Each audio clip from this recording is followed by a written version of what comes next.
under so much pressure, right? The chance to go up into a final, whereas Giacomo is always the guy that is impossible to beat in the big games. Lev have some of the best firepower of any team here, but they're also one of the youngest teams of any in Americas, and certainly of the squads left in this competition. This is going to be the biggest match of most of these players' careers, and every match going on from here till London, all the way through, becomes the next biggest game they've ever played.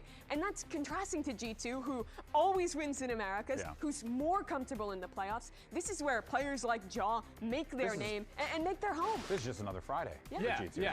No, it's actually crazy for them, and that's why you have to look at I think the history of this matchup, because when they did face off in the regular season, Giacomo was shut down. I think part of that was Spike. I think that was also Neon as well, finding a ton of early frags into rounds. Now, of course, playoffs, completely different beast for G2, but I think that is going to be a big hurdle Leviatán need to get past. Can they knock out Giacomo early on into rounds? They need those early advantages, or G2 is going to outplay them on the map. Hello? What I do find fascinating is that if you look at like the track record, anybody in there? The historical results of this. Right? What up, Void? What up, number 2? What up, Royal? What up, Dino? What up, Yeet? What up, Potato? What up, Malum? What up, Square? What up? They're always trying to find ways what up, T? Build upon that, which I think is a what up, Joey? And what up, Tam? What up, the success is out of this Pitester? So, yeah, this is tough for Leviatán. What up, British pubs? Here to the other most consistent teams in the world. You're muted. Taking a look at the global events they've called. No, I'm not. Regional finals hey. made compared to the opportunities they've had. What up, yours truly? Every event, Fnatic almost the same. EDG, who is the most. What up, Expired? For so what up, Royal? But despite playing a year less than those teams, if you look at these as just fractions, lost my 30-day watch streak. No. In the consistency they've had. We're not here. We're all creations of your imagination. But I think if you give G2 time, they'll show why they've been so consistent. Exactly. I've got a weird imagination then. You guys are hella weird. Not me though. I'm cool. Americas is the kickoff events. Their opening kickoff, right? Where of course they're coming onto the stage. They made roster changes after British. After that, it's been every single final up until kickoff. But They're an absolute force to be reckoned with, and Jesus. I don't think anything's changing. They're going there again. And the consistent thing for G2 as well is they always perform the better the later into a season you. Recently started watching your VODs a lot while working. Enjoyed them a lot. Thank you. Thank you, yours truly. There as well. This is a team that ramps Appreciate you. against a Leviatán who doesn't have Infinity plays with the Prime. Thank you, bro. Look, you gotta, thank you, bro. Winning Much appreciated. Is a big deal purely because you're going up against your peers. These are all the players that are constantly going. Didn't you do the 6-7 emote and we are weird? Quite fascinating about G2 is that they're. So what? They've won the dang thing 3 times back to back to back. Like they can legitimately just be Epic like, pen. yeah, the trophy's great, but also like they want to. Let me pull up the YouTube chats as well, for this team is so that they make I make sure that they don't hate me. For sure, I think 4 of those players on the stage, absolutely, it's true. I think one outlier though is Baby Bay. Okay, yeah, he lifted the trophy last year in stage 2. He was a part of that team as that 6th man, but he wasn't the big player in the final. He wasn't on that stage. I think he is fiending. Did you just wake up? That's a good point. We have some incredibly talented teams. And but we want to know, is there one? Like an hour ago. The rest. So we decided to ask. I got good sleep though. What's going on, everybody? Hanging out here at VCT Americas Block Party. I found Cody chilling before the games today. I got a question for you. Who do you think is the best player in VCT Americas? Got to give it to Oxy. Vitino, obviously. FNS. But today, I think Cryo is hopefully the best we've ever seen. I think right now it's got to be Leaf. I might just say Asfast. That face is not from an hour ago? I got to go Team Giacomo. No, it was an hour ago. It was actually an hour ago. Second. I'm going to have to say Tens. I think Tens is for sure. The best player is Cryo, for sure. Asuna. W Asuna. Only 2 of our fans guess people who aren't playing in Americas right now. Well done, everyone. Well done. It's possible. Good things can happen to those who ask. Of course, so no one said Zix. Who's going to walk away with the win here today? Is it going to be G2? Is it going to Will you be a more permanent addition to Plat Chat? Well, I don't know. They keep inviting me back, so I guess. I don't know. And myself, Mimi, Ender, why don't you guys go ahead and share? Guess we'll find out. Go G2 over Lev. Well, I'm actually going to do something. I went G2 over Lev because of the playoffs history and because I Oops, oops, oops. I will be covering these games. I don't think it is that one-sided. I think there are serious chances that Lev can win in a BO3. Actually, I need to get I need to get a new notes tab, because even if my notes are shit, because I'm not actually like writing that many, at least it gives me somewhat of a memory of the games. Although it should be a lot easier to take notes given that there's so few matches. Dude, there was like 12 matches the other and you don't want to miss it because VCT Americas the other playoff day. Right now. Oh, watch out.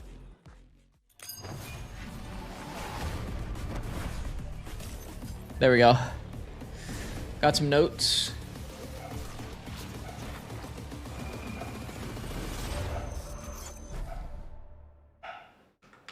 What does it take to be great in VCT Americas? Tem que ser corajoso, tem que ser destemido, tem que querer arriscar. Talent. But you need the right team to display that talent. How far would you go for a head coach opportunity? You need to be super confident. Y un poquito de suerte. What does that mean? Wait, wait. What do you mean by that?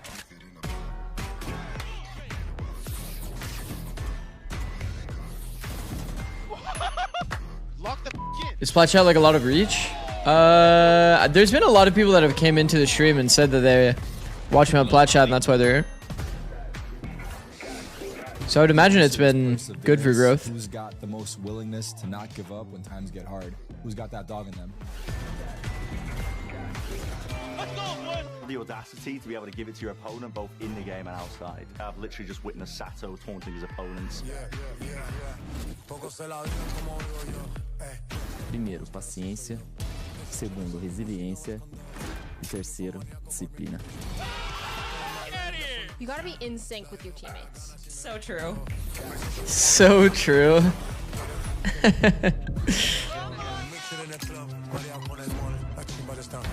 So true. W Alexis, W Mel.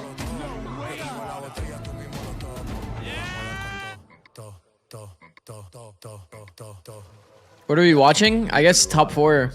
Top four hype video. Great comms. 3, 2, 1. Great aim. Great positioning. Greatness means winning. You have to win a lot and consistently. Yeah, I would definitely say high energy. Basically, he starts to train, I get up, Nate gets up, then it's Trent. And then once you see Valen doing this, it's over, it's over. Chemistry, what matters most for us is that we're really close friends. Sliggy expresses a lot of support for you too, so that helped a lot too, I imagine. Oh, 100%. Bro. Just let me cook, bro. I got the plate in my hand. Hate to get randomly sentimental, but bro, I'm telling you, like, everybody has been so great for my growth. Got raids from Sliggy, from FNS. So many people have shouted me out, Sideshow as well. Opportunities on Splatchat. There's been just crazy amount of support across the board. Leviatán coming into this one. What up, Smith? How's it going, bro? Because this is a team that's, as I like to call it, king and his zoomers. So if 100T loses, are they out? Yes. This is. So this match is for upper finals. So whoever wins this is going to get double ban advantage in the grand final. And then the next match is going to be the London qualification or elimination. Up a storm on stage, the most animated player we've got. He is a pure vibe up there to watch. It's incredible. Hi Six, I still love you, and maybe this time my message won't be deleted. Oh. 4 players already going. Your message got deleted? 4 players with a no. Go to their first finals here in America, all around King. Let's bring out their opponents. It's the 3-time America's winners, G2 Esports! No, are they just gonna do it again? Side of the stage, G2 Esports, a team that has a very different story. While for Leviatán, you have a team full of young hopefuls looking to really make a name for themselves. Here, you have a set of 5 guys who have been there, who have done that. And I also mean Baby Bay too, because let's not forget. You're rooting against 100T today. So really? Why, Vempo? Who have so much much experience walking on that stage right now. This is the most consistent team that we have in Americas. They always perform late in tournaments. They always make finals, and they're trying to get yet another trophy under their belt if they can just win 2 more games. But you mentioned it, Christy. I think what would make it special is getting to do it with Baby Babe, bringing him to that final, having him play in front of that crowd, and look to his own. Tell me why she got scared when she saw my face. Am I ugly? Maps, though. We're starting things off on Ascent with Pearl and Split to decide on. Split's an interesting Ascent, Pearl, Split. Leviatán have looked very good on, but people those are cool maps. Being predictable, and I think that if G2 have a full week to prep and anti-strat you're getting taken apart. Not even your cat see your face. What up, love? Cool as well. Choosing to first round pick the What up, I miss her? How's it going, bro? They played this once, they dominated that game playing a double duelist composition, but that's unknown territory for G2. Vempo 25 stream straight, goated. I do think there is something to be said about trying to go into maps that is more unknown territory versus G2. I think this is a team that puts in a lot of work to understand you. Ascent, Pearl, Split. Ascent, Pearl, Split. All year in 1 day turnaround time from a match. And now they've had a full week to try and get prepared for this one to send them into the final. I think that Ascent is one of the better places. I think. Why are we bringing out the Bucky clip? Yeah, I mean, of course. What up, Joy Ames? How's it going? Over here. I mean, chances are he was probably cooking that playbook a couple of weeks prior to, right? I mean, the guy, they're absolutely insane when it comes to their prep. Epic Pen is working. See. It's the reason why they're in the position that they're in now. But of course, okay, I saw Neon Phoenix Chamber on the side of Lev, so I believe that's no comp change. That's the thing. I think if you're looking on paper, if you're the thinking man, you're going in G2. They've got some of the best. Feeling Lev winning Ascent? I mean, that would make sense, right? It is their map pick. But I'm excited to see players that made the difference to Yoru G2 actually. It's a very different G2 in playoffs. It definitely is. Agents coming in. Now, I believe Leviatán. Okay, I said it before, but Yoru's not good on Ascent. People already back when Yoru was OP started to not favor Yoru on Ascent. It was only because you needed it to make like the double senti and still have flashes work. And like the ult rounds feel good, but outside of that, like you can't really go B. Time and time again, here are the G2. If you're against a Vice, then Yoru would be good. Yoru of all things. If you're against if they were against a Vice, then Yoru would gain value, but actually don't. I mean, Yoru could still go invisible, go behind. We'll see. The ult is powerful. We'll see. I think the biggest piece of why you might want to pick this is attack side. We shall see. Gate crash is still good to get into sites, but you're trading off defensive presence and you're making other compromises to get it. I mean, I'm down to see it. I still think double flash is hard to play against.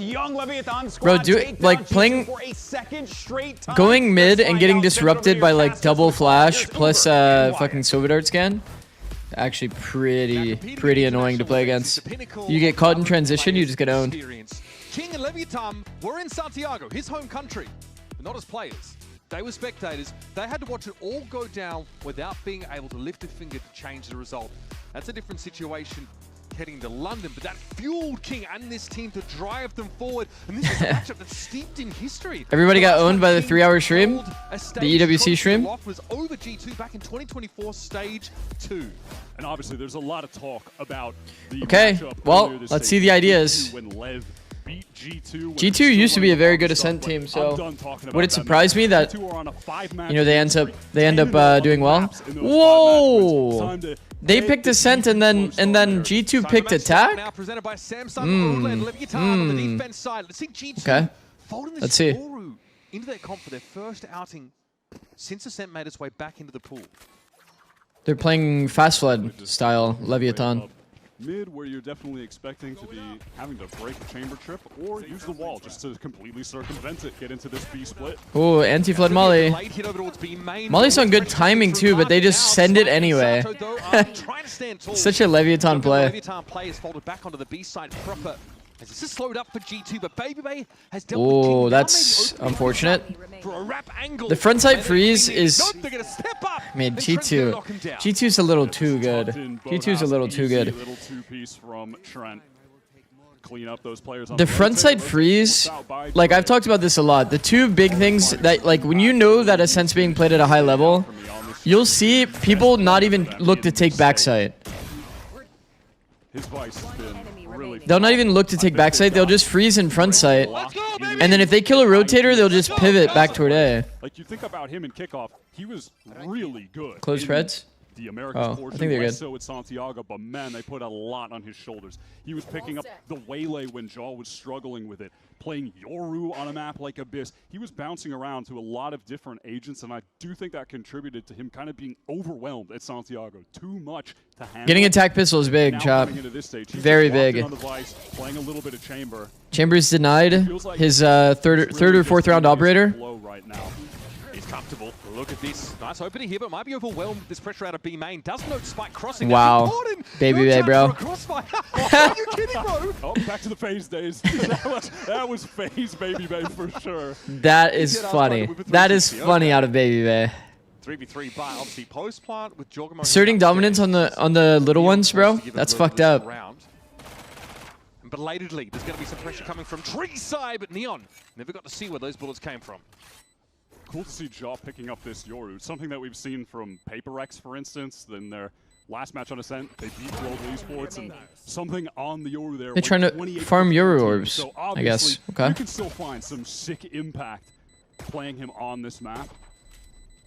And funny enough, the last time G2 actually played on Ascent, it was a loss to PaperX last year at Champions. What up, Sinless? 45 stream streak. Goat, bro. Goated. Getting back, playing on the map for the first time this year with it coming back into the pool. So much of this, Vice util makes it impossible. Bro, I'm excited to see this game. For Lev to push up on this side of the site, get any sort of info. He didn't catch the 360, that's a shame. Scrappy stuff inside the A side as well.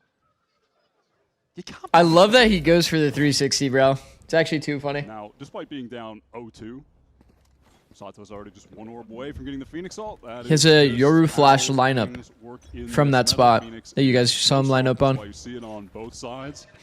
Or it's a TP lineup. You see the TP, how it gets stuck, chat? Aye, aye, aye. He's going to be revealed up here on the site. These darts in from Trent. He gets stuck at the archway. Look at that preemptive grab well on the TP spot. That was pretty sick, though. It didn't actually pay off for G2. They've made their way into if he, like, maybe he has, like, a very, very, very specific lineup that helps him get to, like, logs. That's probably what he was trying to go for. Because it is possible to get to logs, chat, but... Whoa. Sato's killed 3. Okay. Dismantles G2's I mean, but here's the thing, right? If Sato doesn't literally kill 3, then, like, they have an open A site. They literally have an open A site. They're just going to keep doing the same thing, G2. It's actually very nice by them. I do think that W King up this lane is not very good. It's not very good. So Sato's, like, in a good position to be able to kill 3. 138. He has had his nose but grindstone all just keep your eyes focused on this. Like, G2's already done it twice, and this is like one of the staple like showings of like this is a good Ascent half.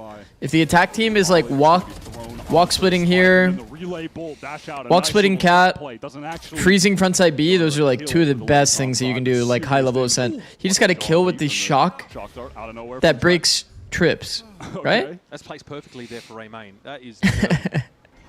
That is what the hell? Phoenix ult no longer relevant in the round either, with Sato being dead. Look at this walk up here from King. We saw that the other day too. Jaw might have a sense about this though, and yep, Clone going to be triggered straight away. He's not that's a big kill from King. King can double back here. There is Baby Bay watching across the mid, but Baby Bay wasn't ready for the swing. Oh. Away with murder. There's some apprehension to swing, and Leaf is just going to use that run it back to get right into the site. King stalled out. Spike under some serious pressure there. Surely doomed to King. Oh, not mad at the re-swing off the distraction, but he's not able to connect the shots. Neither can blows. Neon. Unlucky. 3. Can go for it. Has unlucky from King. Unlucky. King's usually usually good for those. Man, he found so many sick timings just to like. Absolutely.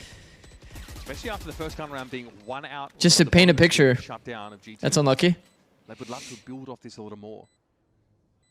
They might even just have intention. That's not unlucky. That was round-winning kills. Yeah, no, that's unlucky. You know what I mean? Get another 1 or 2 kills. Teleport's ready. And I can put Lev in position to do some serious damage to G2's economy. No, exactly. That's why it's unlucky. Early defense side here from Leviatán, though. He's popped up into A main. Sato, you can imagine, would have tried to refight with his ult, where he's still alive. Hold on. Oh, my goodness. Neon is absolutely tearing it up.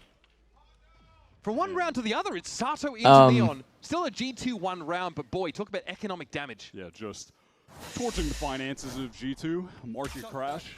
Shit. That aggression you're talking about is going to be the name of the game for Lev on this defense side. Man, Neon is fast, bro. Constant extremity pressure.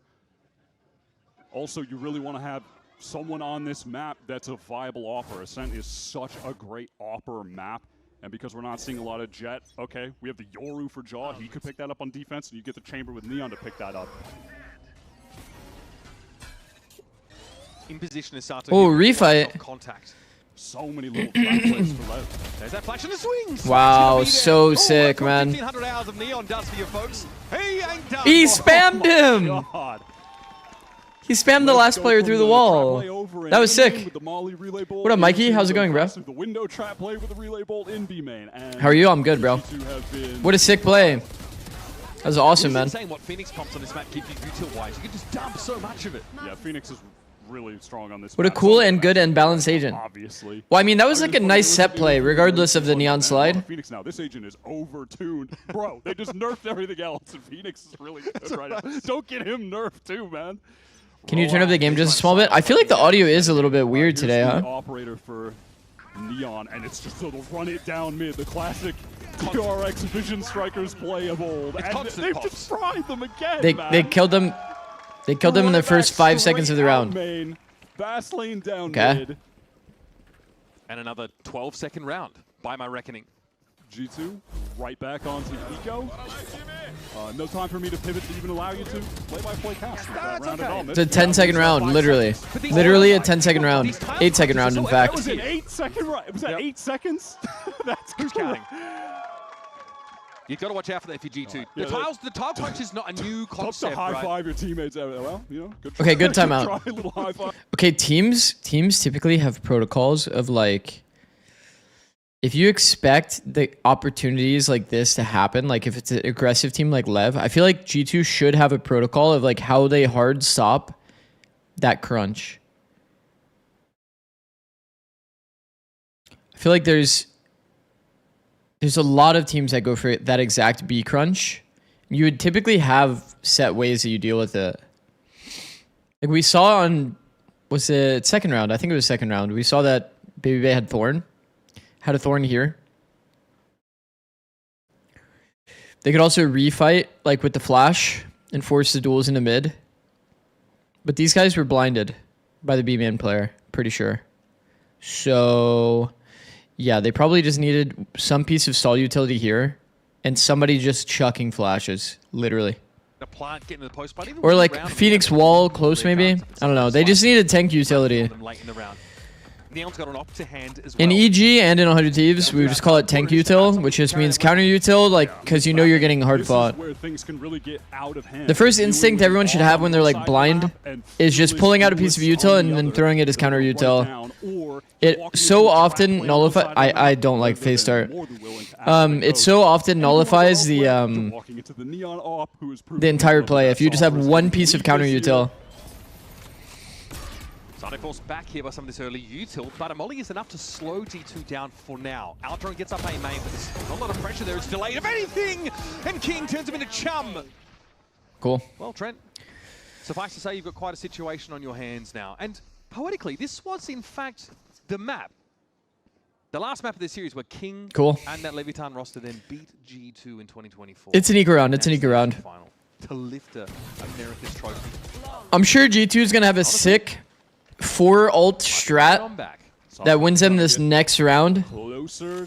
For sure, right? Smile. In all of these situations have had several players ready to fight G2 at all times. They are never lacking in presence. King is here fighting close.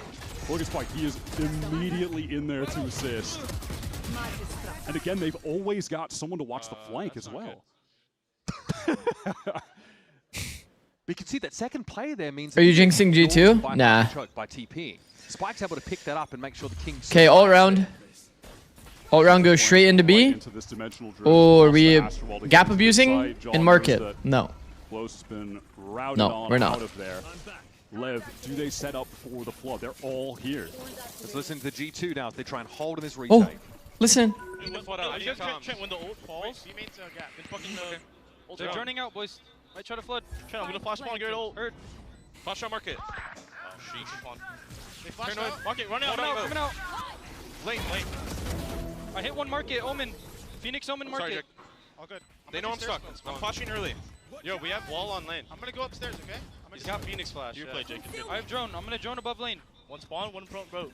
I'm droning above lane, guys. Nice play, bro. Bro, Valen is so sick, man. Right into switch out. Nice little idea with the smoke. That smoke as well, kept his back to the wall. Yeah, finally Jitsu getting something on the board. Obviously, phenomenal kills from Valen, but Leaf.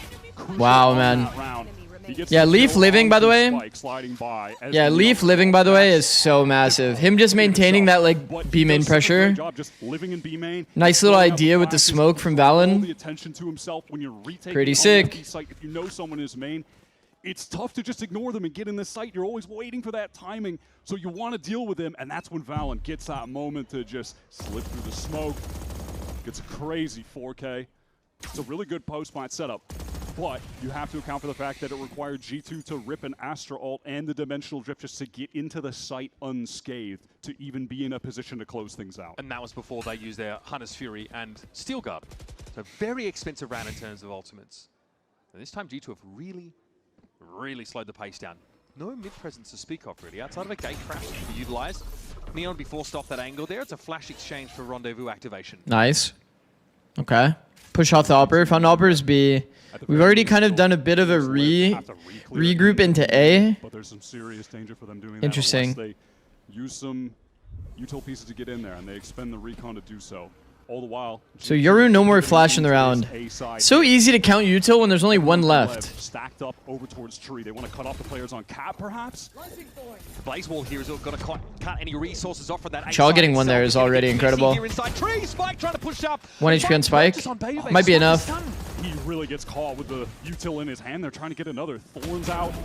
Wow. Traded back. That's the equalizer and getting Phoenix ult now. Might not have an opportunity to Phoenix ult buys so much time. Wait. Don't do that. Oh, Spike. Dangerous there on that re-wrap. And now he's actually got time to impact this round result. Yeah, can't say the run it back did a whole lot outside of perhaps delay. Keep Lev a little bit concerned, but they lose a player in the meantime. Neon just hoping to get a spam. That's okay. Grab wall for further delay even. This Astra util is important, yeah, to keep Sato out of the fight, and the timing just wasn't really there. Spike goes a little too early, and Neon's got nothing to do now. Yeah, he just can't find an angle with that operator getting through door while the fight's going down at Heaven. And so yeah, Leaf obviously doesn't okay, that kills, but just offers I mean, okay, the ult was mostly for delay. Could he have gone to Heaven and actually maybe gotten extra value? Yeah. Both G2 players died, so they lost their monies. Well, just to interrupt the spacing a little bit. Also, that like the free frag that Leaf picked up on Blozini, who was isolated, was pretty crucial. I mean, the ult could have gotten more value. Again, this decision, they are consistently able to get 3 players to is what it is. Cut off some section of the hit. They deny everyone coming from tree, but not enough. Cat wants to cuddle today? Sure. Sure. Why not? Anything sure. from the last 5 games, which are flawless wins, maybe one of the things where they slip are some of the late rounds when they get chaotic, when they don't have the control of the game. It can fall out of their hands, but you know they show some real resiliency there in that 2 versus 3. Oh. That was a round where G2 got to be proactive. They got to set the tempo. By the way, me personally, I'm not a fan of Ascent to Astra. But I feel like when you pair it with things like Vice, it becomes more valuable. I'm interested to see how they solve like the basic stuff that like has always kind of been an issue with Astra, like you know, one-way smoke game main for extra control. Like how they like tax out utility. For a split of some variety, but it's going to be a walk up inside the A side by G2 regardless. Attack, there's usually no real issue though. Attack, it's like usually fine. Spike making his way to the side as we speak. There's going to be pretty heavy upper presence now. Maybe a multi-swing from Lev off this. It's going to be a straight up full-on retake into the Vice, which can be difficult. Look at that Thorn's position. That Thorn is really annoying. Wait. It didn't even get value. It like glitched. Not gonna lie. I heard it. I heard it activated, but I didn't see it. Wow, Neon. The push gets caught. Spike now. Oh my goodness! Straight into hell. Neon could just wait on this now. G2 already been reduced drastically. The time. There's no way Baby Bay just fake thorned. Now he gets himself one more. That's gonna have to be enough. But Spike Scene's already on that defuse and will get the job done. Baby Bay just fake flash with Vice Flash. And Neon actually AC pre-turned it. That's actually funny. I like that. Really happy to be here right now. What up, Poor Soda? This was fantastic from Neon. That is heavy contact that he's just deftly handled. Maybe they finds a nice timing, but at that point, too little too late, even with the pair of kills. And that's Lev just playing for the full retake as intended. They only leave the trip in A, and plan works out perfectly for them. G2's crouched up though, 5 attack side rounds. Those that are forgetting about Ascent, normally defender sided. However, the weaponry is sorely limited this round for the attack. Okay. Yeah, also impressive that G2 straight B. Oh. Yeah, helps him with the pistol. Oh. Count of 30, Trent is low. Neon blinded up there, Blaze Wall in his face.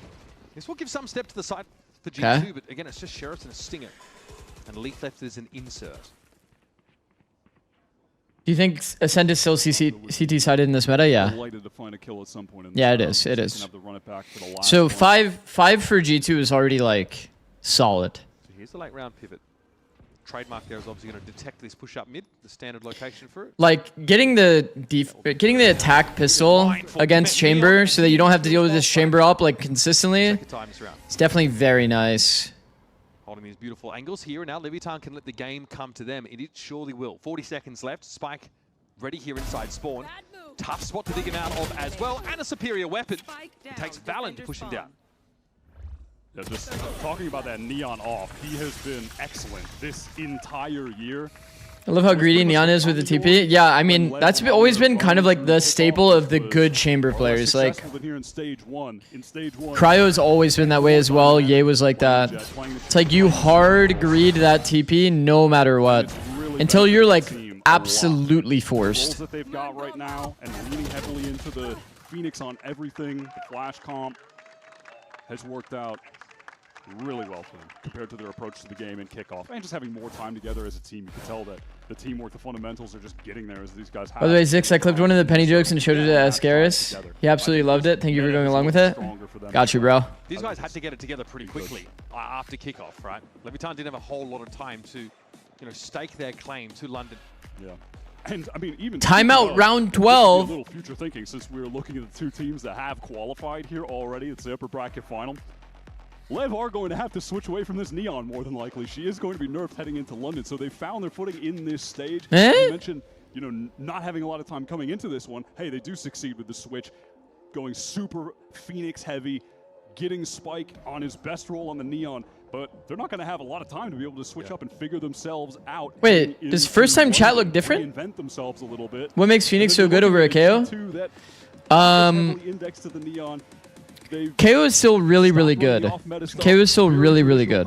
I think that Phoenix is easier to play, simpler game plan, easier to get ult going, and then you just simplify rounds by just ult and run it down. KO max value is very, very good, but it's harder to play. There's not a lot of players that play KO properly, and the flash is kind of hard to use in the sense that, like, there's very few players that actually use flash well. That's so cool from G2, able to get the catch on the Astro Wall across the other side of the map while executing into B with the trio. Blows cut off right now. Does he try to take a timing? It's going to be awkward. King. Oh, he sees him. Oh my god. Oh, that's so annoying. That's so annoying for King. Really throwing Leviatán for a loop. Leap reveal, but inside run it back. Well, I mean, Josh's timeout got them a round win, I guess. W. W, Josh. I mean, getting 6 on attack. From G2 with that Astro Wall. Oh my god, he TP'd behind them. They collect the free kills on the mid rotator. Wait, Jaw TP'd behind the Phoenix ult. Yeah, he TP'd behind the Phoenix ult. G2 fight back. An Astro Wall that splits that map in half diagonally. Make sure you check out the new roster announcement when you get the chance, brother. Fairness from Leviatán. But That's why Dude, it's been so hard to track all of the moves that are happening in Tier 2. Yeah, pistol obviously beneficial, but I think I do need to check it though. Really cool round ideas. I'll check them like between maps maybe. That classic rush down mid tiles crunch. They had some devastating. Okay, here's the thing too. When you play defense Ascent, there's not that many adjustments that you really need to. What you expect in the upper bracket final, but you know, maybe some questions with Lev that you really need to have. So maybe Josh's logic is he has like a GG round that he knows that he's gonna get for sure. So he's just gonna time out, get the extra round win. 6-6 half on attack Ascent is kind of GG. Usually though, I would not want to. No. I would not want to do that. I'm just gonna leave it. I would definitely not usually want to do that. But man, that's a sick attack half, man.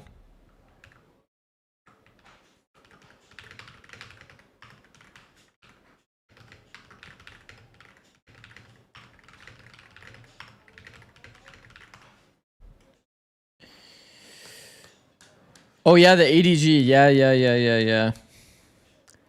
The ADG team is definitely fucking stacked, bro. I'm excited to see how they perform. Do teams have both pistols predetermined before the match? Yes, they do, Crowfix. Yes, they do. What's your favorite number? Oh, I don't really have one.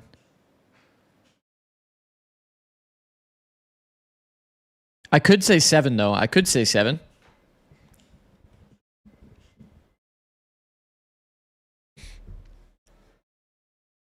How many rounds in a skirmish could you get versus Noya? Wait, what did I say last time? Was it 5 or 6? This is London, and you can see the competition live and in person at the Copper Box Arena starting June 6th. This isn't a bad idea from Vic, considering if he's going to start and this team can make it through quals for a spot next year. I mean, that roster is definitely monster stacked, for sure. Wait, is there a coach? Is there a coach for that roster or no? How Leviatán might respond to the changes to Neon, but one thing is always sure is that G2 will bring their A game. We'll have to see which one of these teams end up with the highest seeding from making it to the final, though. And I mean, I'm excited to see them regardless. Does it start today, by the way? Tier 2. Does Tier 2 start today? Got themselves 6 rounds out of the halfway. I think I remember seeing 22nd. Side swap, definitely going to be looking at Baby Bay on this defensive ice. Util is going to be crucial. Man, are they doing Tier 2 like executes, denying that Neon from creating 26th or 25th? Oh. Site. It's been well, what's today? I swear I saw it say 22nd for Tier 2. Most heavily Is that right? And it's completely worked. It's also working for Baby Bay individually. You know, it was maybe thinking he'd play Chamber here as well, since it's a great Kimmy and staff is Antidote. You know, Jaw on the Yor. Maybe we'll see him. No Flame, I don't know who either one of those people are.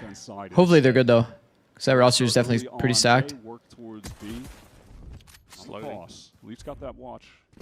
This does put G2 in an awkward spot, though. Now they're going to be smoking. Okay, a bit of a flank retake. I mean, flank retake is usually pretty nice on B site, by the way.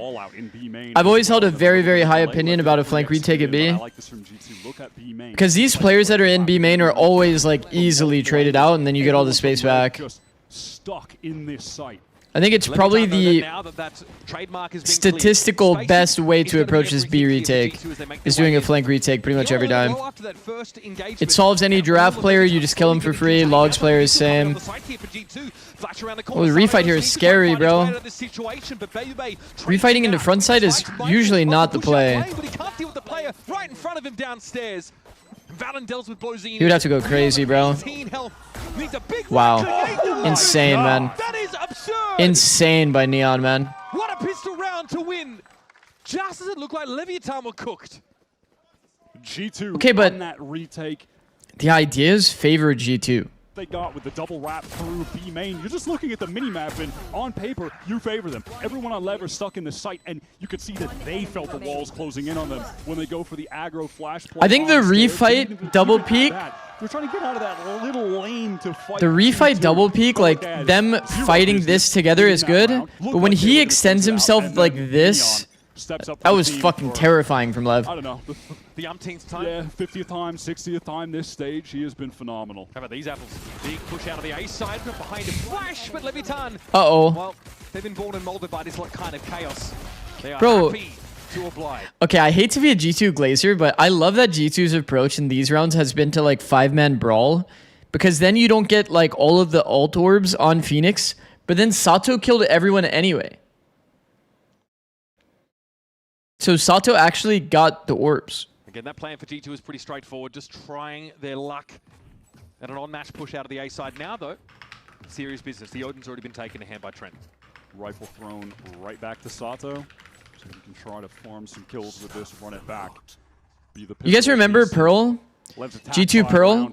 They ran it down A main as 5 and just tried to like force the orbs onto like random people. I think it was against 100 Thieves. Neon with that headhunter. Draw can play off this gate crash essentially for free. Seems like very intentional that G2's like kind of swapped to this style in their eco rounds. Oh, he's out of there. Get out. Execute going to come in. You know, I'm pretty sure his like duration on that shit was actually like that's the run it back completely. Actually about to run out as well. Yeah, Sato gets out onto the side, but there's going to be nothing to see here, and G2 know they don't have to challenge him. Spike though is in here. Neon's been dealt with now, and Veto takes a swing timing. Sheer wall comes Bit of a whiff, but Leaf's able to equalize, and Leaf got ult. Potential for the defenders. Leaf's going to go quickly though. Flash on in, make use of this runner back now as King is rattling the cage, but he's very low. Needs to try and run some misdirection here. Trent might just spray him down, and the end he does. That's a second for the Trent and Leaf have fully saved this round, man. Holy shit. But it's a very messed up A side he's going to find his way forward into. Should be able to get this plant down, unless there's some kind Are they playing the Neon Nerf patch or no? Can't imagine he's even going to risk moving forward. It'll be Neon Nerf for London though. Position. So much damage. I don't think he knows that that door is not broken. Wow, that is that one spotted out by Leaf. That is so annoying, bro. Trent to close it out.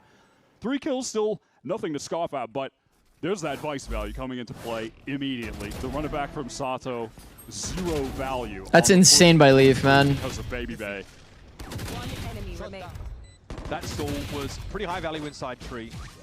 Even the Astro util employed just to make sure G2 could such clear thinking by Leaf too to realize that it's better to jiggle there instead of committing to his fight.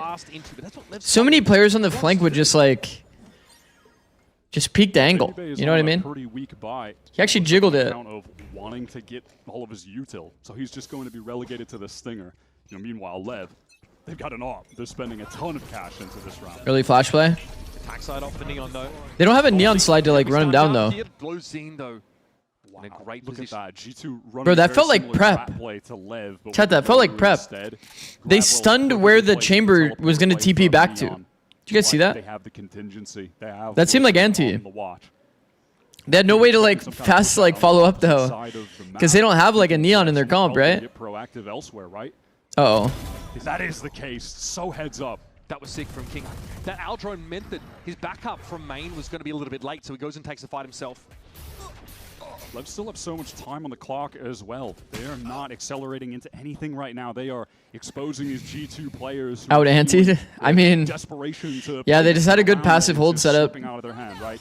They got to go for something individual. They had a good passive hold setup to and they're exploiting that. Basically prevent any B push. They pushed that player on that B side, the Yoru. Put G2 into a spot where they had to put their bodies on the line for that info, and as a result, they're down to 2. No B-side presence to speak of. And at this point, if you're Trent, just save the Odin probably. I mean, 30 seconds you're left. not really going to want to go for this 2v5. Well, Baby Steam is on. Cover a rifle. Let me fix that. Can you actually find the timing here? That would be crazy. All likelihood he ends up being a little too late.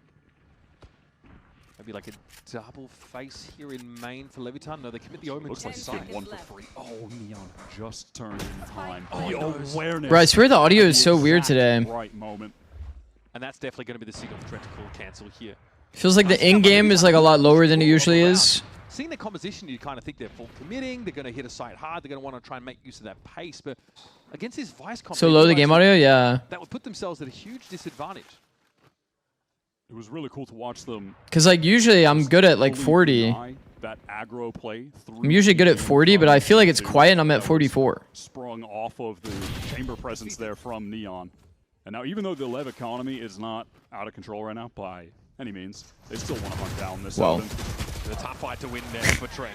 So annoying when a guy literally just runs you down like that. Into the relay bolt, and Trent is cooked. Is gone. Now Lev has Bro. an opportunity to try to Everybody is waiting eagerly for this Neon character to get deleted. Spike catching Leaf in the mid round. That was already the point in the round where we're down 2 players, so you can't blame him. Your stream is a lot more enjoyable without Rob Moore in the top left, I have to say. What's wrong with that? What's wrong with Rob Moore? No, yeah, I actually feel you. They're a team that were often criticized for being a little bit too patient in the past. That stream was low-key a fever dream for me. Way more dynamic in terms of the pace that they can play at. Now surely G2 don't chance for this push up on the B side again, not with this kind of setup. They might just leave T-side op? Well, that's just immature. That's just immature. We can't jiggle anything. I mean, to be fair though, like Ascent isn't really a jiggle-heavy map anyway, so I feel like the T-side op isn't that oppressive. To get out of there much earlier. A lot of people hold off angles or like good crossfires like this. You get your info off of utility. This is one of those. It's probably one of the worst T-side op maps. Playing some late rounds and not dying too much. Neon is putting up numbers. Probably the best place to put your T-side op is on the deep rotate B or deep rotate spawn or cat.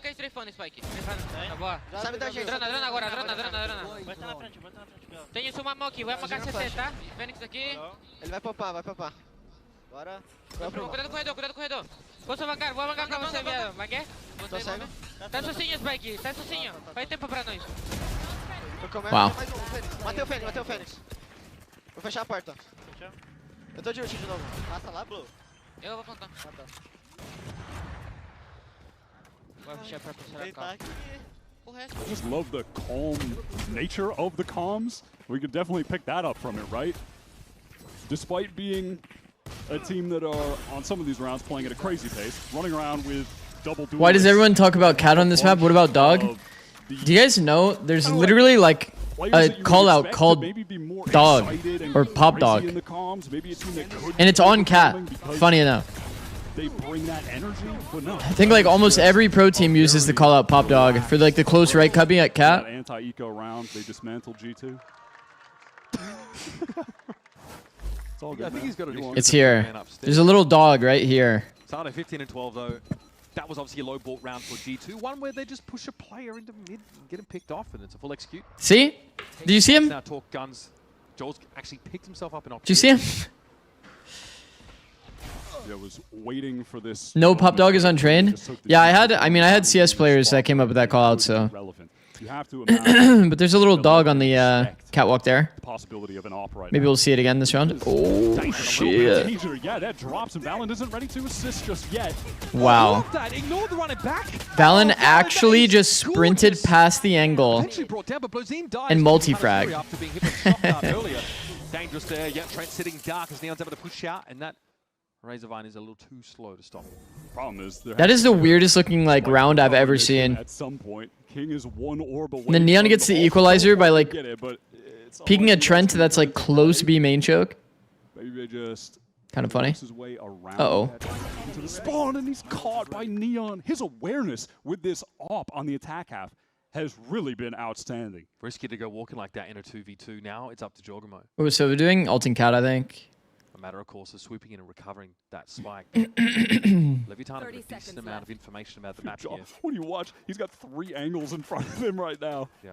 He's sweating, just trying to pick the right one, hoping that cat ult does feel pretty comfy, but the Vice Wall doesn't actually like truly block off that lane.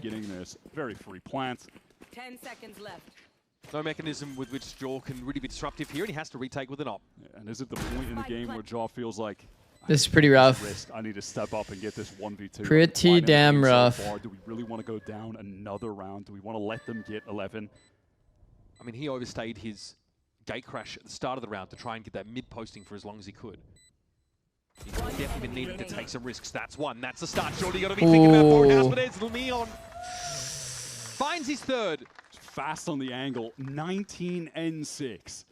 Crazy stat line. Was doable, yeah. Again, it's like sometimes when you're playing the chamber, when you're glad Spikesman got a chance to prove himself truly. He was so good on 2G. True. I mean, he's especially good in Neon meta. I'm really excited to see how they end up like adapting to the next meta at London. So he's just never dying. He's playing the most Valorant possible in this game. Hey man, I've been practicing with very intentional drills and my aim feels worse. Do you have any insider tips for me? Instead of being more utility focused, but it's kind of crazy to see what a Chamber who is on fire. Kind of like different per person, but. And what have we not seen from Lev?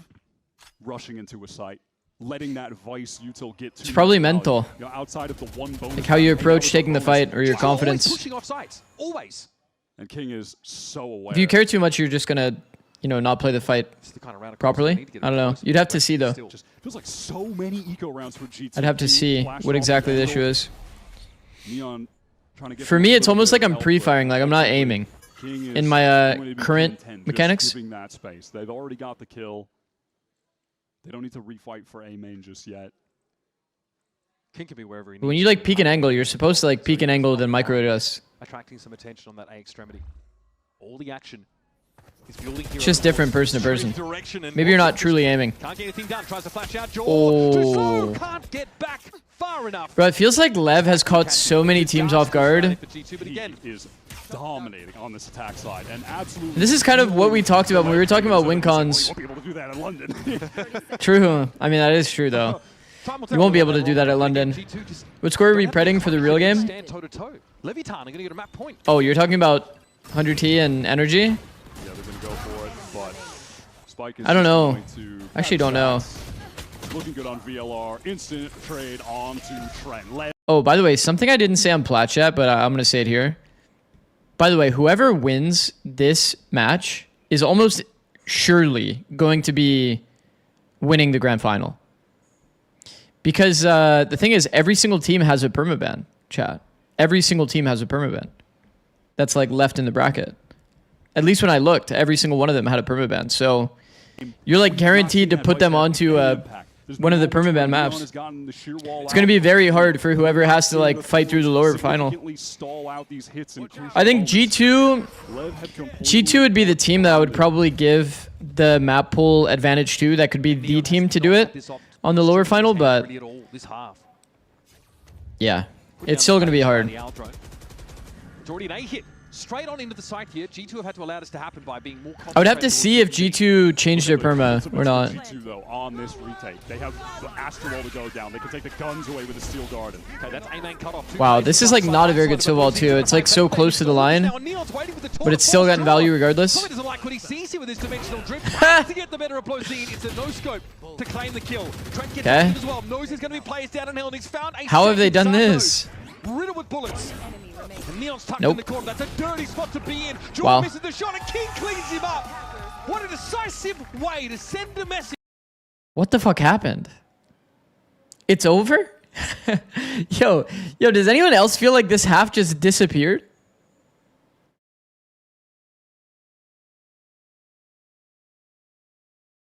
Like, what even happened? Lev just took over. It was 6-6. When did Josh use the second time out? Round 12. Round 12. Max, he was incredible. A bold play for sure. Round 12. Able to take advantage round 12 timeout. Trap plays when they were on defense by racking up kills. They just kill it. Everyone's just blind. They're stunned. They can't do anything to him. Moments there for G2 where they're able to stabilize on that attack side especially, but when they had to be the ones that set the pace on defense, they pushed off, they got punished for it. Time for a quick break. We're going to head to our desk to break down Ascent and then set our sights on our next map of Pearl.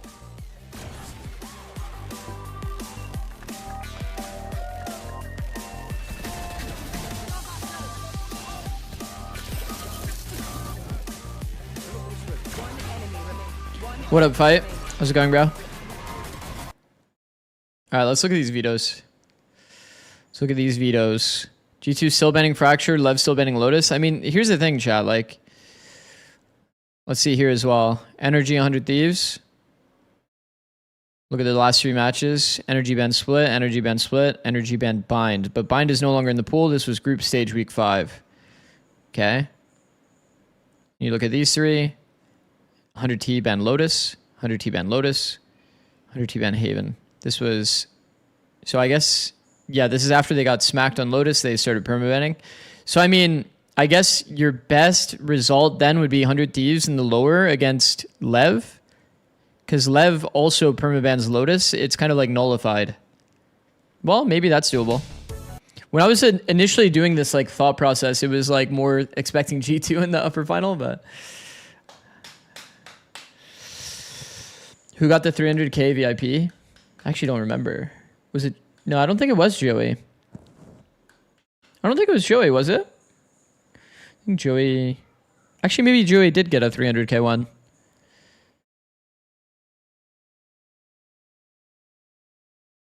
Six, I have a 10x match today. Can you wish me luck?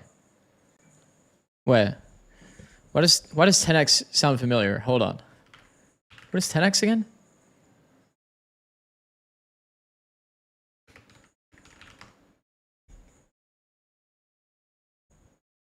That's a team?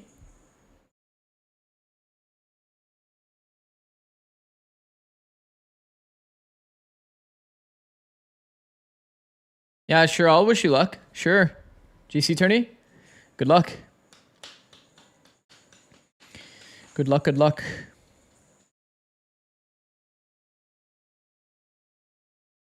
By the way, I like the way you talk about Valorant. It reminds me of League. It made it quite easier for me to understand a lot of stuff, the way that you phrase some of the stuff. I see. Thank you, Cutie Souls. Appreciate that. Yeah, I definitely have like a different way of talking about Valorant, for sure. For sure. All of my players are always like... because I would use a lot of like League terminology, or like... Also the way that I talk is very like League pilled.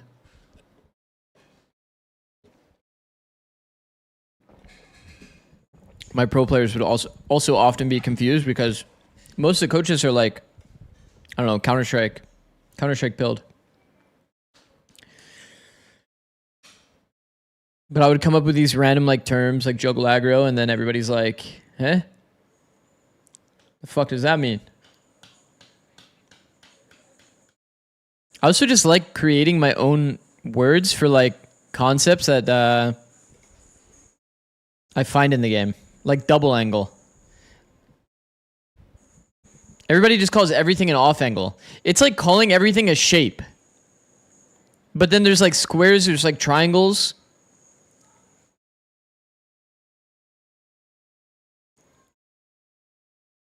Owner.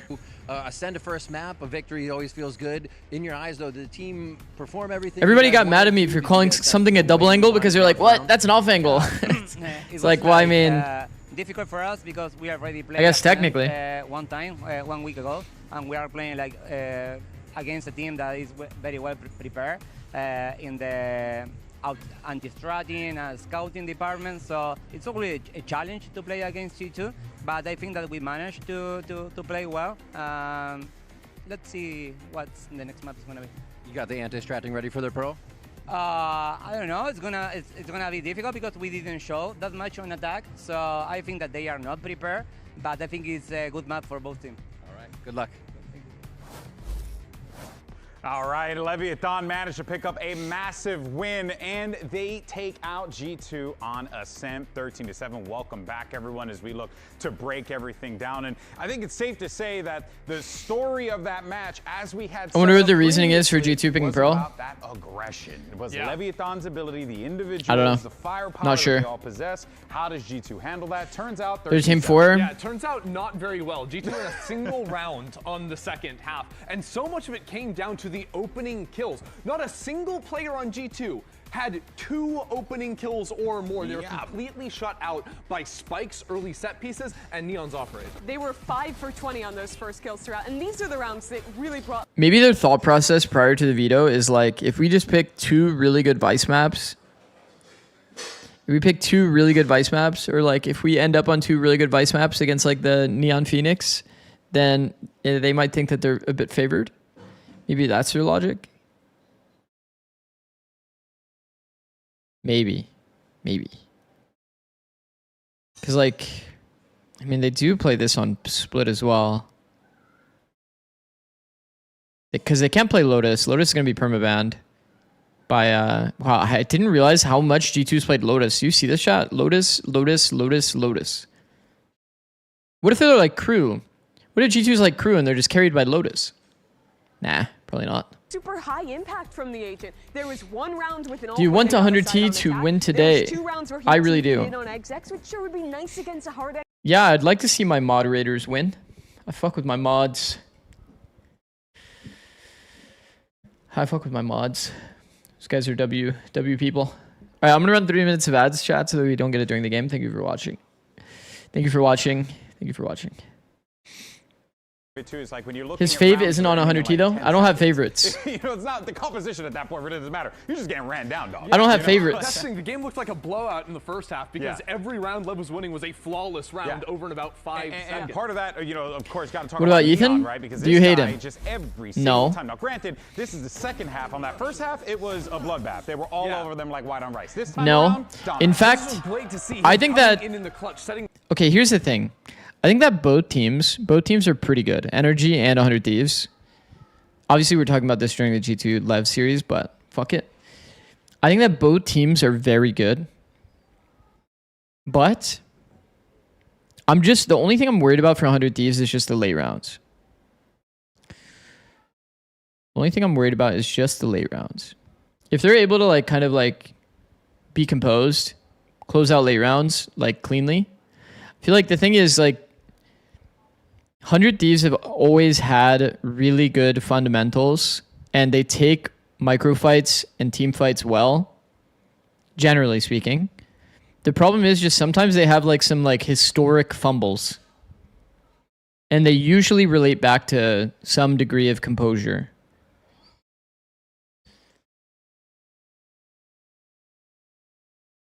They throw man advantage so often though, that's what I'm talking about. The fundamentals are usually there. It's like map on Pearl. For example, the Leaf 1v3, like it could have been executed better, but like they are finding a way to get 3 people into that fight. Poise and composure. We're not letting our utility cook. We know exactly how they're playing, but we didn't play our comp correctly, and I think we should have got more on attack and on defense. Like we're just being too active for no reason and not realizing like what the situation is. Not one time we played our setups, really. Oh shit! They were able to just slow the game down, let us make mistakes, and we kept making those mistakes.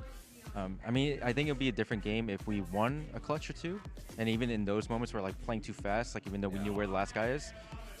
This is just an uncharacteristic game from us, and I think we'll do a good bounce back in this next one. Awesome. What kind of importance were you putting on the timeouts? Because we saw those. Damn, Josh. Well, like I didn't like how we weren't like handling some of the problems that we were seeing on attack, and I wanted to give that one last timeout just to get one more attack round, and I felt like our defense would have been good, but unfortunately, you know, it is what it is. That's how it that's why it's scary. It's scary to time out last round. It was a good risk to take 2 timeouts for the first half to get those rounds. Awesome, Josh. Thanks for the insight. All the best in map 2. Yeah, I understand Josh going for the 2 Damn, that was on the attack side. That was some W insight. Jesus. Yeah, I think rightfully so. A lot of disappointment. No player game though. Like, what is he doing? Over-aggression. And you saw it in the server. You saw the individuals. No playing our game? What the fuck? It just wasn't working out. How many times someone flashed around? 100T feels like their issue isn't the idea, but the execution. We're sitting there with like 3-4. Yeah, that's a good way to simplify it. Play is if they're not running like a fast piece where they're hitting you. Corn dog, egg dog. Thank you for the 2 months, bro. Coming in, so G2 need to change that up. Yeah, I absolutely agree. I think. What's the Preds today? Is truly a tech. Also, Fnatic Zix. What the? My Preds today? Oh, I said NRG. And I also said G2. How's G2 fare from here? Split? Pearl. We did see their split before. Oh, what was Lev's split? I forgot. It's for sure going to be double duelist, always. Neon Phoenix, right. And they do the B main default over and over and over. Yeah, okay. But to go to the finals, have the chance for this organization for the first time in so long to look to lift a trophy and to get to do it with these it's doable for Lev. Obviously, that was their map pick, but a lot riding on this map as well because with Split being the 3rd map and G2. G2 is definitely okay. We've talked about this cycle before. I'm gonna explain it again though. Like we talked about this cycle of like team play like team play only, and then like, you know, you have like a good balance, and then there's like the individual. So like a lot of teams start here. A lot of teams start here when you first form. Then you like only talk about team play and do team play. So then you're like only fundamental as a team. You're kind of easy to play against and read. And then G2 is kind of at this point of like super balance, where it's like there's a lot of really insane individual moments from G2 because they're playing that individualistic style. The problem is if they lean too heavy on this part of the cycle, like there's a chance they have like an off day where like everybody's just playing for themselves. They're like a bit more like tunneled in. That's usually like how your team like falls out of balance. Most times the balance leans more into individuality when you're like trying to be this balanced team that has like a good approach when it comes to like the team play and individual moments. So it might be what we're seeing a little bit here, but trying some new stuff. This time there's no excuses. And now they've 2-1 or 2-0? first map since G2 Oh, I think experimenting since they got off. Oh, I would have to see the Veto actually for the 100 Thieves series. Does NRG have a bad map? In his words, no Does NRG have bad maps? This one would be a 2-1. 2-1 G2. But does NRG have a bad map? Both of these teams in their last Pearl outing dominated the opposing team. G2, 13-4 win against 100 Thieves. Lev, 13-1 win against Furia. Oh, that game was... So hopefully we're in for a bit of a banger. If a very Pearl might be like the problem is both teams haven't really been favoring Pearl. But NRG could potentially punish pick it. Like they didn't stick to the game plan. There's low-key more pressure on 100 Thieves' Veto. And were the team making mistakes that were being exploited, So it might be and that's also resulted in Lev just getting... Might be a 2-0. If they have like similar vetoes, they both have permabans. to 5 with the first kill, first dead. Oof. That's kind of a huge amount. PureX feels the most balanced team. Yeah, PureX has typically been one of those really, really balanced teams. They definitely went through an era where they were like only grouping. Hey, this Lev team, they have so much raw firepower. Will that be That was when they kind of came back last stage, or last year, if you guys remember. Yeah. They started just 4-man clumping everywhere that they went and just started team fighting. I haven't watched their recent games. We're gonna watch. We're gonna VOD review all of those games after this Americas playoffs. On offense, they just sat, waited, and G2 fed them first kills almost every single round. Now, can G2 bounce back? Can they show that resilience to get to another Americas Stage final? Final that they are no stranger to attending and no stranger to winning. They do that with some outrageous consistency. The most winning team in VCT Americas history. That top seed advantage in a best of 5 is insanely helpful. It goes such a long way, especially with Ascent just coming sort of back into rotation. Map pool is going to be really important. Both these teams have their eye on that spot and a day off tomorrow. I've got my eyes on this baby. Day off tomorrow is big. Matchup. Dre again on this Vice. Neon picking up the chain. Did you see the Genji versus Full Sense stats? Who ended up winning that? I didn't see it though, no. Awareness was killing everybody with the AWP. You're not really going to see Dre with those that seems like it should be a free Full Sense win. Lock things down here. Genji won. Couldn't on Ascent. Can he switch that up? That's good. Lev with a slow that is good. Contact take of a main. Texture dropped to 80. Oh. Back towards secret. A into A? A into A and it works. And he gets the double entry, sliding into secret. Yeah. Yeah. That's not how that round is supposed to generally play out. Not even necessary. We've been talking about how Leviatán, when they get to you can have all the strategy in the world, but if there's one guy on the server that just slide peeks and kills 2 of you, they've got multiple players. Does it really matter? Like Not really. Spike on the rewrap through flowers, and they've got a player to fight through main. All while the grab well just delays, but G2 with the openers. Not bad. Scrappy in the post plant, but Sato steps up. They're going to find himself too. It's all on Jaw. Heard that many times before. Swing out here for King. Jaw ready for it, but now going a little bit low, hoping to sprint that corner. And Spike was just slowly wrapping around the map. Jaw never expecting that positioning. Gets caught between the two and had no hope of getting that defuse. Hey, G2 kind of make a nice go at it, getting the 2 kills to get back into the site, but ultimately that is just ridiculous. That tells you everything you need to know. He can't believe it. I mean, he spotted them stunned and then slide peeked. It made sense. Overcomes all because Spike is just too insane. He just had infinite confidence, thinking that players are stunned, slides into the angle, nobody's stunned, and just kills both. It's too funny. Owner sort of says he doesn't feel like Leviatán have shown much of their attack side on this map. Feels like G2 are still not going to know what to expect. And that round was a good example. G2 with the same kind of like brawly style on this round. Exposing G2, set up with the gamble stack on a trap play over at B main. Well, they put themselves the problem for them is that I'm pretty sure Sato is going to be able to plant here, get orb, and then you're still going to have to deal with the ult. And he gets the orb. And if you just swap the gun to King, run it back on the bonus round. Swap the gun to King or Neon. Yep. Endless ults. Straight chilling. Goes in here, just waylaying G2 further with a couple of shock darts. Neon's here, headhunter through the smoke. Wait, Sato. Frag as well. Let's go get your orb, buddy. I mean, we haven't needed to see. Let's go get that orb. But he's another guy on this team that we have witnessed his capability of being able to take over a game. Do you remember that stage game against Envy where it just drops 41 and 17? Swap guns? Absolutely flatten them. He did. Gave the gun to King. Everyone else. Now he's walking up. Listen, we live in a Flash. Initiator world. It's not really his job to Well go done. that crazy all the time. Oh And boy. jumps in there to Phoenix get is kill really or die, powerful. Doesn't matter. He just wants an orb and he gets it. Yeah, he is ready for a run it back or run it down. In his case, he will certainly be going for the throat against G2 now. Yep, so Imagine King is just going to throw the Phantom over to him and base their game plan around that ult. Bingo. It's exactly the approach Leviatán are going to take up here. Spike's already looked devastating on this map. His 3 kills came from the pistol. Couldn't they have just nerfed Neon's slide, shotgun, pull-out speed?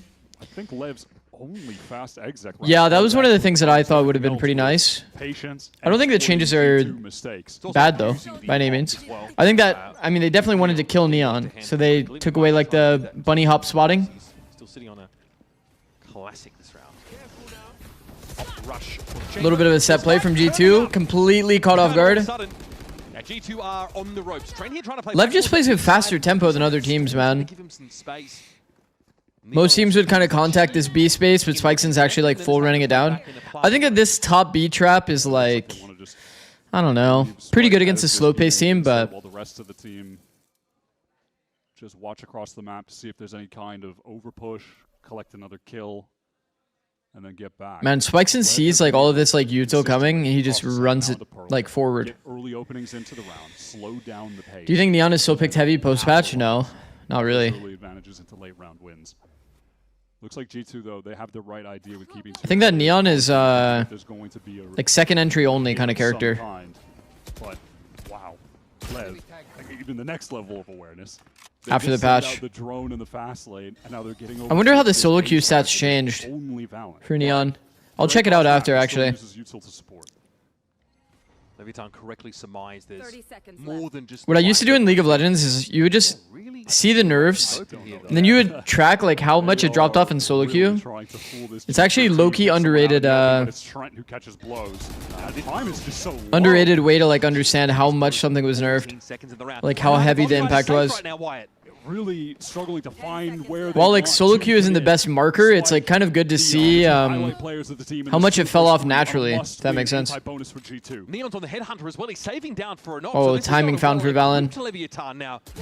Well done, man. Man, I love that G2 has the confidence to like constantly take timings like this, man. It is very good. And eventually the thread pulls apart. So many players there, I'm telling you, like 3v2, full de-risk, only wait until they can group together, even though they have like a very clear, good opportunity in front of them. One maybe trying to cut off, rotates.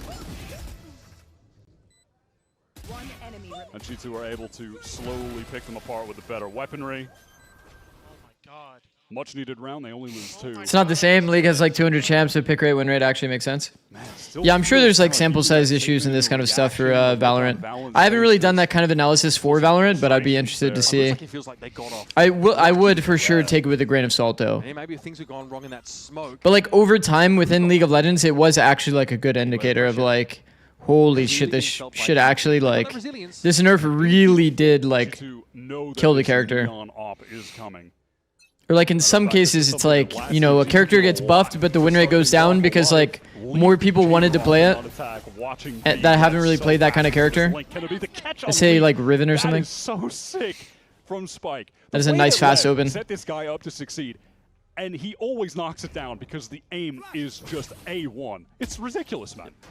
Leaf came into this round with his ultimate. Baby Bay always towing the line on these Vice setups, bro. No chance to make use of any of those. Fuck with that. And now this strong mid control for Such Leviatán. a crazy sequence of util to get him Rewalk from Valen. so deep into the map. Scary lane to rewalk, man. Is he gonna continue through? You're desperate to find some Oh fuck. Oh fuck, I'm scared. No way Valen's going to check that. It's such a bizarre spot for Sato to be sitting. Walks out, yeah. He's exposed. He knows someone could be street, but there's two separate directions. I feel like when we have the A main space, you just play to like overstack B and just. And then they reset the round. They just sit. Yeah, there's a lot probably that's probably the best approach. A lot of noise, and then definitely the best approach if we're being honest, but. And in the dead quiet. I feel like Jaws should have lived in that A main space as well. Destroying G2 so far today. Execute now into the side. Baby Bay dealt with. Trent forced away, but at least gets the one. Yeah, this is a tight wow. little angle for Trent to find some shots through. Neon is down, but it's still going to be a safe plant and a fallback to be long for Leviatán. Favored by one now. We're going to have that runner back thrown in by Sato. He wants to get in here and snarl up any retake opportunity, but with Trent falling through mid, should be curtains for Jaw. Trent just didn't know where to go, wanted to avoid the run it back. Oof. Trying to get in the street, the king is ready. Lev in the mid round, just exposing G2. Yep. A desperate for information G2 because they lost so much of. Okay, here's the thing.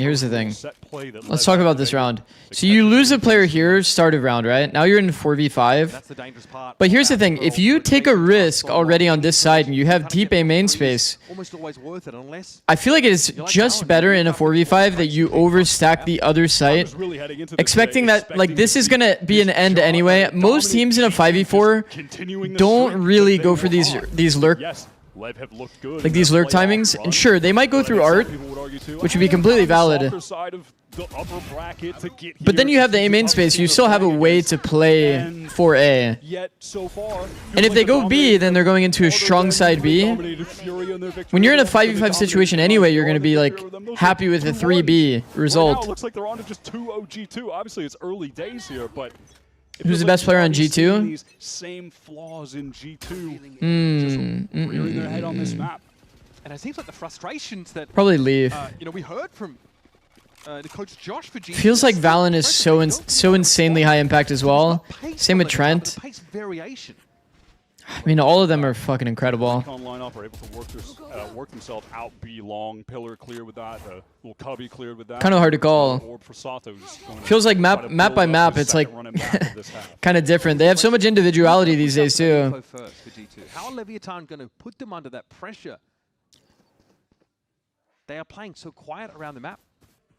There's nervous jiggling here in mid from Trent, trying to see if there's pressure that comes down from Plaza. And it'll come, but belatedly. So much so that Trent turns back and is no longer in a position to watch that push. Man, honestly, in the silence, I feel like I can hear so many comms from G2 right now on stage, even in a mid-round where effectively nothing is happening. Feels like for them, there is so much to be conscious of. Yeah. Now they have 3 players gathered up towards this A side where also the Vice utility is residing. So maybe this is finally a moment where these Thorns are going to be pivotal. 25 seconds left. Lev get the wall out, get the Thorns out, but they have to exec into a site. G2 are ready for this. Okay, the dart was on very early timing. That is so annoying, bro. Running and jumping, gets the better of Baby Bay. He'd always imagine he was looking for more there. Leaf and Trent out of the picture now. It's on Jaw. Valen very, very low tucked, and his position we're ulting. Is noted. Oh, we're ulting. Here's that Cosmic Divide for G2, trying to complicate this further for Leviatán. Oh.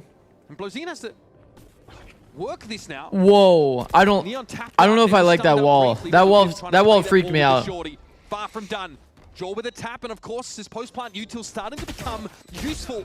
trying to get through this wall of Leviatán, chomping in the bit. Jaw gets it a half now, and all alone, he'll eventually be overwhelmed. That's On rough. such low HP there. That's rough. G2 have the read on the situation. They have all the players in the right spot on the map. They do it on a round where they don't have the best buy, which makes things tough, and unfortunately... So Astral Wall lasts 21 seconds, if I remember correctly. So the fact that they do it kind of early on the retake, like they need to do it to be able to take the space if they want to play for the 2v3. Which makes it awkward though, because you can't like... First tap is going to get sucked.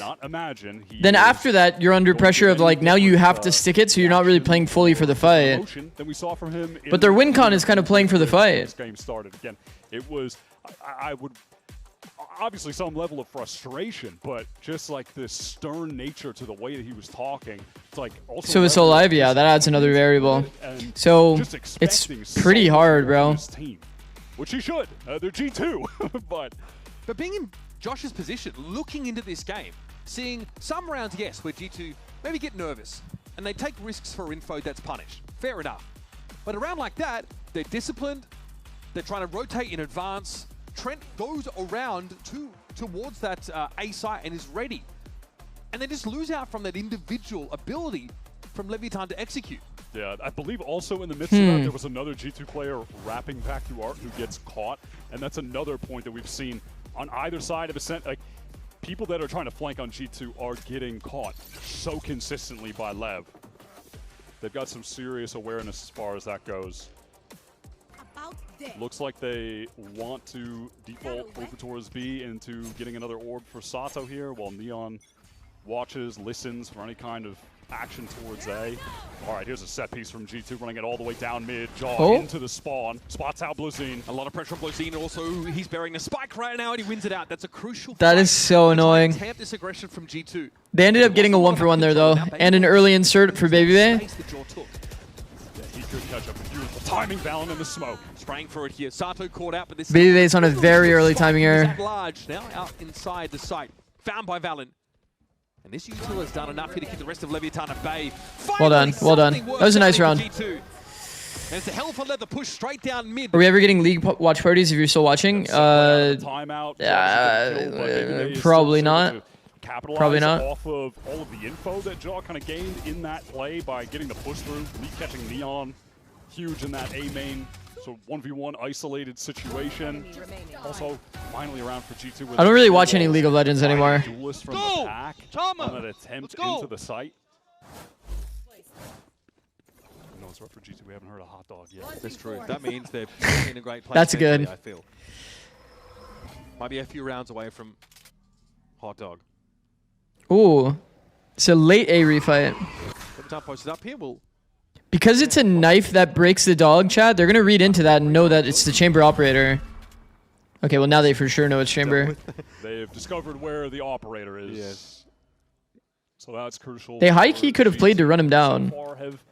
It's not like chamber has like great options from exactly where he's playing to TP out. Not off to a hot start here on the second. They could smoke deep and actually have ran him down. Straight off A main.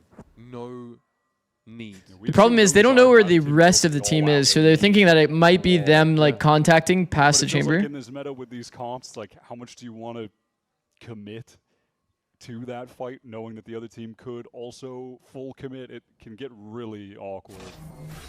Oh. Teams kind of trying to tease out util, things like that. So this is the second time we've seen this happen. The sheer wall and art is separating Leviatán, but G2 aren't in a position to actually do anything about this. It's just for information. They pump faked A and G2 bit hard, man. Connector here. Leaf was just trying to chase them down, but he can't catch up. 25 seconds on the clock. Lev have been playing the clock down so low on these. But they used both smokes for that, by the way. He's in hole. How is spiking in hole? No way. They used the Phoenix wall for their smokes and killed the only player that was entrenched. From the outside of this B site in. That's fucked. Down to 3 players at G2. This is such an important round, and that is a crazy result for Lev. And it seems like they're going to save the Phoenix ult as well. Man, that is like... Man, they ended on a B split with no real smokes. They're going to walk away. And then they won the round anyway. Yeah, at this point, only one option to survive and buy into this next round. And it felt like the B split was so obvious once the A fake comes, right? Absolutely works out for Lev. They needed the players that were A to over-rotate. The setup looked balanced because there was a Phoenix ult that ran through connector, but the Phoenix ult's going to take him all the way back to A, so they basically had nobody toward B. It was like 2 toward B. One was like fake entrenched by himself, not even on like a good anchoring position. Died for free, and then the Flood died for free as well. Damn, bro. He's forced out of Halls. Yeah, he's forced out of Halls because of util. And then he's just caught between 2 players. And I saw some Vice util thrown up on that site to try and slow the push down on B. Didn't do anything. Teleport's ready. Like Spike got into Hall so easily. And that's the frustrating part. I feel like when, like, you know, Josh said in the interview, we need to get our utility cook. Like, we need to actually be able to make use of this. Otherwise, why are we playing Vice instead of Chamber ourselves? See, this is what they were afraid of last round, G2. In case Neon was like contacting the line. Ooh. He takes the fight and wins it out, but just barely didn't make it out because of his movement. But this is what they were worried about. Like the Chamber will often either be a solo contact in A main, or the Chamber will actually contact while the rest of the team like baits him. So they can like kind of speed up off of him. If the Chamber does get ran down, you just have your whole team there to like kind of follow up on it. And if he's the only one that gets spotted or he dies for free, then you can still take the A space. Lev has been so good at playing this kind of like contact pop style, man. Flash around this corner, try to catch someone in mid. The timing's not going to be here. Trent got off the line. This is dangerous. Lee's going to have to win this out on his own, and it's just 1-for-1. That's not really enough. 1-for-1? No, it's not good. Definitely not good. He's got to stand tall. Spike's brought down. Brazine wants to trade it, ignoring the Horde, and now gets Leviatán into A. I respect that. 2v2 with space. Taking the fight to them, not trying to back up. This plant though. Goes for his, and those he's worried about an art rewalk through connector. Makes sense. Oh, they're playing double art. Okay, I think G2's definitely favored in this late round. Really needed to win a couple of more. G2 is definitely favored in this late round. Both Leviatán players out towards art, and Valen still standing means that if Blows gets a kill, it's insane value, by the way. Blows one off ult. At some point, G2 need to bait out some of this Astra util. You know there's going to be a grab wall towards the spike. They want to clear out Church first. They know that that's safe. Okay, Razorvine heard there. Valen has to get off the spike here. Shocked out to combine it into the smoke. They go. It's Bozine able to get rid of Baby Bay. Valen on his own. Captain's performance required here. But Bozine knows better than to give him a free kill. There's Valen. Couldn't get it to half. Just not time. They couldn't get it to half because of the grab well. Lev are nice on the moments where they choose to fight there. Baby Bay wants to make the play, get into the smoke, but he's caught by the duo. He can't get It's one of those moments where like hasn't really been his day. I respect to Trent for trying it. Damn, bro. He had some Baby Bay chooses the harder fight there though, for sure. And it's just not enough. It's a grinding around. In fairness, Jaw opens up by getting that first kill on Probably the best approach there. Basically, every kill that G2 find is traded out. I mean, hell, that was a bold. Smoke goes art, and then just our Vice just is here holding both gaps, right? If he gets out, totally different round, but you tap Spike, they're under pressure to like swing through. Right back to this early B main control. And often you're going to see Said they 3-2-1 in the smoke, which is good details by Lev, but it's not planted for them. They're the ones that are under pressure. Obviously, he still has double shock and everything, but state of the economy from G2, but same difference, right? Oh, you want to get some of that space back? All right, well, there could be a scope just staring at you literally anywhere on the map. You don't know where he's going to be at. That's what they fell into in a sense so often. I mean, even though, as it stands, Lev have just very consistently in this half been playing the trio, B main, get the space, get Sato and Orb. It's 3 here. Cool, and Thorns getting baited out by Pop the Thorns? 1-for-1 util exchange. That's conditioned because the last time they tried this, it was an immediate fast lane and Spike ran into the side. We still have wall and everything though. It's one of those slow rounds we saw on Ascent. Right here. Oh. G2 though, they're not offering much up here. So this start clears all of left, chat. Unless they're tucked back in like the new like slant. Here's the fast lane coming a little bit later. You are seeing Valen getting scanned. They're spammable there, bro. Oh my god. Have what it takes. Blozine's able to deal with Baby Bay. That's the Vice out of the picture now. So that wow. Center util is gone, and Neon's Outlaw brought into the round for just such a reason. sings out. Time a little bit short here. Trent trying to be disruptive, but eventually will be stopped. Oof, oof, oof, oof, oof. I've got an answer. This is 7 on attack as well. This exec is more than enough against G2, lacking in the weaponry there. Steel Garden, not enough. Oof. I like the usage of it from Baby Bay. That gives them an opportunity when they have anchors. Why do you think we see so much Cypher in EMEA, but in NA we aren't seeing it much? I feel like the early info is good here. Able to deal with Valve. Yeah, NA definitely favors Vice. I think that Vice is higher value. EMEA is good info. Or, sorry, Cypher is good info, though. I think EMEA has always been kind of like the slow info-heavy region. They find a lot of value in info. Whereas, like, I'd say a lot of NA is maybe like potency in terms of utility. Like, the focus is more on potency. Like making sure that the utility gets like max win value. And I feel like when you play against a Vice, you feel like if an enemy team doesn't have good macro against Vice, you like just win. You force the enemy team to have decent macro and decent like ideas and how they like pump fake off the Vice utility. Like aggro pushes that we saw on Ascent, and it's one of the reasons that we're not seeing Neon getting as many kills right now. Cypher's a better counter to Neon. Shoot players that are pushing onto him, less angles to easily pick. I don't know if I agree fully. I think that Vice is very, very good. It's like just execution heavy though, right? Like the thing about Cypher that's nice is like it's kind of passive. You don't have to pop your trip for it to get value. Whereas like the Thorn being used on this drone timing is definitely extremely early. You're so fried.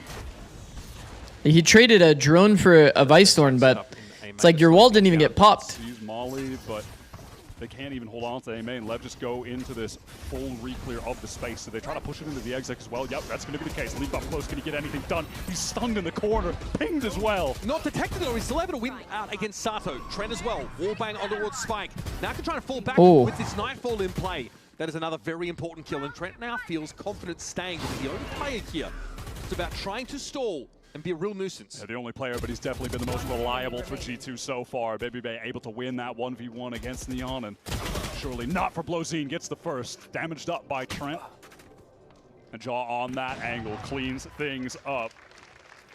One of the only rounds where Lev work into just a fast, big hit. Has every G2 timeout gotten them a round win? Off of it. I think it has. With a highly important first blood. He's in the corner. He's pinged. He got hit by the relay bolt, and he still goes 1-for-1. It's funny, it almost feels like G2 prefer this. They prefer to be run at, as opposed to an ambiguous slow round from Leviatán that culminates in a set play. Also, if there's anyone I'm not trying to fight, just shift the momentum right now. We're winning.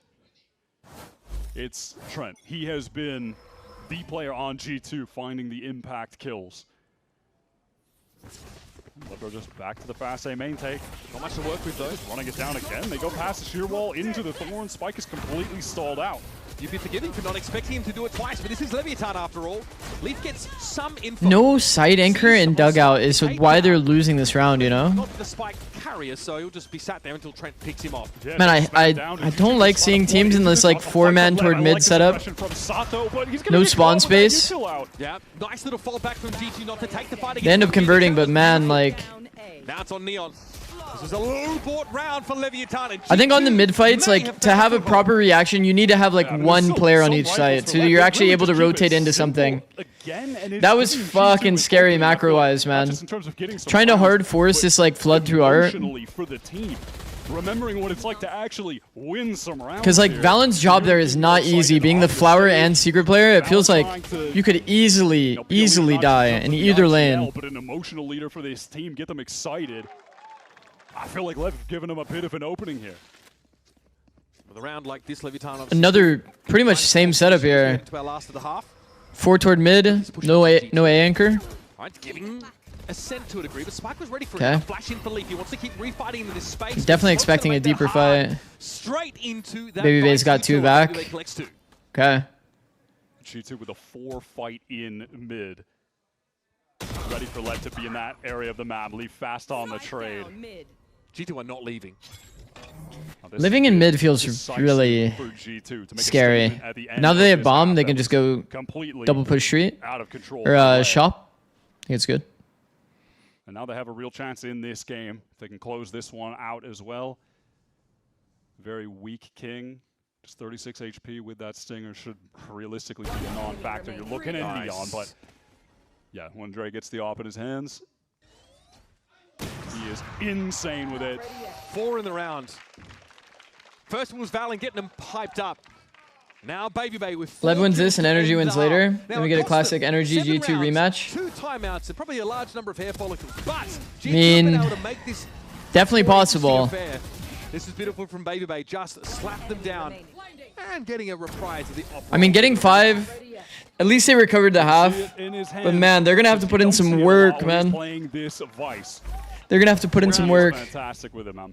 We got more to come here on Pearl. 7-5, Leviatán lead by 2, but G2 have found a bit of spark. Let's see if they can carry it over. They look better with Baby Bay on chamber comp? I don't know. I mean, at least that would solve like Jaw not having to op. But they have in their other wins, man. They have had so much value off of the Vice. Like I think it's kind of underrated how much value the Vice has been giving G2. Baby Bay's been towing the line extremely well too. Playing like heavy info, playing like different Vice setups that enemy teams aren't really like that prepared for. Yeah, for sure. I mean, I think that, yeah, Vice has been pretty fucking solid for G2. So it's kind of hard to like guarantee value, I guess, by swapping a chamber. Baby Bay's chamber is good though. I think they usually go for that, but Vice is so strong in the meta. I think Vice should be good against Lev's playstyle too. But I guess fair enough, like Lev, I think the one thing Lev does well in terms of their defaulting is playing around Vice. Given they're so contact pop heavy, if they were playing chamber, he has to kill them on the pop or they just lose sight. Or he has to kill them on like the contact or they just lose sight over and over because they wouldn't have any way to like prevent Lev from like just hard one-phasing everything.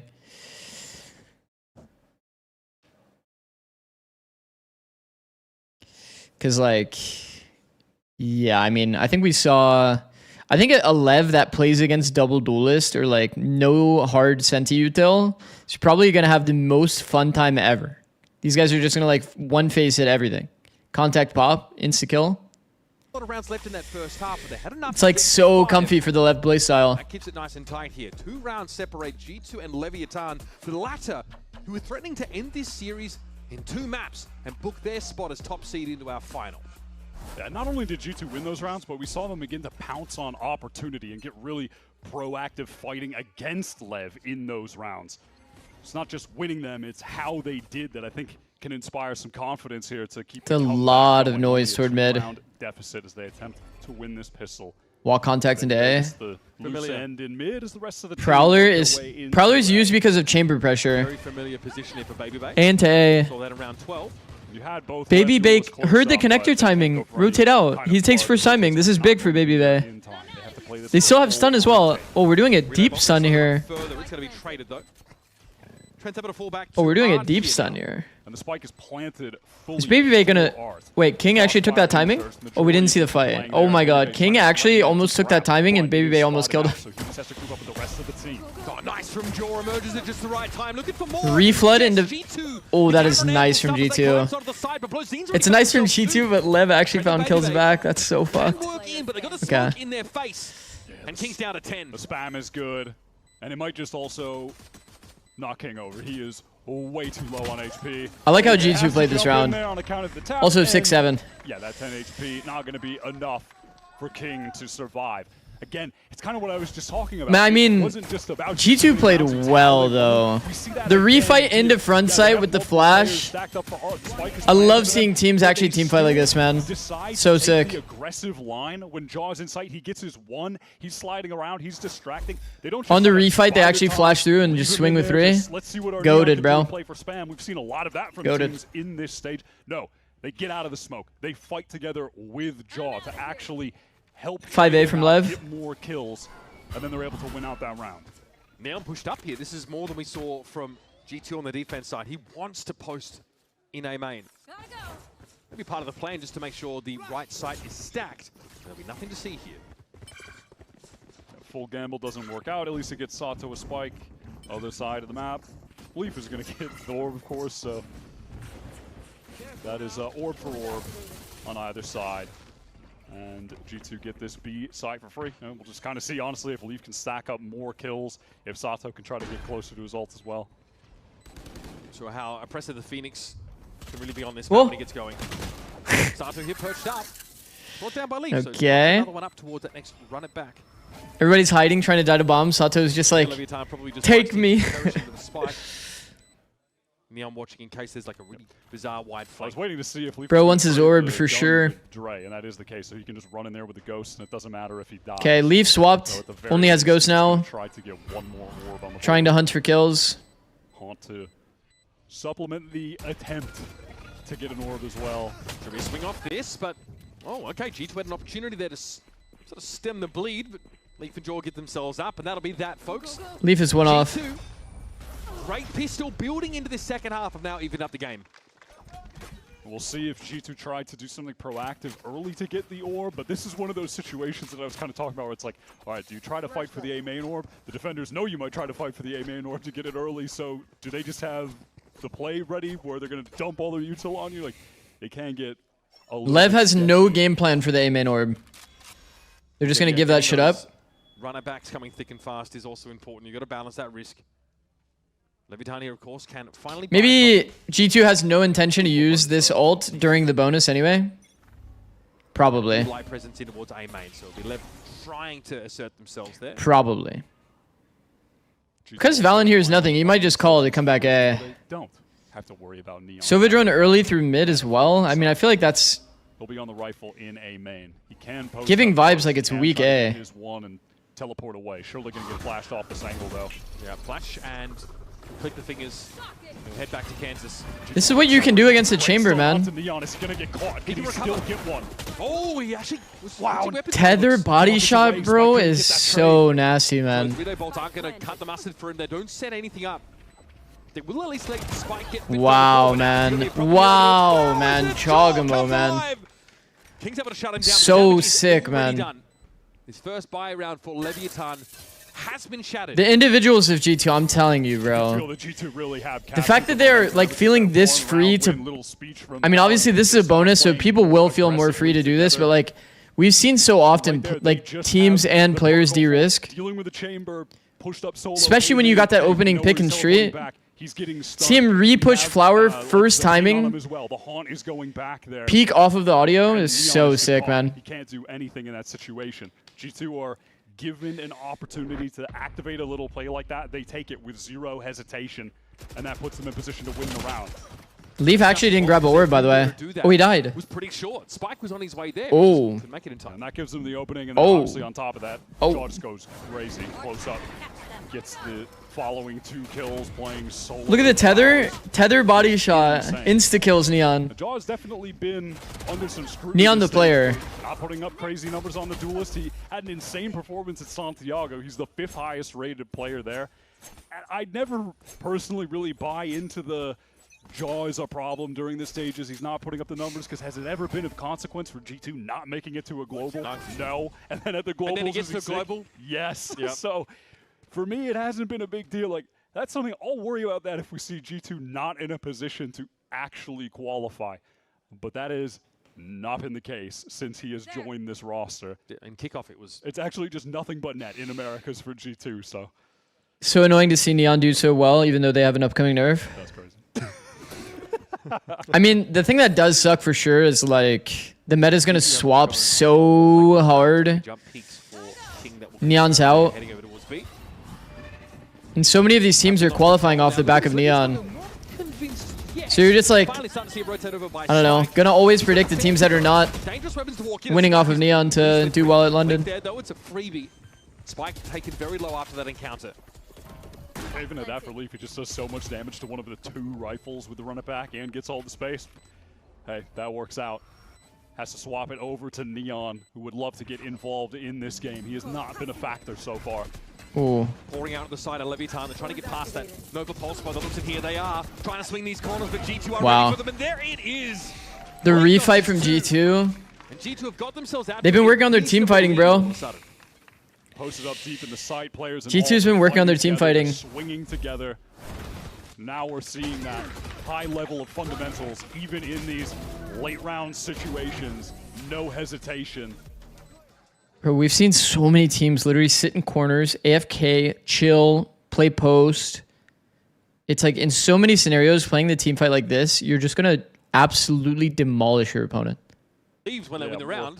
So I think that tells you everything you need to know. We've seen it multiple times now from G2, and G2 used to be one of those teams that just sat back and chilled. Now it feels like a lot of their posts are playing for a team fight, and it's like working exceptionally well. Will cause a lot of problems for Leviatán. They do not know if he could emerge via flowers. Leaf might be trying to sell something here as well. The slide during the flash is so annoying. By the trip that was over. It's actually so annoying to play against a team that just, yeah, that's just so annoying. That he is on this flank right now, and he could crack open this B site, allow the players from main to just run in for free. Oh, these moments are so rare, but when they happen, they are back-breaking. Now, Jaw, under no threat here of any reprisal, took down the only player on their B side. Well, contact line that's not good for them. For Neon for Lev. dismantled. Only 5 kills for him this map. Trent still with his C's to play with when they try to get back into this side as well. Could be some valuable stall. Man, the fact that they have this deep spawn space as well is completely cooked for Lev. Still a 4v4, but Leviatán. Blues would have to go crazier. Okay, yeah, it's wraps, bro. They should save. Realistically, Lev should have saved. When they realize they're coming 3 out street into a spawn main site crossfire, you just save. That is way too good. What an 8-round run for G2, down 7-2. The game has not been close. And honestly, it kind of changes the context of the 2 timeouts being taken on that first half of the map. I think Josh really wanted to make sure G2 had a foothold, some number of rounds to work with. Yeah, I mean, when you figure this was, what, a 2-7 comeback, chat? And 5 was enough coming into the half. There's going to be a timeout for Leviatán here. Owner needs to get into the year. 7-2 comeback? No, still not. But they're not Maybe if they win the game. Maybe when they win the game. Shit. They're not in the hot dog zone yet. That's more of like a, we're pumping these fools, you know? And we'll see if Owner can be the difference maker, as Lev have just been getting torched since round 10. The game has not been close whatsoever. Owner led this team. Jog always seems to wake up when he's needed. Is he just a big game player? An ill-fated campaign, to say the least. Maybe. Blame being thrown around. Maybe. A lot of people just wondering why these Jaw is nice, bro. look like superstars, couldn't generate anything. Yeah, they started. Jaw is extremely good, man. And then Owner made some questionable comments about his approach to coaching that landed him under some serious scrutiny. But hey, he's worked his way back here, just grinding with the Leviatán Academy team, rejoining, bringing up Blows and Neon, and it is rejuvenated Lev, rejuvenated his career. Okay, G2 is 1 out of every single timeout. So are they going to win again off of this timeout? That would be crazy. Control of once upon a time. I mean, it feels like ages ago as we have watched G2 just crush them on every single round with some serious aggression and proactivity in every little chaotic moment. They are dictating the pace. So do you guys see where this star is placed, by the way? This is like an anti-chamber star, literally. Then he'd have to fall back. So you have to play in this zone a bit if you're going to be playing for like the pit TP. While still making sure he can get out of dodge. Problem is, the star's not placed perfectly. Out to get it.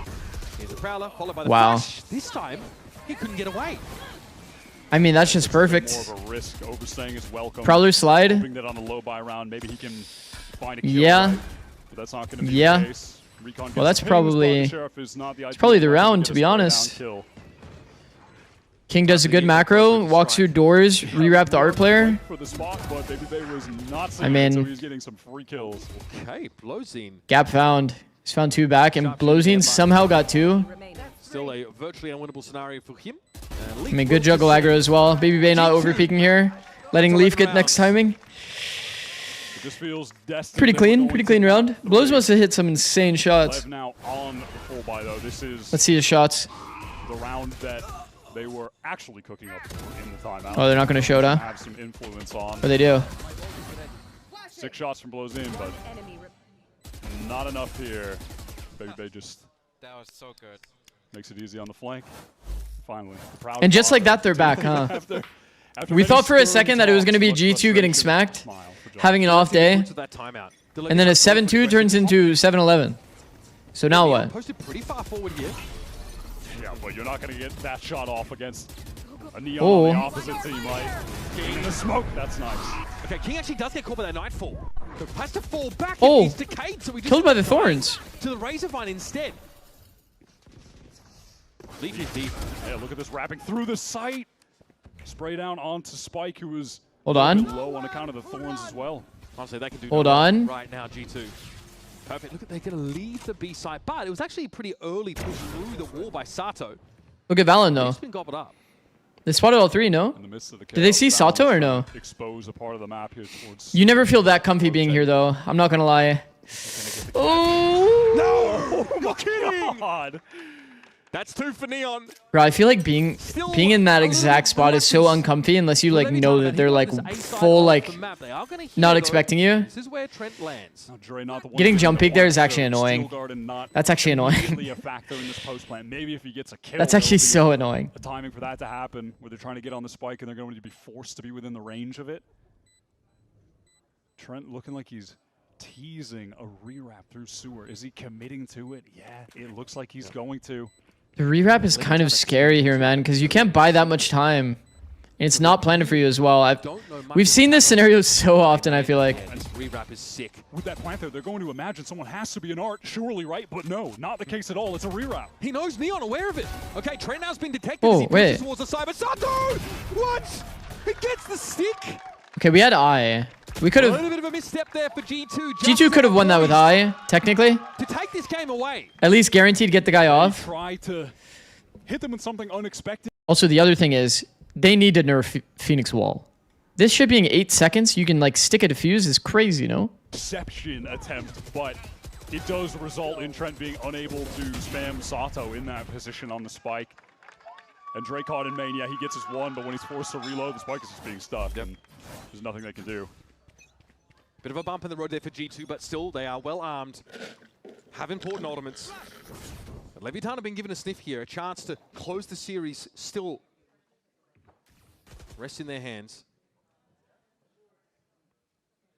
Of course, Neon is going to look to be proactive, as humanly possible with this op. Obviously not posted up on that. What if they make Phoenix Wall not do damage? No, I like that Phoenix Wall does like a little bit of damage. I like how we've seen the Phoenix meta develop, bro. Like people getting canceled off drones, people getting denied plant spots. Phoenix Wall has felt like one of the most unique like pieces of utility. The problem is just 8 seconds is just a little much. The fact that you can stick that is kind of fucked up. Trent sends the Prowler into mid, trying to make it seem like maybe there's a reclear there. Maybe there's going to be an attempt to go for some kind of art split, Lev knowing that A main is just completely open for the taking, right? But that is not the case. Lev were in mid. They have a player up close on A main. Leaf trying to make his way through with the run it back. Spike is tucked in the corner, but he's spammed down. Full spammed. Yeah, Spot's notorious, and we've seen a lot of value gained there, but that's going to be sprayed in advance. But we've seen wow. Handles draw deftly. Does he want to push up here? Yeah, okay, Steel Garter makes this a little bit more complicated, but there's no escaping it right now. You've got to commit for Leviatán. Wow. That's Sato's run it back. Oh, deep rewalk from Baby Bay is also money, man. Just the classic. Baby Bay exposing a little bit of an... He's not going to get timinged as well. Timing on this for the easy double. Wow, Sato. Sato kills him there? That's so fucked. I would be so mad if I was Baby Bay. Make the perfect play to re-push, get the timing, just to get absolutely like 180-degree flick during a suck. Man. The suck is really good details, by the way, as well. Because it like keeps him in the angle for Baby Bay to kill. Coming back into this game. And we're seeing that individual confidence from G2 as well in a moment like that. Like G2 is definitely flowing well off of each other and making a lot of really good individual decisions, man.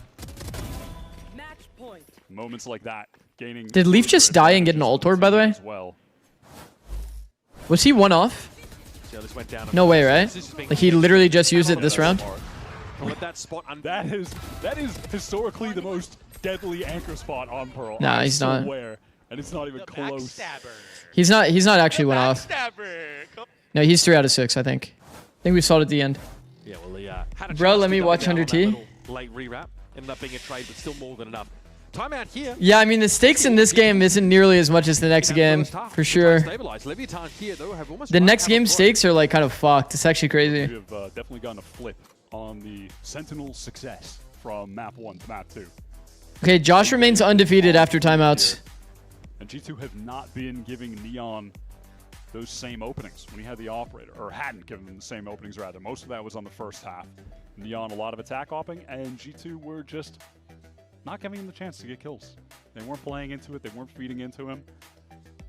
Wasn't able to catch rotators like he could on Ascent either, and it's resulted in him having pretty little impact overall outside of, maybe that one op round on defense, the one that they were able to get round 19. G2 are looking good to take this map 3 split. Okay. Seen a lot of Lev there. They do look strong on the map, so despite G2 winning here, they're obviously not out of this just yet with the grand finals on the line. See if Lev can try to bring this back 3A to setup. OT, though. It'll require 4 in a row. Okay, they're looking to do a main control when nobody's close to ults on the side of G2. Well bored, at least a tour de force for Neon. He's going to be holding this Heavy B open. Not exposing himself early, just a jump. Oh my goodness. Ooh. A jump and peek, and there goes Lee. Now he'll fall back off this. He is marked up. Prowler going to come in over the top. And Neon's fallen back to falls. Safe Wow, spot, man. And once again, the corner is checked. But Neon is so fast, bro. 3 with that tour de force. Surely not more.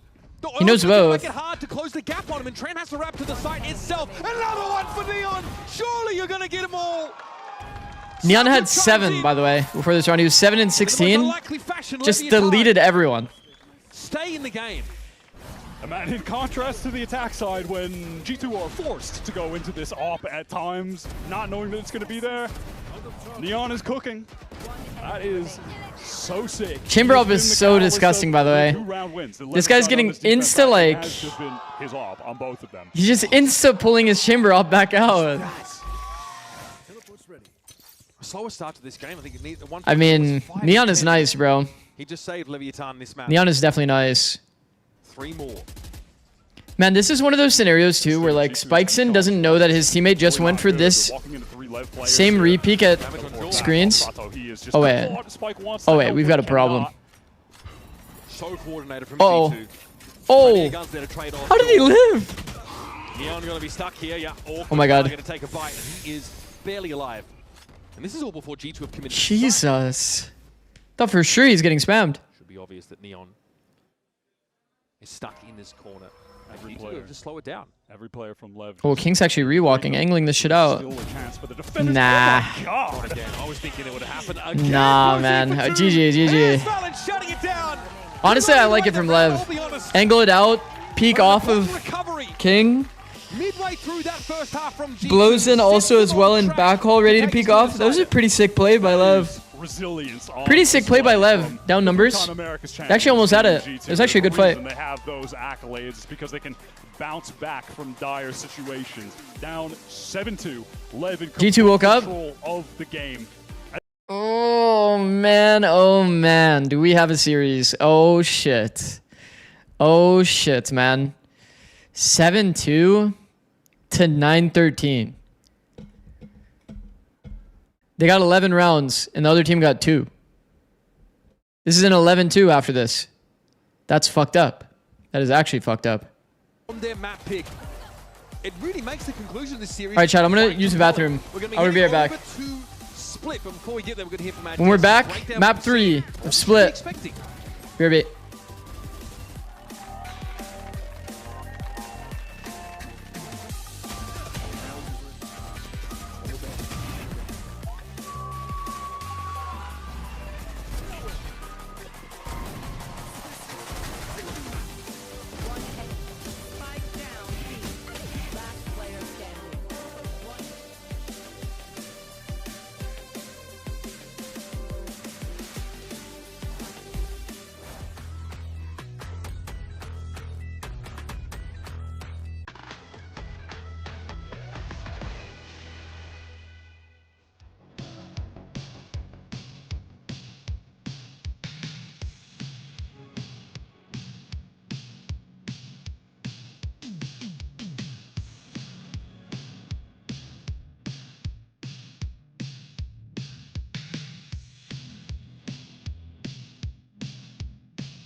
y aún no puede ser posible, pero King podría llevarse la victoria.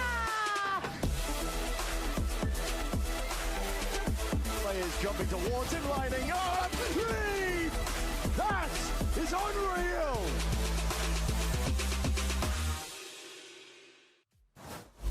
Let's go, boys. I'm telling you, just shift the momentum right now. We're winning. Let's go.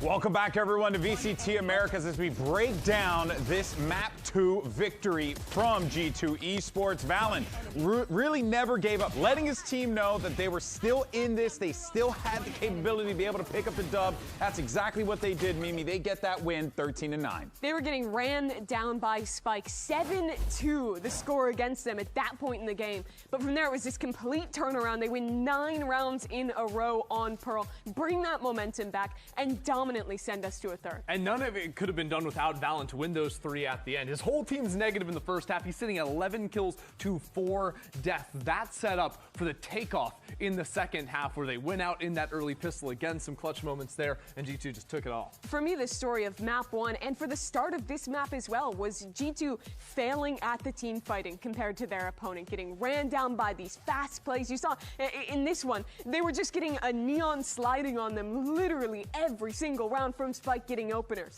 But once they took that pause, they slowed their game down a little bit. They did a much better job of swinging off each other, actually being in positions to punish Lev playing this fast style, and completely shunted the momentum. And I think ultimately it was still G2's defense that was struggling. That wasn't a huge turnaround for them coming out of Josh's disappointment. It was the second half where the bonus round is won. Look at Jogamo here, falling off his own stun, but then this seize comes down from Trent as well, just completely bullying Neon. And that was the signature in this half, was stopping Leviatán, dominating in the early picks. And then here on 1 HP, 2 extra kills with the Stinger. Back on Ascent, Leviatán were running G2 over in terms of those opening engagements, but when G2 moved to their attack, their utility was on point, and Jogamo was 4 for 1, doing great at the start. Yeah, they end up getting the majority of the opening kills in this map. Such a stark change from that one.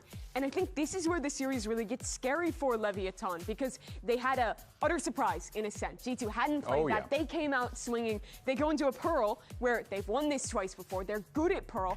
And now they have to go to a split where they've had very high exposure. They've shown this map a lot. They've looked predictable on this map so far. And G2 knew this map was coming in the pool and will have had a lot of time to prep it. Yeah, 2 things that just stuck out to me is that, honestly, a lesser team would have struggled in those moments at the tail end of the game. Going down to the degree that G2 was down in map 2 and then coming back the way that they did, I don't think a lot of teams have the ability to be able to dig themselves out. But what's even more important is how they're doing it, because they weren't just doing it with like great execs or whatever. They were like actually trying to punch him in the face. And that's what they needed to do, because Leviatán, we always know they're going to go for the left and the right hooks all the time. Well, I think the big thing is, why a lot of teams can't do it, is because they don't have an IGL. They can just frag his team out of a hole. That's true. Right? And then also motivate them to get that ball rolling into the second half. Valen's one of the only guys that can do that. And I think if you look at the early failings this stage for G2, it was when Valen was on hardware every map, where he didn't have that agency to be the individual Poor talent guy's we throwing know up he a can wall. be. He's like, where's my team at? Yeah, they're already dead. He's back on the comfort now, and he's been playing to his standard as an individual. And his standard is so much higher than most other IGLs, except maybe someone like King, who's on the other side of the server. Well, let's look forward. As we saw before, we're going to have Split coming up next. This will be the decider here, folks. So we've seen teams, time and time again, pick into Split against this Leviatán team, thinking that they have the reads, and it turns out, again, the left and the right hooks come on in, and Leviatán get the dub. The thing is, Leviatán, they go into the left hook almost always on this map. The same exact hook. The B main opens every single round. And to be fair, I think their exec on the B side is really gnarly, but they love to sort of threaten this space up here to bait out utility, to the point where Artson wasn't even putting down his wall at the start of rounds, just anticipating that Leviatán take it a lot slower in these rounds. They'll play for that early space, then move back into mid, then regroup, hit this B site more often than not, maybe. I think fundamentally, though, Fury actually had good ideas, as did MIBR when they played against this team, of how to shut them down. Rewalking players into mid to punish the re-clear, having refight ideas to flush them out of main when they go for this open, or hard aggressing on the other extremity towards A. Where those two teams failed was in the execution, getting cut down in the mid 3v3s, losing 2 players A main to King on that solo lurk. I think that there's already a blueprint of how to beat Lev when they play this exact same style, it has to come down to a G2 playing the kind of execution they had on map 2 of this series instead of the execution they had on map 1. Yeah, you mentioned it there, how good King's A-side control is, because he's not often aggressively lurking, but if you try and do anything aggressive as the defense on that side of the map, he's always getting the 2 kills. So I want G2 to be focusing way more on the refight into mid. Leviatán, they open B main, then they move back into the mid space. I think fighting around smoke drop timings in that space is absolutely critical. I just want to see them work the map. I just want to see them work the map. I want them, G2, to work Lev around the map, and I want to see Lev really force G2 to make mistakes. That's going to be the thing that stands out here, and if Leviatán can do it, that'd be huge. They win this. Yeah, I am interested if Leviatán are going to think about this split and think that, hey, we want to change something, show different defaults early on, would you move change away it? from that 4-1.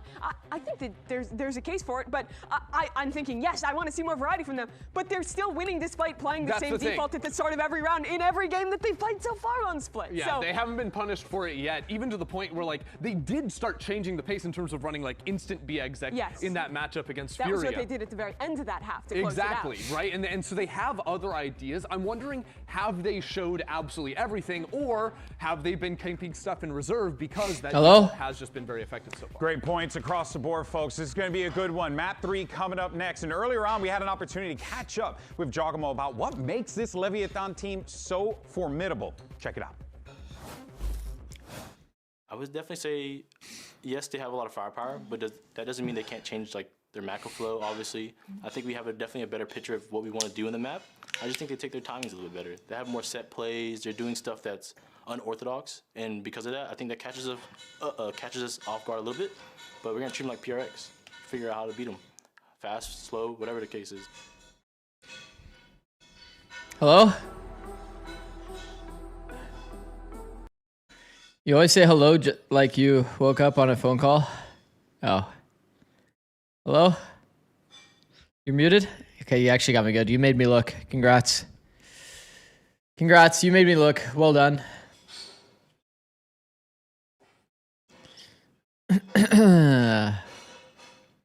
Yo, Six, how would you say to be like Giacomo? I remember him saying he started from gold. I think you just need to play a lot. You need to play a fuck ton. Giacomo is like full instinct. Giacomo is like the guy that played so much that it's like he doesn't even know why he makes some of the decisions he makes, but it's like the perfect decision because he's just in tune with his instincts. And playing the game for Giacomo, it helps him a lot. Like he's reacting to info like constantly. I think he also has extremely high audio. So his instincts are even more benefited from that. Okay, I don't think we're seeing any comp changes. Time this Lev team got a trophy was against G2 in the 2024 Americas Stage 2 Grand Final. A 3-1 victory for King, for Lev. Since then, this league has been G2's domain. They have ruled over us for over a year. They didn't get first at kickoff. Obviously, the system a little bit different, but they want to bounce right back and get this stage trophy.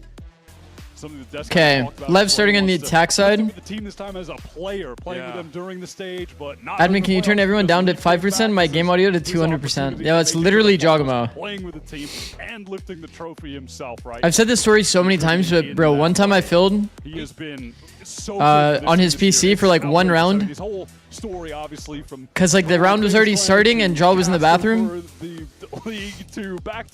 And I put his headset on it. It was like way too much. Like my ears actually hurt. I had to play the round with like his headset around my neck.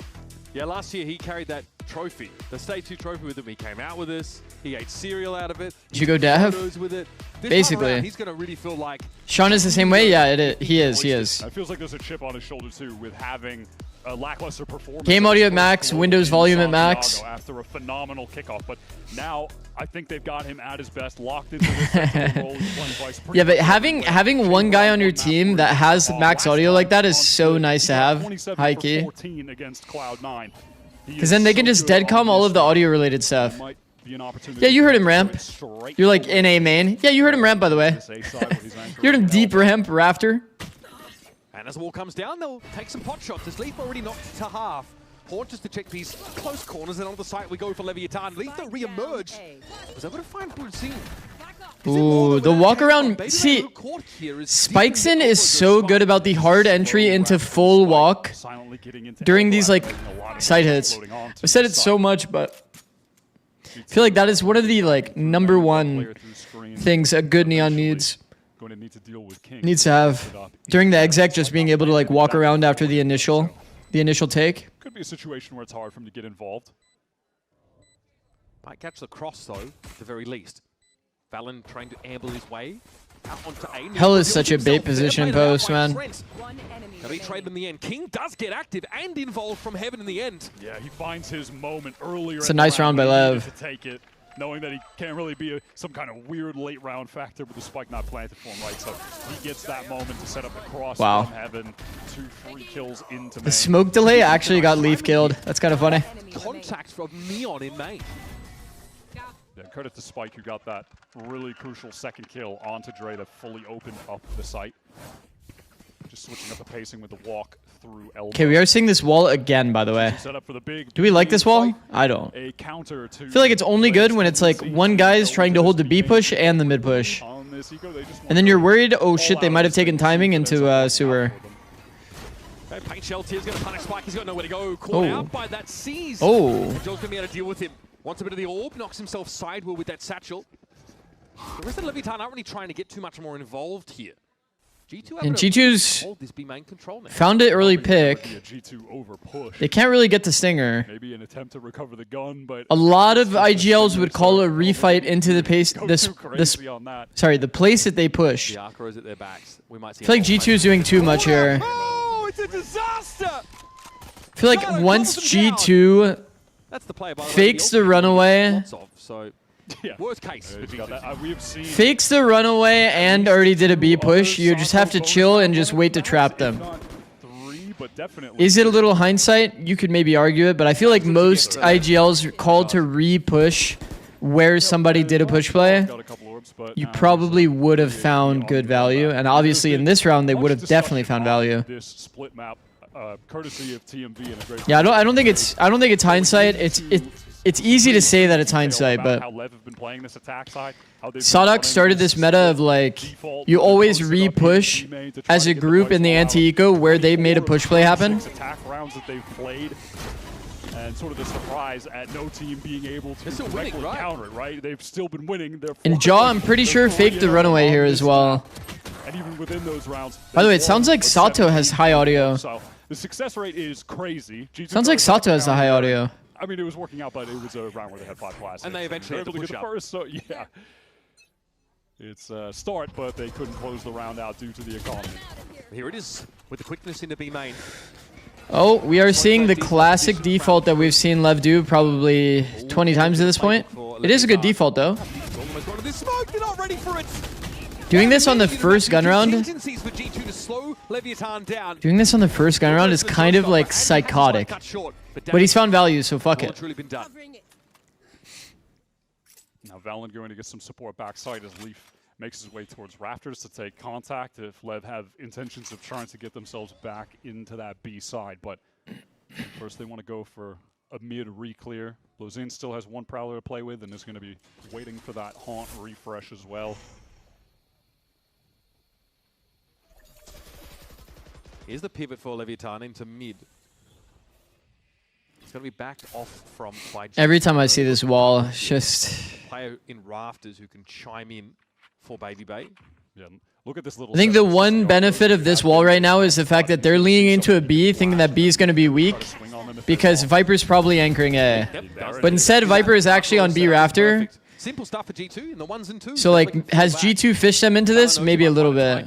Valen shows himself as well, so now they know it's 3 people they're going into. Fallen back to a very passive angle. One enemy remaining. Can't ask for much more than that. Can you? It's Leap for 3. Beautiful on the trades. And I mean, yeah, you mentioned the simple stuff, and that is just what G2 are flawless with. All should ask Josh about it, this mid wall. Of Valorant. I mean, we've seen this mid wall so much, bro, that I'm like kind of done talking about it, but I do think it's still, like, my opinion hasn't changed. probably the main factor that has My opinion allowed has them to not have changed. such I a still think it's a terrible wall. high level of consistency. That was something that Trent was actually talking about in the interview this last week as well. Still waiting for a hot dog, by the way. Yeah. I don't think we've heard one yet. Still But not there. that Maybe was they've something just he was moved on. talking about, like the level of consistency that they have being down 0-2 and going 5-0. He feels that they really have something special there. Those fundamentals are important for G2, but will they answer this early round stuff from Leviatán? Now, many teams have tried and failed. This King Whoa. Straight away, but How does that trade even happen? Smoke that deals with him as the sight hit is on it. Sato, an unlikely kill to find there, but still he converts now. Even in numbers. Wow, Baby Bay's gone massive, man. He was essentially isolated. That's an insane duel to win, man. Prowler can't confirm his location. He can win out against Baby Bay. Fake TP to boot. He's able to get out of the seas. Fake TP has actually done good mental damage here. Could be left and right, and now could be taking spawn timing. Immediately go for double hold, try to take the fight. Oh, he doesn't know where the others are as well? Even a repush potentially, or something along those lines. But G2 is going to stay doubled up. Now they have the line on the spike. Yeah, it'll be telling. I think when they see that it's still down. Don't know where Chama is from, right? No. That should tell them everything they need to know. They split this double face up, though, just in case there's been a road play up into heaven. Wow. And there's Trent, ready for it. And he delivers. Closes things out. He has been as reliable as He doesn't want to give away his position. I think getting the orb is it's like understandable to not go for the orb. The one guy getting them a couple rounds on the board, it was Trent. He has been in form today, regardless of what has been happening to the rest of the team. Crucial impact kills are consistent with him. Now Leviatán forced Plenty of gaps, 2 players alive, 1v2. It's like doable until he gives away his position. With the double duels, you can imagine there will be a big pace increase towards this A side, just trying to close the distance. These are the rounds that G2 though look really good What? at, typically. Oh, they got info now. They do see the peak about the Oh. ball. It's going to be a TP up there for Neon. Wow, that is snappy from Shaw. Wow, man. 3 already for Jaw. Jaws decided to just turn it up, bro. Where the rest of these Leviatán Ace players time? are. Blues in, caught out by the paint shell. Give him a number. King shuts His it down, instinct but is still to just hard entry for his boy. Respect, honestly. Josh Folly gifted a tier 1 sub to Cop. All good. That's Thank you, Josh. Insane round from Jaw. Always nice to see him back. You, Josh. Played so much of it when he won champions with EG. It's like Goated. Go to Josh. Satcheling around when they could never lose on that map, could do no wrong. He doesn't play it too much anymore. Guys, you guys know who Cop is? Cop is an ex-LCS pro. The first showstopper of the game for him was a little ill-fated. He's famous. This next one is just about to hit his inventory again. As is the potential for Leap to get a Viper's Pit. This is a crazy push down mid. Wow. Oh my god! Okay, this is the first time we've seen this mid wall used like that, by the way. Tried to get a little cheeky over on the B side for that info. It's actually nice by Leaf. That's a great little lurk kill from That's a pretty sick opener. What up, Brad? How's it going, bro? Things up. Just doesn't look like G2 might run. Because Lev never attacked mid. They just attacked mid the last, what, 2 rounds? We're going to get a bit of a reset here. Lev are fully Or was it just last round? all 3 lanes on the map, and they've got the intention of just I saw multiple times, I think, Lev goes through mid. A-side exec. Maybe Because it was also the B split round as well. They were through mid. And we were saying that the wall is useless. What is this mid wall? So it's at least 2 rounds for sure. All right, Trent, on that reclear, the Prowler might give a little bit of false info. It doesn't go to the range where it can actually connect onto King and chase him. King was really deep there in A main, so now they can make their way back in. It's impossible for Trent to watch all these lines. I just love watching G2 because G2's definitely found like such a sick balance, man. Map Thorns. There's some noise. Yep, he's calling for that now. Okay, that's bought some time. Look at the map. Leviatán And they keep throwing this A orb, but not actually anchoring their Viper at A, which I think is another sick detail for G2. It's kind of making it much harder to read out the setup. Wow. Wow, man. Trent holds the pixel, plays the shoot and give. Just a few pieces of util give the perfect amount of Pretty sick. Pretty sick. Trent to get the numbers there in time. It began with this really cool play down mid though. Double collat this round, by the way. Down next to his wall when he can't go Double collat this round. Leaf collat and Trent collat. To walk in and get the peak, that's so cool. Great cross-map comms there for G2. Trent was completely alone there. Until he wasn't. He said what I said. He did, yeah. Dude, TP on top of the box is weird. This is G2 again, just trying to find ways to... We've seen so many B main TPs. B main default, but it results in Jaw going down. Showstopper not going to be a factor in this round now either. They keep using this deep mid wall. That solo A play for Man, they love this shit. Maybe Veto was some util to work with here. It's going to be hard for Leviatán to get straight up the middle of the map. And this is the situation where majority of the rounds, Lev do just double back into the B exec after the mid work. Guess they're worried about a potential opera toward mid. Quite often it's through into B heaven. There might be a different tact here. Yeah, King just needs to go back and watch Sewer just in case someone was following him up. When I like this from G2. A main. Sticking into a 3-man B hit. If it's A, probably play for like a little bit of a save or maybe play exits. Like we said, if it's 5v4, still if they hit into 3, it's like you're hitting into strong side. So this is basically a 5v5 for G2 currently. Lev plays it well. 5v3 exec ends up getting value. Well done. It's all of a sudden. Look at the health though on the Lev players. There is a chance. There is a way for Leafback to get into this. All of his targets are very split. King's going to be jiggling this and see it coming now. This is info for the rest of Leviatán. King brought down by the fucking poison bolt. That's the first. Time though, of course, as always, is of the essence. Killed him like a fucking wizard. So much to look well done. And Neon spent most of his time chilling in B main that round, finally emerges. Even though G2 have the right idea with 3 players on B, ultimately they have no defensive util to work with. It's just straight up gun duels, and they have to go up against Spike running around with the Neon ult. In combination with that, the Haunt that you Fade, Omen ult, Viper ult. Viper ult on both sides. Still a really tough anchoring situation for G2, despite having a good amount of numbers on the right side. Some big ultimates here now for Leviatán. Man, Phoenix ult plus Viper ult is just annoying because you have like pretty much like... What are we getting from Leviatán? So early I love the A ults, by the way. Like A ults, I'm such a big fan, but you need to add like... The problem is you need to add a piece of utility to make sure that the Viper can actually get the better ult and that you don't get timinged on the cross. Are good at just getting these Vice. I like the confidence though from King to actually take first timing into the ult.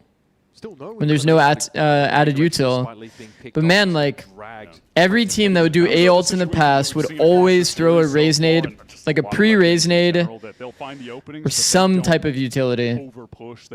Sage slow, something, to help set it up. It's a bit greedier, but man, is it better. It's definitely better. Success early on Pearl until G2 ran it all the way back. Valon was second guessing whether he wants to be in this heaven position, even with that full mid control. It's time to go run it back and be popped straight away, and this Satchel util might look to slow things down. He actually killed the Phoenix ult. Down in his ultimate, but Spike is pretty deep into the site. I don't no know spawn smoke. The Prowler hits him at just the right time, and he's going to give up that space entirely. Spike is that was an important duel. Still wins it out. And now Valon gets his first frag, but again, it's really just a footnote on the round. Save. The Leviatán so far have dominated. Yeah, already down. G2 want to play to the win con of anchoring the site, and they need to just get the kills to win it out at that point. They can't be playing for a retake. It's never going to work. Damn. But that's going to make things extremely difficult. Yeah, they probably weren't punished like that in scrims where somebody just takes first timing, but that's always the risk on this A ult. When we've done this in the past, we like kind of, you play one scrim, you get timing to one time like that, and you're just always going to add a piece of util, and then it's like solved, you know? Yeah, a bit more of an unlikely scenario than you'd expect. Maybe it's because Jaw had op, and usually they do it with a raise nade.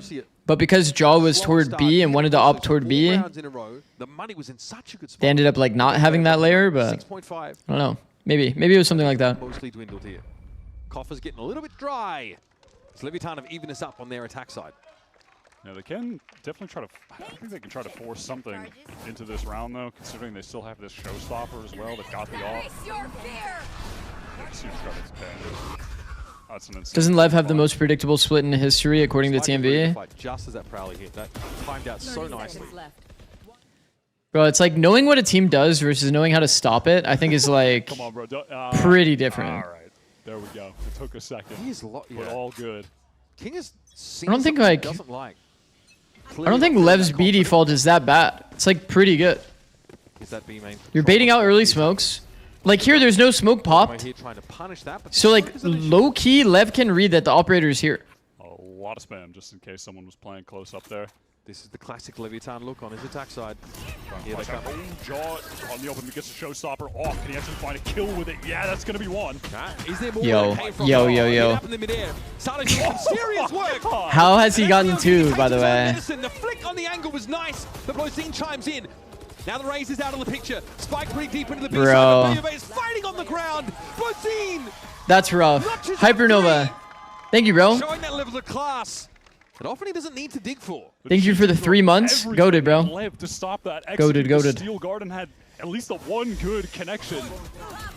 Bro, Jaw's done so much just for them to lose the round and commit ults. Ridiculous with that. The repick with the off is crazy. Then he tries to go for more with the shorty, hoping the rest of the team can. Bro. And it kind of could. The Steel Lev is Garden just goes shooters, off, but 100%. Listen, the round is never done against Blozine because he is just capable of snapping to every head on the other team. And so this idea that G2, you know, have tried to test in order to stop this Leviatán B-side push has been mixed results. And it's always been Jorgamo trying to do something unexpected, trying to be disruptive. Yeah. Like, it doesn't really seem much deeper than that. I'm so excited for this match. Fucking hell. Or, you know, pop a showstopper in a round like that. But I wouldn't say it's been successful with consistency. Leviatán are still ahead. Been the story with this, and that's why it was you know, so baffling and getting so much discussion, is that the teams know it's happening, but they still can't actually beat Lev when they're on attack side.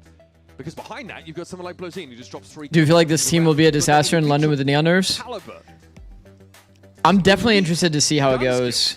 Because Spikeson has been insane on Neon. Like, it's actually like fucked. Never guaranteed. But it's not like they don't have flexibility within their roster. They have a good amount of flexibility, actually. Getting Spike up close mid with Blozine. I think Spikeson was also like a Viper player, bro. So explain how that even makes sense. Like, they definitely have ways that they can make next meta work, but Neon has been a pretty big part of their game plan. Setup is being conditioned, right? There's a retake wall here for Valen, though. Astra's going to be pretty instrumental for G2 in this round.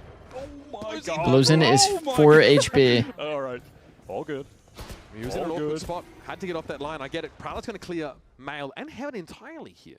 Yeah, so Lev trying to make it seem like they were going. Trent's rotate was heard here into B, by the way. Into B stairs. They go for the all-out mid aggro. Doesn't result in any kills. And Trent would have heard that noise, by the way. Blow's dropping the spike to someone else. When you hear a spike pass there, by the way, you're probably assuming that somebody's getting inserted. A lot of noise towards Vent. They don't seem to care that they heralded their own arrival. Yeah, they draw out a little bit of util. Lev, at this point, they're still so spread across the map. They can decide to end anywhere virtually. They have B main, they have A main. Okay. Oh, it's a double fake, Chad. That's the cell, and it works out perfectly. Jaw is caught. Oh, wow. Oh, wow. The walk reclears from G2 have been kind of not accurate today. They've been walk reclearing strong side multiple times. The walk reclears on strong side is not it, chat. It's not it. I'll explain what I mean by that in a sec, but because it seems like they're actually going for it. Makes it seem like it is going to be the cell to go. Which makes sense. Their guns aren't sick. Goes up, Spectre in this round. Towards B heaven, it seems really realistic that that was the play. But okay, he found a Phantom. He's gonna peace out. No, in reality, they're going. Oh, he's looking for damage. Out of his position, he does fall for it. And it's reminiscent of the first map in this series. There's a genuine discomfort from G2. Sato looking? Nope. Leviatán's moves. Lev are really. Like, here's the thing. Faking, selling things, working the map. Rewalking this is max win, but it's the most risky, right? Because if they leave a player, you just die. If instead the reaction was to push through a main, you can get like similar amount of info but more space, and you're less likely to be held. Made so much progress, I think specifically. So generally, when you're like wanting to push something proactively, you don't want to push where they just made noise. It's kind of like that G2 round. You guys remember when Valen died, re-pushing Street after they took Street control. It's like the rewalk should happen on lanes where there wasn't any noise Token presence to secure extra whereas G2 are info. on the walk. Do you get caught up in this? Dangerous. Primary controller here, need that util. Oh no, here we go. I mean, this is G2 giving up so much of the map here. They've let Lev get a free post plant. Yeah, the thing is though, look at G2's position on the map compared to Lev. Right, they've already Assaulted. There are 2 Lev players in the attacker spawn right now. Yeah, this pit pretty important though, I think now, as Lev is still trying to get a couple of players in position. I mean, speed could create a 5v3 in this situation. Bro, they're so slow. Also to dissuade any push onto the side for G2. They Assaulted, but then canceled their flood. And they're pinging this out. There's a cross. Trent is aware of it now, especially having heard that run and back come through, and Sato's already down Valen. Flash, refight. He will be claimed by Baby, but still a second bite. It's so chaotic, bro. Gets involved. They force him out of the Viper pit, but they just lost all the duels. With 1 health decayed down. Has to go for it. Ew, that was shaky from G2, man. Leviatán pressure down mid. Neon just plays. Wall to flood. They know that it's up numbers because the players were in mid still, and you have a faster rotate. They could have played for the 5v3 flood there with the Asher Wall. Just some good communication. Somebody must have canceled it, man. Must have canceled it when they heard the Viper Wall, maybe? And yeah, there's a window of opportunity for G2 to go fast, but there's no reason for them to think that that's a situation. They didn't have the info on, you know, towards B necessarily, that there were 2 players so far away, so Lev are able to get away. Yeah, there's been 1 timeout. Do they want to just end this half with a fast A hit? These are the kind of rounds that they brought out on Pearl that were going G2's way at the end of that half. When they started to simplify things and just go quickly into sites, hey, it might work out. T-side op gets a pick as well. Yeah, Leak just hoping to see that cross punish for it in the end. Baby Bay in trouble, but he has the right weapon for the job now, though. Making a change. That haunt, wow, that haunt is insane. He's given so much support from Chen. The walk here from Jaw is insane, bro. Only 1. Fast by Neon, bro. Very fast by Neon. Back elbow, no one can deal with him. Nowhere to go either. Yeah, balance. Okay. As well, it's cooked. Baby Bay did insane work to anchor there, man. Well done, well done. As soon as Lev kind of simplify things and go for a fast exec. Did you just call Aya haunt? Okay, well the person casting called it a haunt, so I probably did it subconsciously. Great utility support. That haunt sets up the spam through the smoke, thinking someone who's going to be in that position. He's right. I mean, if there's anything that G2 are good at is I mean, it's map 3 split, bro, so it's bound to go OT. They definitely got reps against that style. Leviatán spun around a little bit towards the Well, I mean, it's literally called haunt, right? 7 rounds to the good. As we head into our last half of this series, that top spot, top seed of the finals hangs in the balance. It's like, fuck it. I'll call it on. Why not? Fuck it. I'll call it on. Why not?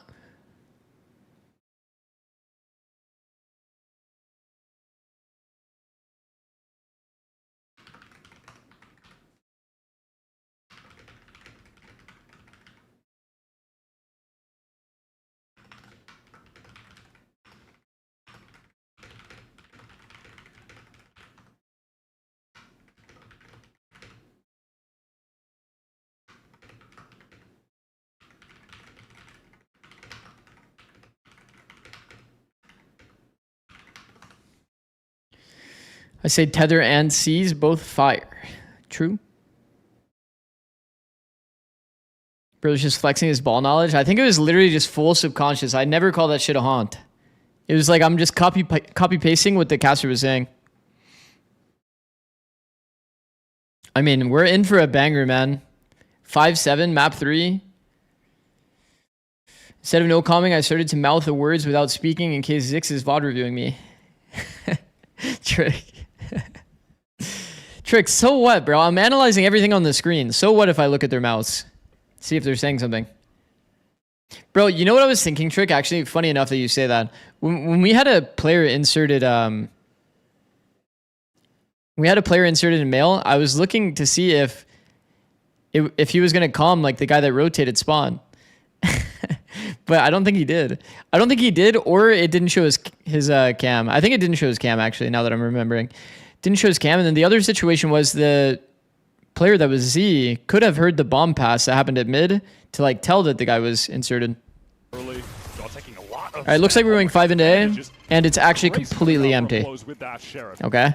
Jaw at 16. Ooh, walk into screen space. They found extra space for free? A little bit is For free? 96 damage. Yeah. Pretty devastating, especially when Pretty fast here, I mean, though. Are they even going to get caught off guard with this? I think not. No idea what he's done. Nope, early audio gives it away as well. Bro, they're playing defense. Isolated and still wins the fight. Yep. Chat, they're playing defense. Jaw on the rewrap gets caught. The Uh-oh. paranoia was good to get in. We gotta up our defense game. Close. There's some disconnection from these G2 players that's being exploited by Leviatán. Valen ace to win? Oh my god. Oh my god, bro. Oh my god, man. Valen almost hit the ace to win. He's got to respect it. Yeah, he's got to respect it, but he stood up for that one. Still talking some trash. That's the rivalry we talk about, these teams being 4-4 against each other. Lev have gone through a lot more significant roster changes, different iterations than this G2 team, but the one common denominator of Leviatán has been King. And he's gone up against G2 8 times, this being the 9th, on the cusp of taking the lead there and getting into Damn, bro. America's final. And it's not been since 2024 since this team has really pushed G2, so they've really challenged them. They won 3-1 in that Stage 2 final in 2024. Last year, well, it was all struggles for Lev. King couldn't find his fitting. There were awkward. Bro, I'm starting to get nervous for next series. This map isn't even over yet. America's insurmountable. And now they need to go for a forced buy to try and recover in this game. It's a big risk. They're going right back into another free A site. Zekjaw gets the space. Not a lot of damage from anyone on defense this time, not like the last round. Free A site with the deep screen space as well. All the way up into screens. King wary of this star just to Bait setup here from Jaw. I feel like this is easily red though. If the player's playing this like wide on the angle, I feel like it's pretty often red. Jaw dies for free though. That actually might make it better. Oh, they got flawless. And it was off of a force, by the way, so yeah. The kind of filth that he produces with yeah. uncanny frequency. And he'll snatch the round up for Lev. Relay bolt is perfectly placed. But by the way, I think that G2 was one of the best force teams in the past. So I don't even mind the fact that G2 forced. You guys remember G2 Stinger? Dealt with by King. The G2 Stinger is very powerful. And found the exact right timing to win that 1v1 while the rest of the team just flooded into sight. G2 not getting. Yeah, but now they're gonna lose 3 rounds here, so unlucky. Ramp whatsoever. Pause here. Interesting. To the site from the little hold in screen. Interesting. Not enough. King is aware. He's got them pinned in that corner. Tech. Oh, never mind. G2 just don't get never the mind. Control. They're all congested on that site. Jumping into a tech pause here briefly. As our chairs are being reclined. Looks like it might be a minor issue, if at all. Some conversation on the G2 side of the stage. Mouse issue is being cited, so it shouldn't be too long. Usually it's just a charge issue with those. But again, G2, they know they still have to deal with this unrelenting pressure from Leviatán. Even though they're on the attack side, those retakes still give Lev an opportunity to pop onto those sites, to make use of Spike's ability just to run straight through them. It's really hard to hold your ground. You saw what Spike did. Slid past 2 players, blew them both up with a judge. And look, G2 might be getting some PTSD. Okay. You mentioned Nongshim. Yep. Damn, he was doing. They have a bit of a mountain to climb here, chap. Some filthy. Probably going to be 5-10. With the judge on split. Likely to be 5-10. Spike is just running around cooking them with it too. And I don't think there are many teams in Americas that can handle that aggression as well as G2 can, but every round is just not something you can count on. Here we go, up to the B side. Jaw takes a minor amount of damage on the push. Now the isolation though with the molly. Sato helping out from heaven. Yeah, well done. Very well done by Lev, man. They're fast to flood here. For G2, they are destroyed. Molly the choke. Neon blinds one player that is in. You like get a guaranteed duel on the guy that's full blind solo entering with this comp from G2. It's like help him right there to pick up that crossfire angle. An important timeout called there. G2 WinCon is going to have to be haven't really had a chance to different from what they're currently doing, funny enough. Last map. So they've luckily found an open A site twice. Really gave them a staging ground to work with. Probably gonna have to lean into a lot of like mid-contact play. G2 are going to be chasing a 5-round lead. Mid-contact play, a little bit of ramp maybe. On attack side split, no less. 30 seconds left. Yeah, I mean it's definitely not looking good for A G2. team that have been having an incredible stage, have sick aimers, have tons of confidence. This might be extremely hard for G2. Their attack side comp is not very powerful. The dangerous waters. We know they have the resiliency. We have seen G2 make over and countless over and over again. comebacks over the last couple years. Can they do it again? This team feels like it's much harder for them to read. Look at this stall, the delay with the molly. Sato is picture perfect in that moment. So easy for Neon Okay. to hold there. Most of the Let's see the players game plan. just with It's gonna have to be fucking rock solid for them to come back here. no ults here for Leviatán into this round. G2 could play around the Cosmic Open with the Divide. B default, I think is fine. You burn the early smoke. Maybe a clash. Maybe bait out a reclear. Aggro Lev want to get with this. Perhaps just going to be some kind of trap play. Flash will slide out, but the haunt is nice. It's a lot of info gained. This space to take care of Spike. No, G2 don't care that much for B main. They realize now that this leaves mid a little bit lighter. That's a little bit of damage there from King. It's an interesting round to bring the Outlaw into. Only one player with a light armor is Valen, but still, you'll take that 140 damage hit. They're swarming over them. My They're God. everywhere. Awkward as it gets in that 1v1. Leaf needed that. That's the G2 lurk now dealt with. Uh-oh. Leviatán aggressive in B main, pivoting back to mid, and now I think it's GG. might have gotten ahead of this. Hate to be that guy. I think it's GG. A-Lurk died. We feel pressure to pop out B with this comp. It's gonna be a 4-man flood here. With that spike. With the flash of Sato gets into the site, and now he's in the perfect spot for this judge. It's not even a bad team fight by G2. Out of B main, again, just getting But collapsed on by Lev. The util coming in, and then all of the players right behind Man. him. No fear. And just stuffing them in that choke. I know G2's old game plans and what they prefer. You're kicking yourself into a And I can only really see the world where G2 doesn't end up making this comeback. Pretty unfortunate. Neon is doing such a great job as well. Why is this being played on the patch that won't be in London? Because they don't want to change too much prior to Now we have the D2 time. they don't want to change too much. Because if you change it like as it goes into playoffs, that's also pretty scuffed. 11, and you've got 5 rounds on the board. Is it too late? But yeah, the fact that it changes now going into London rather than it like changing after London is probably just slightly less accurate. Have a decent buy at all. Probably be better to play out the patches until the international and then run out like a new patch cycle during London or like slightly after London. They came into this series To get all of the teams kind of on the same pace as the changes, but people were begging for neon nerf, so they probably felt pressured to make the change happen since switching away from like their earlier. Veto look. They were on a 10-map win streak within that. They were flawless. It felt like, oh, well, G2 are just back to being G2. They're right on the comfort rolls. Valen is back in form because he's right back on Astra. Leaf is back on Viper, one of the best Vipers globally. And that might not be enough against Leviatán today, who are just...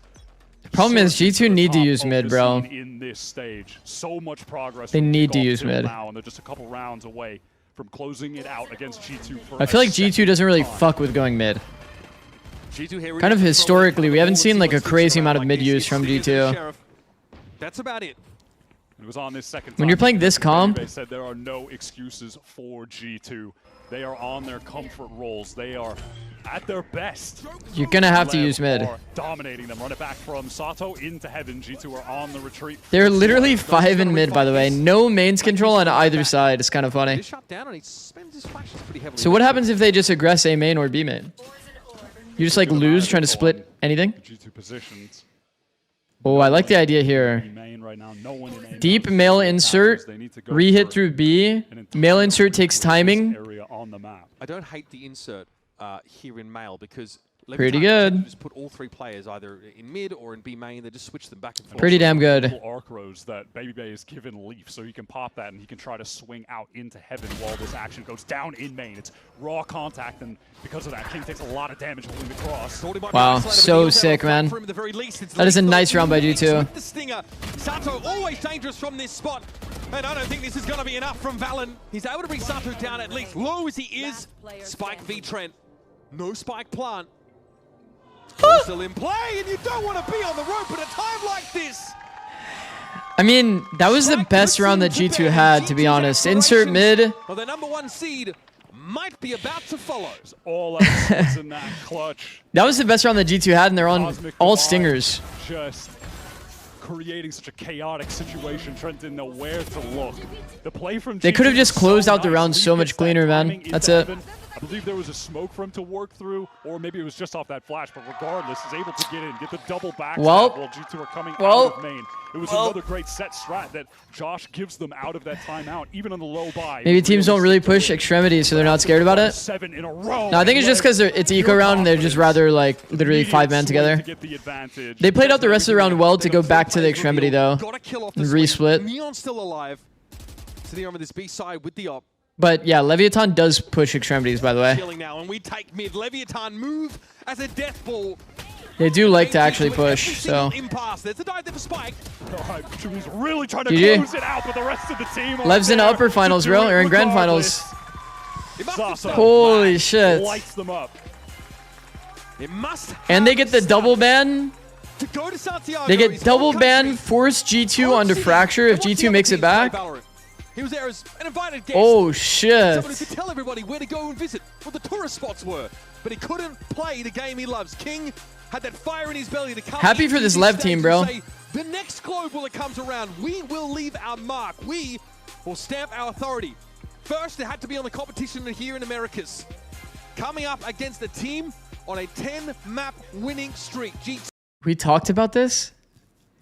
The thing that's kind of funny is that, like, one of the better teams to play against this team, Veto-wise, is literally 100 Thieves because they share a permaban.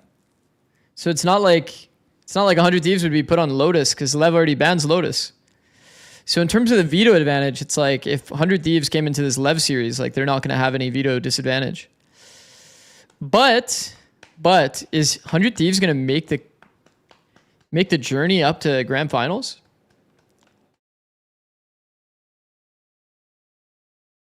I don't know. Yes. Oh. In those 2 victory maps as well. Well, they have the first mountain to climb today. On Ascent, and now flexing over to the smokes roll in this stage. Played such an intelligent, sound game on defense there. Was pivotal in keeping this B site locked down. Also, G2 continues to lose to the teams that are chaotic and hyper aggressive. What's your unbiased opinion on 100T NRG? Oh, I think NRG wins probably off of late rounds.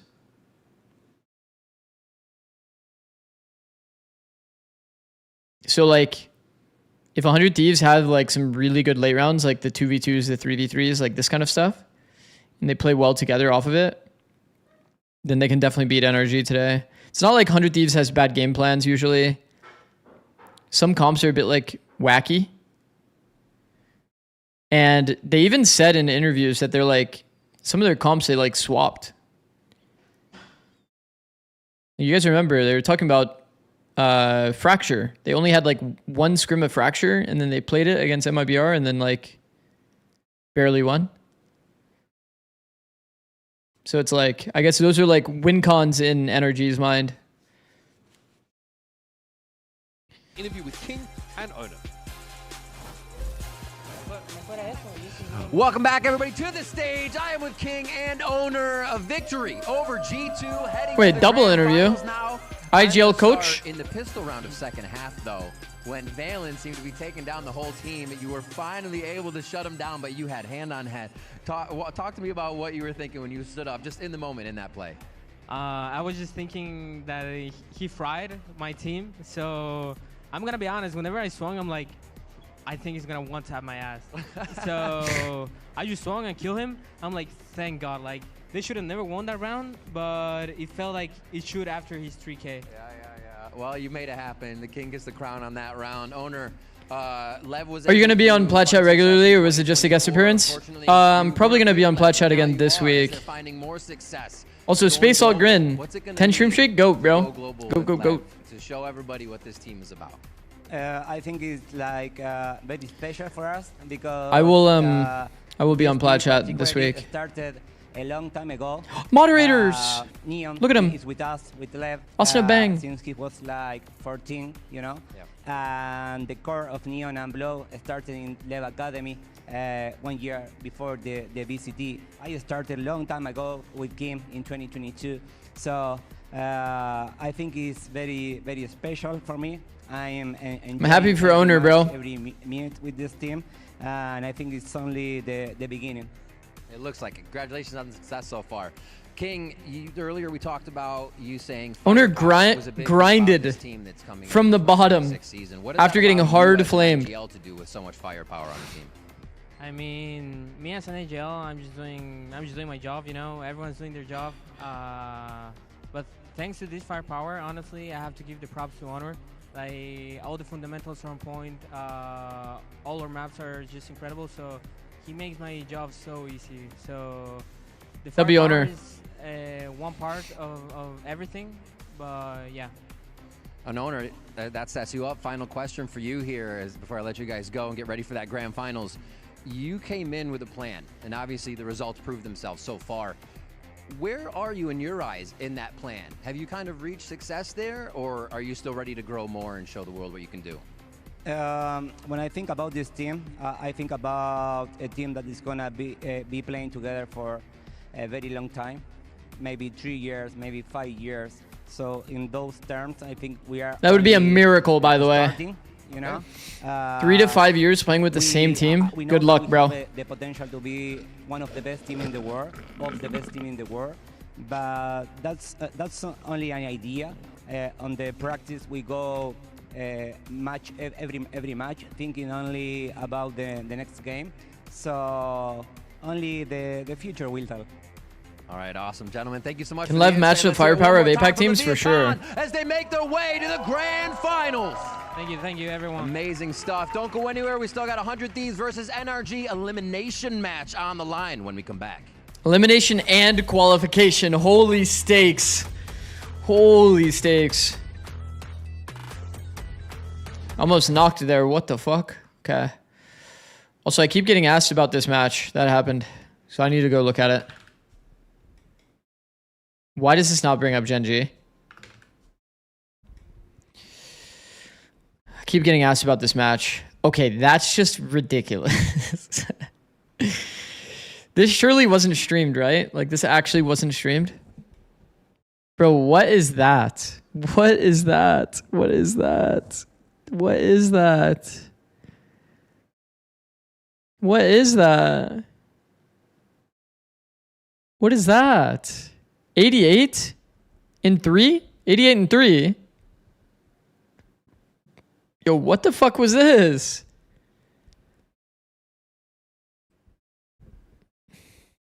What the fuck is happening in this series? 210, 210. 12-0. What a weird series. Holy shit. That's an online series if I've ever seen one. Holy shit. Okay. Oh my god. It's what we've all been waiting for. NRG 100 Thieves. I will say I have NRG as my favorite tier. And that also sometimes does kind of create a jinx scenario that puts 100 Thieves in the W position. Remember, I predicted Crew, I predicted Furia, and they won both. Okay, to be fair, I did predict G2 here. And G2 won. And I said that Loud could be a dark horse, but I still thought that 100 Thieves was going to win, to be honest. Yeah. I have no idea what these guys end up picking. Legit. What has 100 Thieves been picking recently? Let's see. Breeze. Split. It's just like 100 Thieves perma, like punish picks, enemy team. They're definitely one of the teams that aren't playing their own game in Veto all the time, if that makes sense. Bro, the biggest case of not playing your own game. Crew not picking Lotus. Like, are we serious? Bro, are we serious? Crew didn't pick Lotus in this series. I thought we were supposed to play our own game. I don't get it. NRG picked Breeze. NRG picked Lotus. I mean, in 100 Thieves, permaban Lotus, so like... Yeah, I don't know. I don't know what the Veto is going to go like. Lotus is not going to be there. 100 Thieves have been banning... Fuck, I forgot already. Classic. Oh yeah, 100 Thieves have been banning Lotus. NRG banned Split. So like, I think whoever said Fracture, Breeze, Ascent, it's definitely doable. Definitely doable. Try to push this. They are just running through the site. Slide onto Because it wasn't like 100 Thieves had like a great Fracture, and man, if I was NRG, I'd be frothing at the mouth hearing them saying that they just changed comp. They're the underdog team. No one really thought they were gonna make it this far in playoffs, and so I got nothing but. And then as well, like 100 Thieves probably picking Breeze because it's been going well for them, but I think he's had a great playoff so far. Bang slowly creeps it in. I don't know. We'll see. He's really stepped up for the team, so I would say if we keep Bang not performing as he has before, I think we'll be in a great spot. Yeah, I've heard people saying that NRG are in champions form. They have, I think, probably one of the best rosters in Americas. All their players have potential to pop off and win them the match. This team, like, even their support. You think 100 Thieves pick Fracture? So it's going to be exciting to play against like so many X Factor players. Me and Brock kind of go way back, and I think what he's doing nowadays is just Odin spamming everyone in matches is low-key kind of cringe. The spam to see NRG is picking Pearl or Fracture, I think. He has a problem now with Ethan charging in. It's an ace for Brock out of nowhere. I definitely be down to shut the Odin down. We lose, you don't make London. If you win, you make London. So it is the highest stakes match.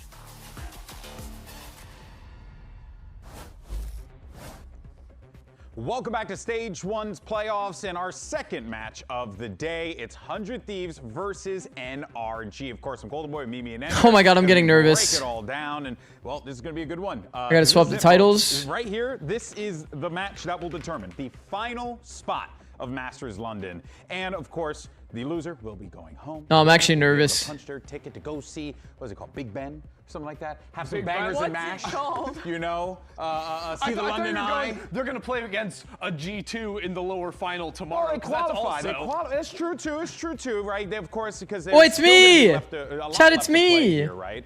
You still have your upper bracket finals as well as the grand finals. But look at this here. 100 look, it's me. This is a team that, for the longest time, Mimi, has struggled to be able to get to those big moments, and it shows in these results. Yeah, look at the last two times they made it to global events. The first one, Ethan's on the team. wearing the jersey. Frost is coaching crazy. back then. No, we're fifth. We're fifth. We're literally one fucking spot away from qualifying multiple times. Fuck.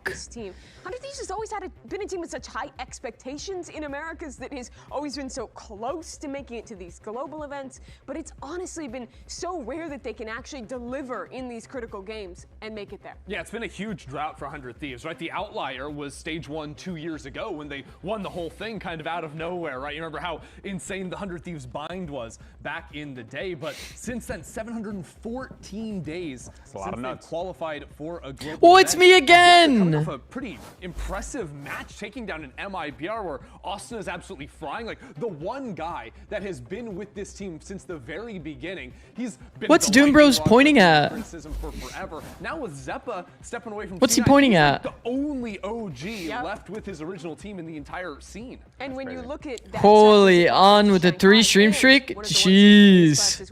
Goat. How much did you pay them? Only other What you mean? player on that roster that went to China 2 years ago, and he's been excellent in these playoffs as well. The Cypher that he was playing on Fracture that they won in their last series was excellent. When he's playing the Chamber, he's been on point as well. Parasocial final boss, 3 stream streak? Holy. The franchise player. And his last match was just ridiculous. So kind of 100T to take pictures with a fan? He was getting What you mean by that? In pretty much this entire series, he had one round 3 at the very start. Bang's gonna go crazy? Cycling, be it the Phoenix or the Raze, with those high impact ults. I hope so. I mean, it's certainly easy to get those ults online. Love seeing Sean do well. Kills on the Raze, right? I think that the double duelist, double entry comp from 100 Thieves absolutely set him up. And, you know, it's been an agent he's been playing for literally forever. Hello, Zix. How are we doing on this fine day? What up, Raku? I'm doing well. Usbos and Zekin on the other side of the server, and he's out here diffing them even after it's his. Does EDG win London? I don't know. We'll find out. I need to do some VOD review. Not just, you know, because he's After America's playoffs are done and we'll have like a few break days of like no matches, I'll probably be watching those VODs. Very much up to stuff with the rest of the pack here. Get a good understanding of the teams that qualified from China, what their strengths and weaknesses are, who we expect them to like actually beat. What's so interesting is the amount of different metas and styles that he's had to play within, and roles as well. Now he's basically I need to watch a little bit of the APAC top 4 as well to see. Where they were playing these double senti looks, now they're pretty much always playing the double duelist. With See how they are as well. on those ideas, on the majority Because we skipped a lot of APAC in the last, last 2 weeks, last week? Has been one of the top performers in all these metas, on all these different roles, and in this one has just been so good alongside Timatino. Yeah, it's one of those things where at the start of every year whoever's in charge of like 100 Thieves general management like has to say something because people are like, wait. Also, guys, I duoed with Cryo. Those are some funny games. Hold on, let me see. Let me see if I can pull up my. What did he play? Oh my god, it was a dream scenario. He was playing like Jet and Chamber and opping, and I gave him. Okay, you know how we talked about this thing where you save 400 credits? Hold on, I'll do it on the black. You save 400 credits, then you can get Operator no matter what. So I did the 400 credit things for him, and then he didn't even buy Operator. He just took my money. So what was that about? What becomes kind of the highest pressure point of leading your team through a lower bracket run? Honestly, I don't really think of like a high pressure point. I think you take it one game at a time, and these are the games that you're kind of here for, you know, like high pressure games, high stakes games, you know. That's what really makes and breaks a team, and yeah, it's a pretty big point for my team. Almost the same. Feeling no pressure? Yeah, same thing. I like it. I like it. So my second question, I'll start with you. Looking at being an IGL, what is your main focus in the game? What do you like to know that's happening or being confident? Dude, I'm liking Ethan's hair. Biggest thing for me is just that crazy to say? And then Ethan looks like a lacrosse player right now. Game is the best feeling. I like that. I like that. Vora, same question. What are you feeling when you're IGL in a game for your team? Just knowing the ideas are free flowing, everyone's building off each other's ideas, and things are bouncing around. You guys know what I mean? Anybody play lacrosse? Their part, everyone's doing their jobs, and that's the best thing I can do for my team. Love it, gentlemen. Thank you for the insight. Good luck today. Am I the only one watching that thinking Ethan's acting so nonchalant just to try and like get in this guy's head on the other side? That's how I felt. Yeah, you know, I feel good. We're just gonna do cool plays. I'm also thinking the real experience gap is. It's the white jersey? Yeah, it might be. It might be the white jersey a bit. Bro thought he was out of there after the first. Not crazy. He has majestic hair. His hair's looking nice, bro.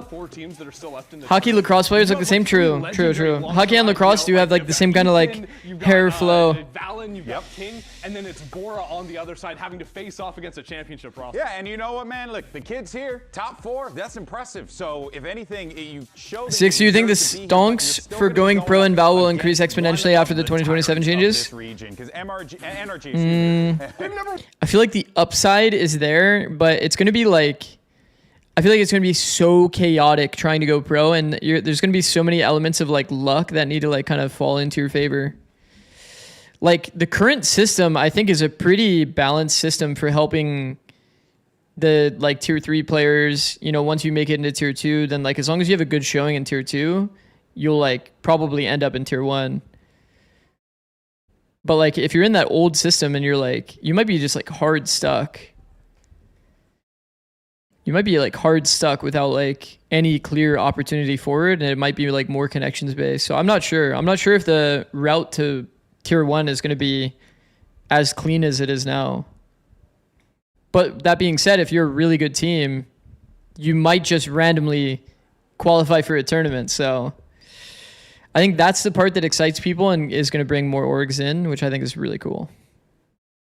Yeah, and I think you primarily end up seeing that on NRG's defense. Oh my God, it's me. Of the map, right? Where right there. They dominate control on their maps like you're saying, but then they give you almost no chances to take like 50-50 fights or unfair fights. This is a team that is great at giving up. I do think that it gives players who got into Tier 1 and went back to Tier 2 a better chance, yeah. With numbers. Yeah, I agree with that. Never really throw away rounds where they're up a man. But Chrissy, you mentioned you need to let go of the past. Hell no, Vempo. all the winners of this league laid out Vempo, you go win a regional. 100 Thieves has won before. And then you tell me that. But our world champions haven't picked up that same accolade. So I think it does mean something big for them. First strike, it's like the same thing as winning champs last year. Yeah, you're so right. You're so right. Zix, how hard do you think the Neon nerf hurts Spikes and Lev? Oh, it's definitely gonna hurt them because Spikes is so incredible on Neon. You really are. And he plays the role incredibly well, but which they haven't had that chance to do. he does play the role incredibly well. Yeah, I remember that. Will they find different solutions? Are they a flexible team? Sure. But man, do they look good in current meta. And are they going to catch teams off guard in the next meta when there's no Neon? Probably not. Probably not. It's a big opportunity for Kiko here to be able to do this. I think a lot of Lev advantage right now is like they're playing a faster tempo than others. And they're catching a lot of teams off guard. So yeah, their win cons are going to have to change. Who do you think is going to replace Neon in the meta? Depends on the map, but could be Jet, could be Raze, could be Waylay. And then Phoenix will probably stay a staple in the meta for a lot of teams. Playing like the smokes roll from NRG, but playing double duelist on some certain maps. I think that Kiko has come into form, especially here. His stats have been incredible in the playoffs. Yeah, the Jet and the Phoenix, though, they've both been... Interesting to note, I'm seeing people still run Neon after the patch. Oh yeah, I wanted to look up the stats. Let me see. I think it adds so much to get to see him on that duelist. He's very aggressive. His off is incredible. It makes me feel like I'm watching like old days EMEA when he's there. But he's been impressive on the Phoenix as well, on the Omen, anything. Yeah. He's just so flexible. He's slotted in absolutely perfectly to everything this team needs. Okay, I'm just curious to know. Let's see. Trying to come through Ascension in EMEA with Apex, he was the Neon has 50.17% win rate, which is actually high as shit. 1.54% pick rate. This is Ascendant Plus. Well, Ascendant Plus I should do. Him coming full circle if he's able to qualify. This is actually kind of insane. What the fuck? With, you know, the world champs. It's a massive achievement for him if he's able to do so. But let's not forget, though, right on the other side, you have... Obviously, this doesn't... I mean, this is still an ongoing theory thing, by the way. Us looking at Neon like this. Or like us looking at any like solo queue stats like this. You got to give NRG the experience, and I'd say it's similar to our... But that's kind of funny to see, I'm not going to lie. Leaning on like history, NRG, just like G2, it should be an easy win, but there's something about the young guns this year. There's something in the air. 50.7, 51.5, 51.4. It's just so funny because... We don't know, folks. Okay, let me explain why the stats work this way. That like after a nerf, you would see the character like increase in win rate. It's because the pick rate went down. The amount of people that are probably playing Neon that are just ass at Neon and like nerfing the win rate, it's probably like way higher than the nerf happens, and then now only the like deady Neon players are playing it. So it somehow gains in win rate. That's so funny, bro. London, and as we talked about before, Kiko getting that chance of playing in front of his home crowd, but more importantly for this what up, team, Clips? How's it going, bro? Opportunity for them to just run back-to-back at global events. They have EWC quals is still in old Neon, by the way. Trophy in Santiago. They want another chance to defend globally. It's clearly this team's aspirations after not even lifting an Americas trophy in the past to make their first accolade as an upgraded squad, going to Paris, getting the biggest... I don't know how close win rate is still unchanged after all the nerfs. It's just a really, really strong character, like design-wise for solo queue. Extra life mechanic is always OP. You can see it, like, look. Extra life mechanic, Sage, Clove, Phoenix. Make some noise for 100! Just this, theoretically, is just so OP. And for 100 Thieves, I mean, look, this is what's... Clove movement speed is OP? Yeah, true.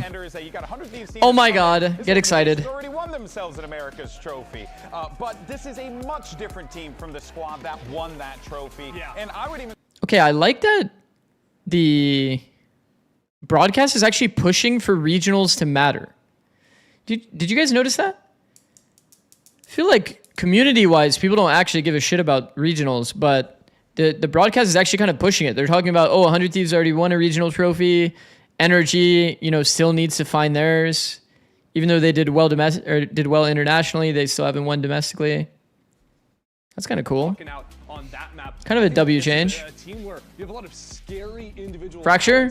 Maybe you slept on earlier in the stage, but they've been heating up. Fracture, Breeze, Pearl. Okay, close to the Fracture, Breeze, Ascent prediction. We do see NRG on the Fracture. Okay, we were talking about this. So Fracture picked by NRG is because 100 Thieves interview, I feel like.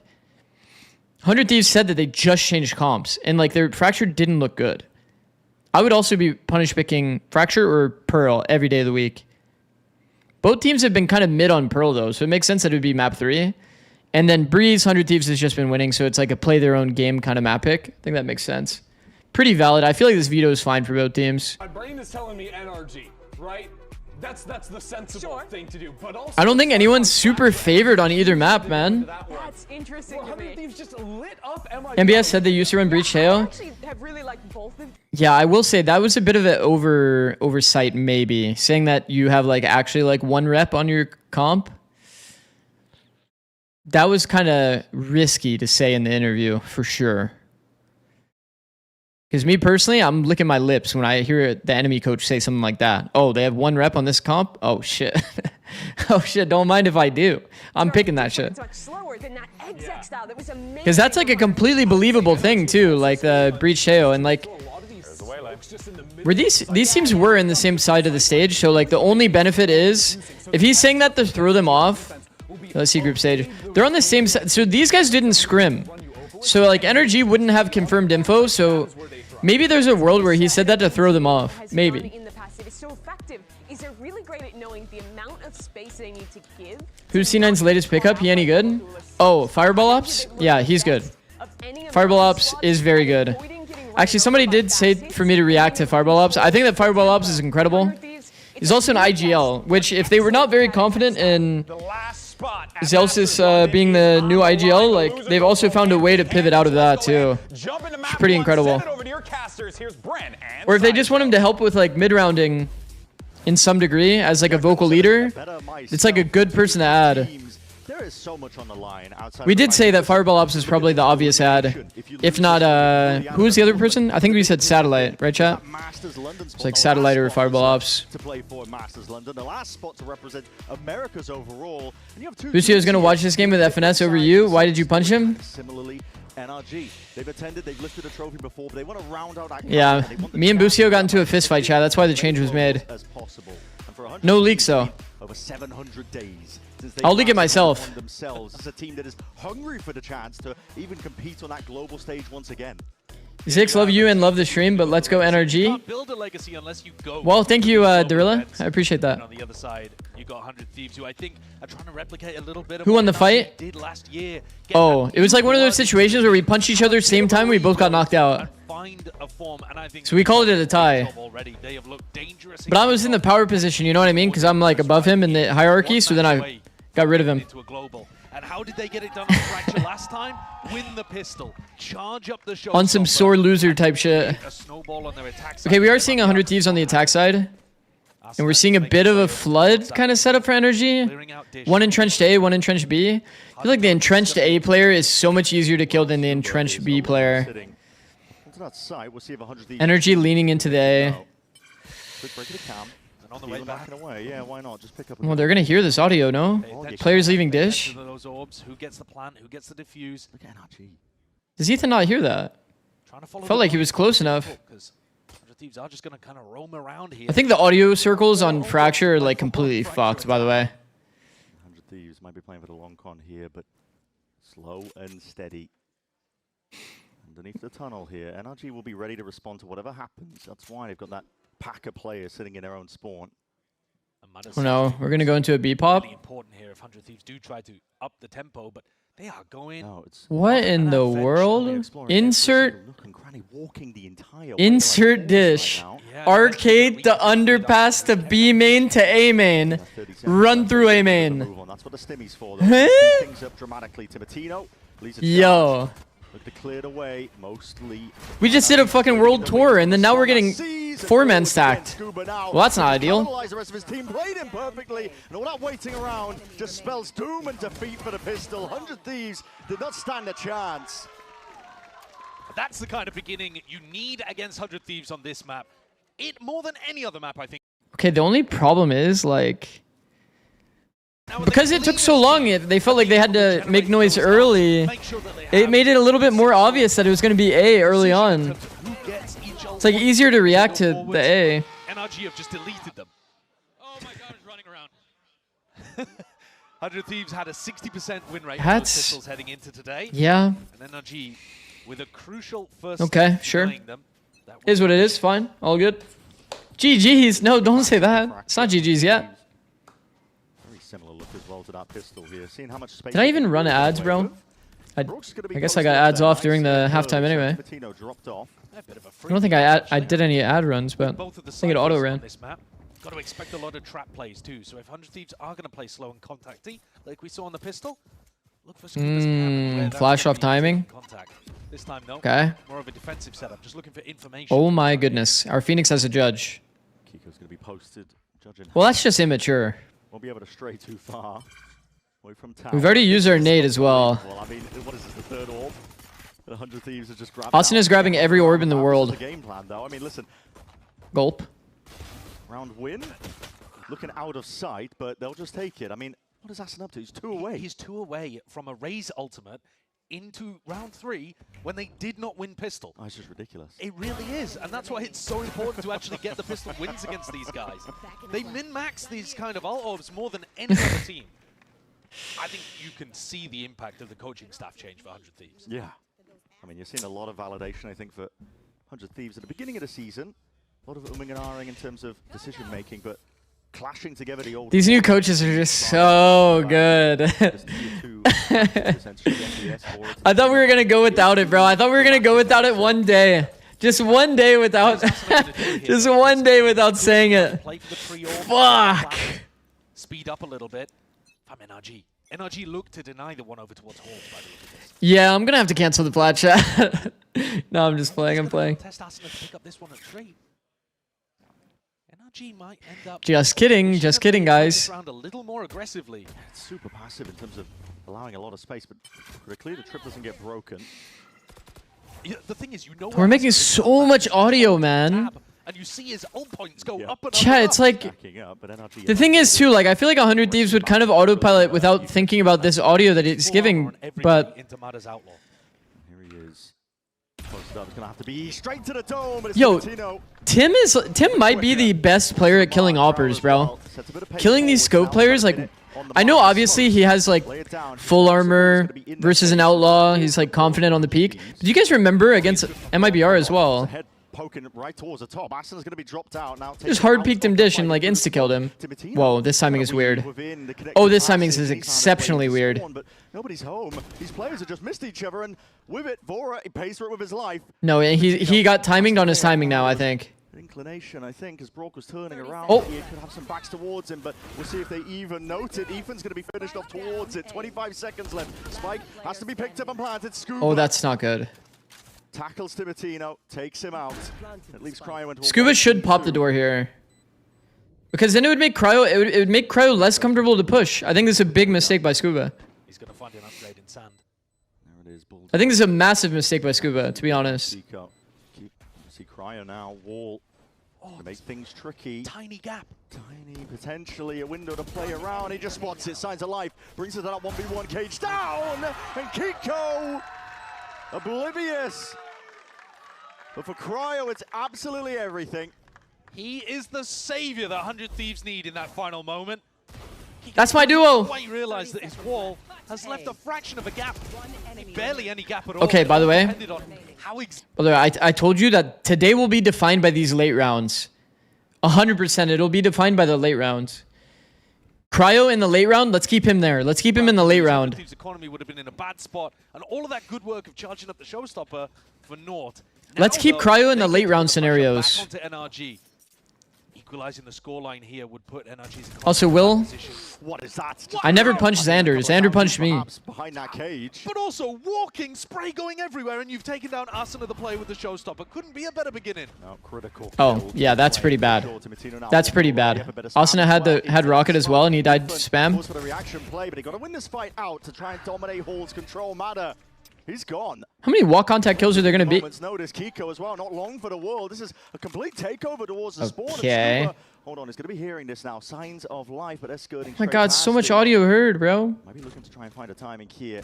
If they don't anticipate this, Jenny positions forwards again, but spotted out. A lot of damage done. Spraying them down. Jesus, and we got they got a fast B main flank as well. Towards Jenny. They can play these crossfires. If he even takes first timing. Not the best position in the world. Oh my God, I'm getting fucking nervous, bro. Okay, heard. Down and around. Spotted. Getting a bit spotted out. Oh, yo, chill. Now, yeah, head clean off, cleaved off.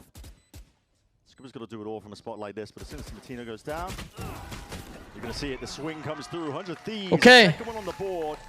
You can hear across Bro, I don't know how they've done that. 4v5. The coaches at the moment are talking about how this meta is a matter of timings. And this round just shows it perfectly. This one was ridiculous, but the pushes through the smokes afterwards from 100 Thieves, they walked into Sands pretty quietly and then found timings through that heaven smoke to be able to catch Kiko, I think it was, in spawn. Yeah.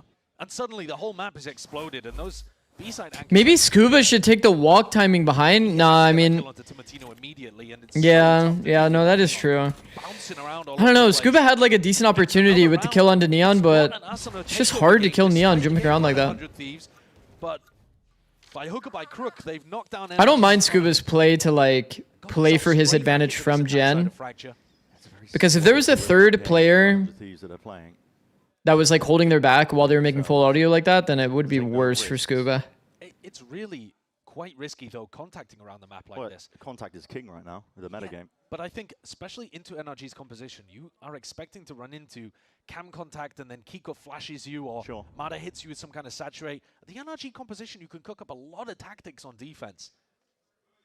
For both teams, actually, we'll be watching out for that. Yeah, definitely. 5 in Canteen. Must be made. They're going to throw out a Prowler. Looking to see if they can post to Matino deep. This Outlaw as well could really find some out of you. I think the power just sticking out. Warning shot popped off.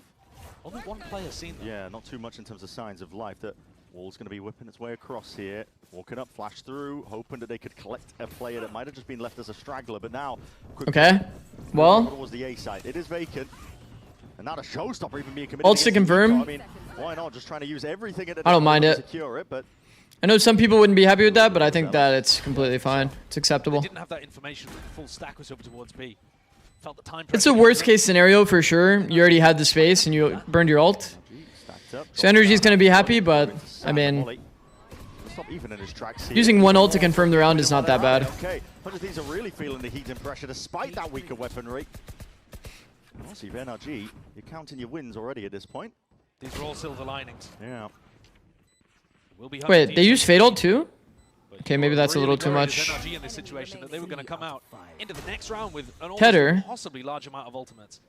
And instead, that momentum has swung the other direction. It's okay. For 100 Thieves, but it was expensive. And they really lack any ultimate to build a game plan around.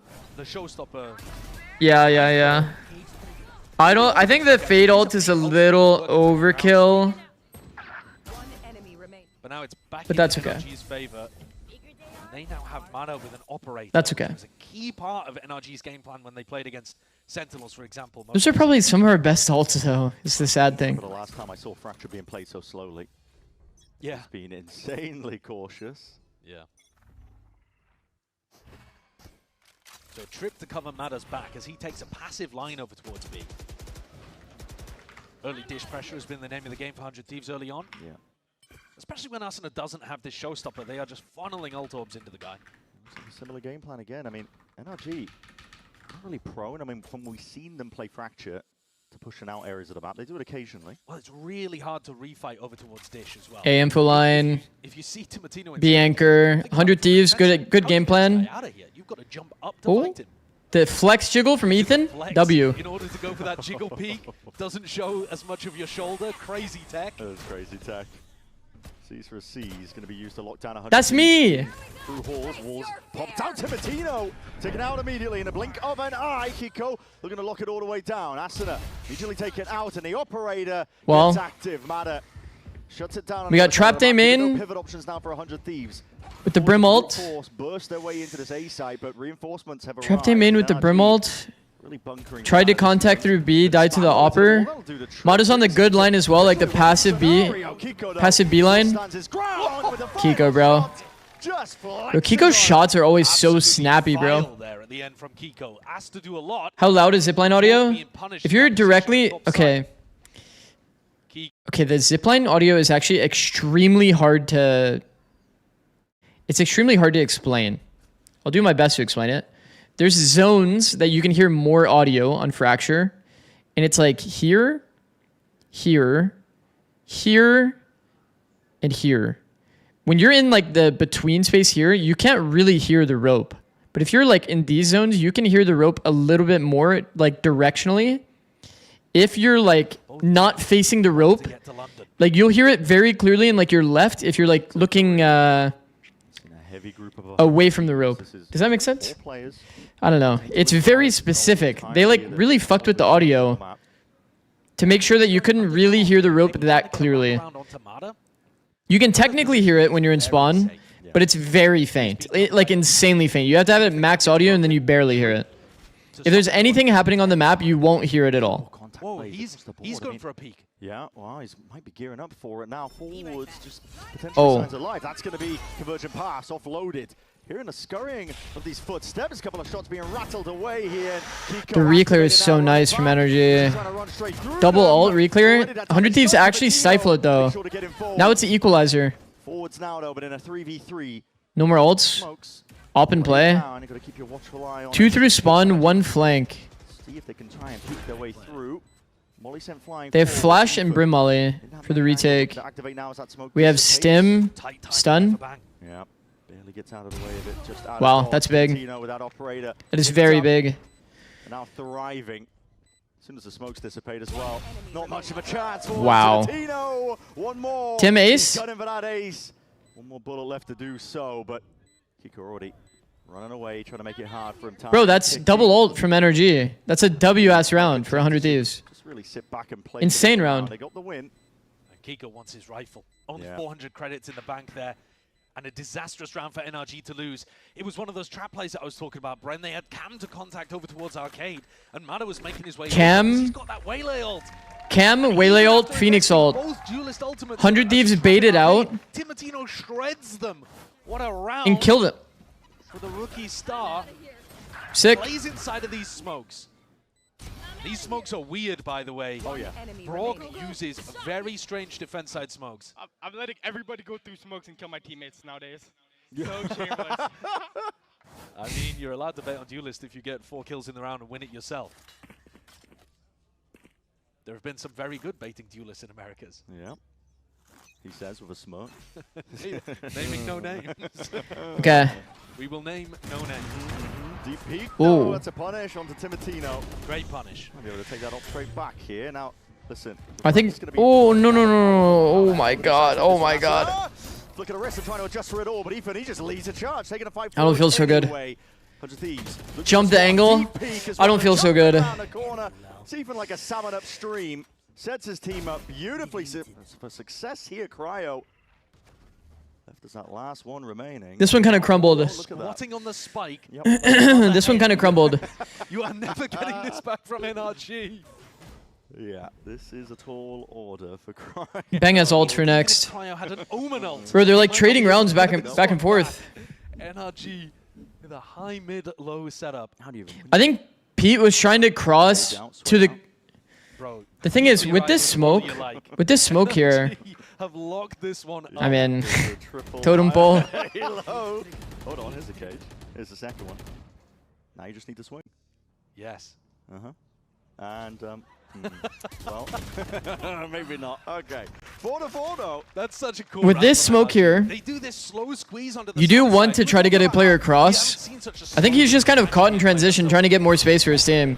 But This round, He wanted to cross to the corner and have one of his players fill the gap so that they actually had a good crossfire, like a concave. Like if this is the choke, you always want to have like a bit of a concave so it's a harder fight for the enemy. If they're all on this side, it's like not very hard for NRG to deal with, right? So I think he's just caught in the middle while he was trying to cross. And then he got eyed and he's like, oh fuck, and then he has to hold his ground because they're about to go through the smoke. Deep smoke. This is the one that got Timothy. He could have played to de-risk a bit, but it's like lower potential in the round for sure. That one is too unconventional, and there is no His teammates were too far, so it was probably too forced of a reposition, but it's more of the micro objective play for 100 Thieves. I don't mind the idea. Also, is this gun skin always this muffled? He is brave. He's very confident getting back on that line. Or is it just like an audio thing on the stream? It's acknowledged one, but it might be spoiling a bit of the vision here. Skin sounds so muffled. Arcade, looking to see if they can take it one step further I feel like it's usually louder than that. NRG again content to just give up access to The benefit is energy is primarily through spawn right now. I don't think Mata's gonna like flank rotate and retake here. It's gonna be 5 spawn. Brock only has 1 smoke as well. Weird now. NRG would love to smoke to go for the retake, but 100 Thieves are playing inside of them last time. Yeah, look at this, squaring up now for the fight. And Cryo picked on the lurk. He wants to have the earlier timing. In your face, Ascent blindly firing, looking for it. Kiko steps That was Timo Tino's wall, chat. Squad. Timotino can't adjust it in time. Bang. Last one left. The fuse already being stuck though and guarded heavily. Put a stop to it. Damn, Tim shouldn't have walled. Recovery from NRG ever since they had that eco round where they forced those big. That wall actually helped him cross. That helped him a lot. It's understated, man. Like this neon wall is so ass if you're using it improperly. Imagine it bang ults. Yeah, he could have. Attack timeout being used just as NBS and Doom Bros get an opportunity to work with. Imagine Mata Harbor, Brock Fade on this map. Nah. No way. Showstopper and Orbital Strike could cook up a variety of different attacking rounds. It is going to be really tough for Bonkar to figure out what exactly they want to do with these ults. They're just trading rounds back and forth. Talking about the coaching staff of 100 Thieves, how good they've been, NBS and Doom Bros. And feels like 100 Thieves had the initial momentum and then it's just been traded rounds back and forth. Examples of it where they're negating the deep. Is that Note and Jack? Relying to keep the tower players safe on B. Just with that one smoke and arcade, walking up behind it. Yeah, I think also just the smoke. Wait, did likes to use they just say the coaching staff thing again? Defense. 100 Thieves playing inside of them. That's what they did against MLBR as well. If you are looking to play a I love Noted. style on B, 100 Thieves have already got. I'm not gonna lie, with Note's name, he's just gonna have to be triggered a lot. I feel like the fact that he wants his name to be pronounced Note XXD, like that just ain't happening. The European coaches on the other side of Lucy on FNS stream watching his first Val game since he left, apparently. That's good. That's actually good. I'm gonna probably go rewatch that shit later, bro. I'm not gonna lie. Bonkar's chosen to go for a pretty heavy stack over towards the A side. Scuba we calling him Note only, yeah. Just call him Note, bro. Just call him Note, because he's gonna be called Note XDD or or Noted, and he doesn't like when people calls him Noted, apparently. Well, 100 Thieves are gonna start with that dish pressure again. Here, they could easily accelerate once they've taken. He saw Vora and freaked out. That's good. Variety that makes things difficult to read, but Mata is here with the big boomstick. This is a very good angle, by the way. I think that nobody's ready to pre-aim this angle. That is good. Patience by Mata. Just stop at refract. Refract's on perfect timing as well. Anyway, regardless, dropping down. Asuna surely going to be punished. Not quite. Man, Asuna hard tucking that. Actually, nice to see, bro. Himself. Firm position now. Get it into the post plan here, but it's fast and loose gameplay. NRG, big disadvantage. The one player is going to try and turn the tide any way he possibly can. Smokes to try and cut them off. What a shot by Ethan, and still squares up even more. This is the IGL. Matters into his own hands. Ethan's shooting like this? How the hell has he done this? Suddenly, it's 100 Thieves. This was a 3v4 chat. 3-3. Neurofeft flying out, reveals the position, and that 3-2-1 swing forwards. Cryo. I'm telling you, Chad, I'm telling you. So much of this series is going to come down to the late round scenarios. The 3v4, like, feel like you should just sack Asuna. He's 1 HP already. Just let him play. Bang gives. Now, and then Bang ends up trying to play with Asuna, but then he's like caught in this middle ground. Like here, he's caught in this weird middle ground because he was trying to get to Asuna. And Ethan just deletes him, which doesn't help, obviously. I don't think 100 Thieves were anticipating Mata being on top of that box, taking contact towards Dish either. NBS is not happy about how that round has worked. He just took attack timeout to try to fix things. He had a massive opportunity. It's always going to... I mean, this series was always going to come down to the late rounds. I think both teams are pretty smart in the early round, mid round. It's just always going to be the late round scenarios for these two teams. Scuba trying to weave in and out of all of this here. There's Utah going to be going back and forth along with the Prowlers. Ascent just swings wildly out of it, and it looks like dominating towards the spawn. Might be the goal. Mod is going crazy, bro. Just quick scoping through it, but Chaos has been reading the timing too. Punish. Look at that from behind. Don't ask me what happened to Ascent. Yeah, he's been fried halfway through that round. NRG got up to 7, and Mata looks unstoppable. He's at the top of the scoreboard for his team, 13-7. What up, Venus? 5 stream streak, go. TB Vex, 3 stream streak. Everybody got reset, huh? Shit. What's a good half on this map? Oh. That's difficult. Smokes on the side, making it really awkward in terms of the angles. You don't really want to know. Let's just say that. What's happened there? Brock now has his ultimate to work with. Things do not get any easier here for 100 Thieves. And 100 Thieves still. You don't really want to know. This time, hold on, the Prowler sees it. That's a seize that's going to be connecting onto 2. Beautiful! And there it is! Fried in the blink of an eye. Another one of those. I think 4-8's a good half. Let's just put it that way. Obito, thank you for the prime, bro. Wait, your name says 6-7 in it. Yeah. Holy. Welcome home. Welcome home, brother. Have stolen it right back away from them. Very passive positions for Brock. He was, I'm going to say, overextended. Is there a sound cue if fade grab hits? It's very, very, very small sound cue, yeah. Hero once for them before. They need more, though. Very, very, very, very small sound cue. Trips up. It's going to be slowing Cryo down. Breaking both. Timotino definitely squaring up here. Open sidelines again, and it needs to be offered up. Clean shooting for Kiko. Dismisses. Nightfall's going to be scattering out. The sound cue that's more noticeable is when when it like detaches. Tim has gone big. Oh my god, it's doable. The space is actually too nice. This crossfire is actually nice. Oh. Dodge flick of the wrist. Vora. He's doing it all now. It's one of them. Where the remaining player is Timotino though, taken out 1v1. He thought he killed him. And Scuba swings and delivers a death blow. 100 Thieves. They almost made it doable. They almost made it doable. Save him again, and yet Scuba tucks himself into Jenny. I think he thought he'd got the. Holy fuck! Tim almost had it, bro. Tim almost had it. I mean, when you're that confident in your aim, I guess it's okay. What a set play to open. What a way to close. NRG with 5 in a row to end this half. Nothing the coaches could even do from 100 Thieves to get back into this one. And a half that could have been a nightmare, that could have snowballed away from them. NRG come out very confident. This is NRG's map pick, though. Let's just say, though, if NRG wins this pistol, it's really, really bad. Like, it's really bad. Like, really bad.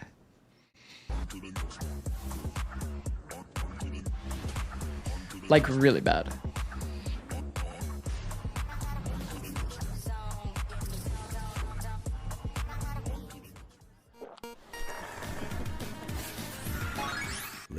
Okay, now that we've seen more matches actually get played, okay, like, is this even real? Holy fuck. There's no way that Haven has been this defense-sided on the patch. That's fucked. Fracture's attack-sided, by the way. Okay, this has to be like some voodoo shit's going on here. This is 168 matches? What the fuck? Let's see, old patch. Fracture as well, pretty attack-sided. Like, this is just random. It's just random at this point. But yeah, Fracture is pretty naturally attack-sided because the defense protocols are so weird that it doesn't, like... You see attack-sided map, by the way. Fuck.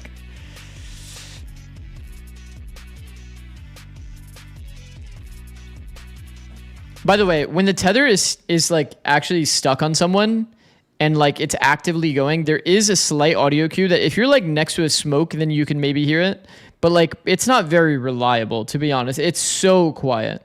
As a rib.gg dev, those stats might not be accurate. Okay, valid. Man, every time I look at those stats, I'm always just like, what the fuck is going on? But I mean, that being said, Fracture is still attack-sided as a map, naturally. it just forces you to play some super weird reactive play style, feign pushes.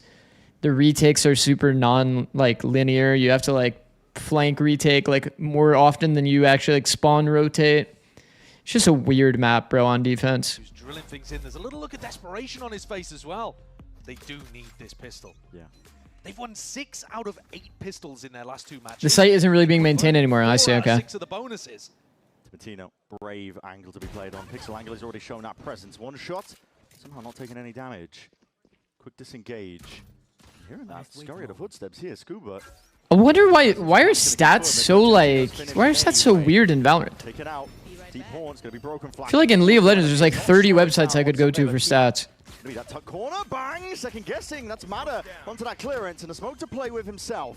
Can they hear the little cues on stage? The like audio guys can. The people that have like the max volume, those guys can. Everybody else, I think that a lot of people have their comms audio way too loud. They don't actually hear it. Is this off angle good? I feel like the scare is like if they jump up on the ledge. Ooh. He actually did see half of his body. Now forwards, Ascent is way ahead of the curve, and the rest of his team, yet still matters not. He's able to take out Brock, following through. That's a crazy wide swing from Scuba. His back, and now 1v3. Just have to minimize the mistakes in the micro. Ascent with a stick. Onto this defuse, just covered by his teammates. Twirling around, getting the acknowledgement. Shots through the box, not enough to take out the opposition. A pistol round is what 100 Thieves needed, and that's what they got. Because Riot's annoying with their data, I see. We know how good they are in terms of maximizing all of that value if they can win the pistol round to begin with. Okay, it's a very important pistol. Yeah, very important pistol. It was about to be down 10-4, and now it's 8-6. Well, assuming second round, of course. Are great ones for this series, where you can see both teams really get tested. True, true. Fracture and Breeze are good maps for both of these teams. That it's like we haven't seen them. I mean, I'm still kind of curious about 100 Thieves Breeze, man. I know that we've seen it a few times and they've won every time, but give it a chance, give it an angle here. Moving a little bit further forward. Whoa. Hold on, not even thinking about the No. Pico's there, classic in hand. Asna's ready with a trade. An attempt to pick up that gun. Did they get it? Yes, they did. Whew, okay. If it matters. There was a world we had a small little gap there, and it would have been very bad. It was just Asna and Timatino. Walks into his demise. Smoke. And Nate is pretty perfect on the timing. Asna, get away from that orb. So Austin has Rocket, which is cool. I'm not letting you pick one up this time. Oh no, bang 2 and 12. Yeah, it's not really ideal. Not really ideal. Full armor. It's okay though. He'll make a bit of a comeback. Or does go the way of the opposition, making sure that there's no danger. Walk up through Vora. Yeah, just a bit of movement there, making himself a difficult target to take down. So 8-6. And now Asna becomes the key player to watch, in my opinion. You have a bonus round here. 100 Thieves coaching staff have been so good at coming up with cool ideas for these bonuses. I expect it's going to be a trap play in some area around the map, but he could easily use it instead of it being a trap to just flood. I mean, if they're allowed to mention the coaching staff, it's just like no. It's fine if they mention the coaching staff. Don't get me wrong. Don't get me wrong. It's only when they compare the coaching staff year to year is when I'm like, wait a fucking second. Aren't they just shading me for fun? So steady in the shot. Does get the connection, but Mata with that full armor lives another day. Yeah. I mean, I don't mind the crack too much. This angle is nice.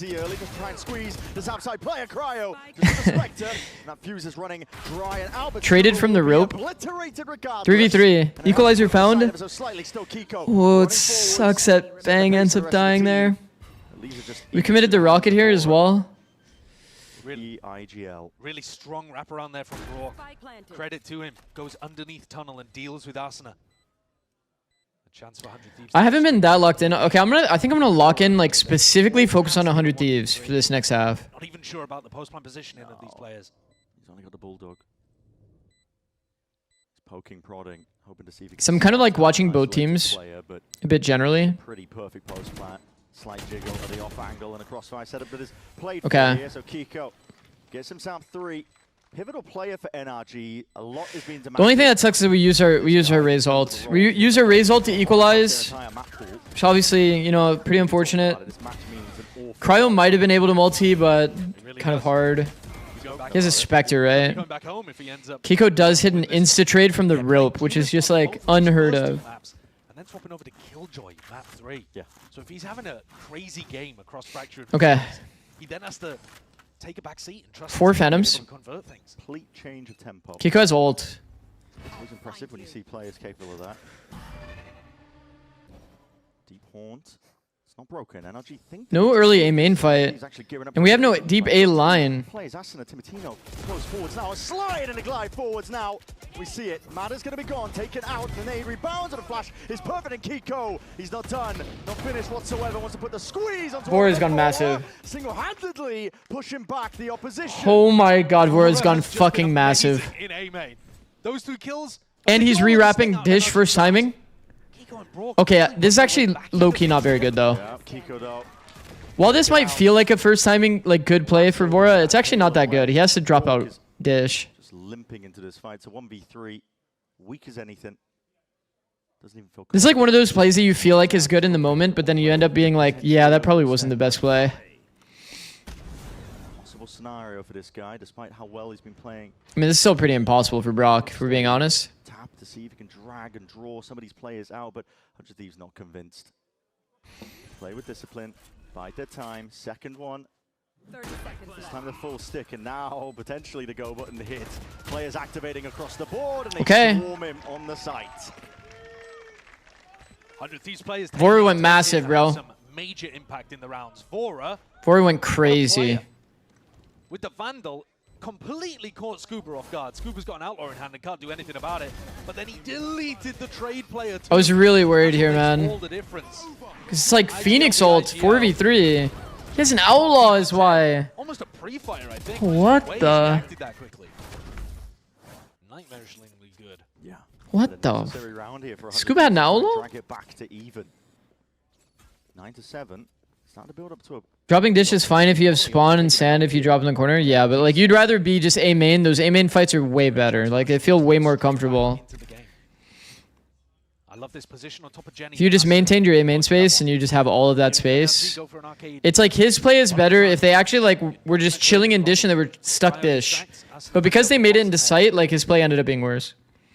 This is a great angle from Asuna. See if they anticipate it. Spot like this. Smoke's going to be dropped, and oh my! I mean, that's on me. Gets a little bit too messy. Slows down Kiko. He returns the favor. Molly actually buys the space so he doesn't get killed by the angle. Peak on timing is great against Phoenix. Moving forward, this guy is a one-man army. He can't get control of the right 3v3. but he might have just done enough damage. Do they walk out? NRG in a 3v3 where they can start to slow things down. They have a minute. The big problem is Brock. Spike isolated, still they slowed it down, and Mana! The punish! The contact reclear of 100 Thieves is swatted straight down to earth. Mada's not done at all. This guy's locked onto the angles, looking for signs of life. Bang. Fuck. The freeze was too good from NRG, man. 13. This could be his time. To walk peek into that angle is like kind of just always going to happen, no? You're not going to peek that good. Maybe you do, but It is weird. I don't know. It's a weird angle for them to be on. But he's tucked tightly. The cage might even help him. So many angles to clear. Smokes. Drop down, lay it down, plant going down. There's no defense in order, Brock. Rock is fast on that too. There are some moments in this round where the NRG players have pulled out some nonsense. One by one. I mean, the thing is, the only hero rifle in the round. oops. When you're contacting though, I mean, this was an important kill, but Kiko just insta-deleted him, man. Like when you're walk contacting, you can't have two people on the screen. It's just not, that's not how contacting works. Like you're walking, both players are walking. You're just never going to have a team play like on a contact. Didn't even know you could get gun up that fast. Yeah, you can pretty much get gun up instantly. It's like 0.2 seconds off the bomb tap. Most of those happening on the defense side with the op. Mada gone one step further, 17 and 11. That's why you always wait until bomb is like confirmed down and then you take that timing. Just the pistols and a bucky. But if he gets that kill and takes the earlier, greedier timing, there's a world he wins that round. I don't even blame him for going for that. Insane shot, bro.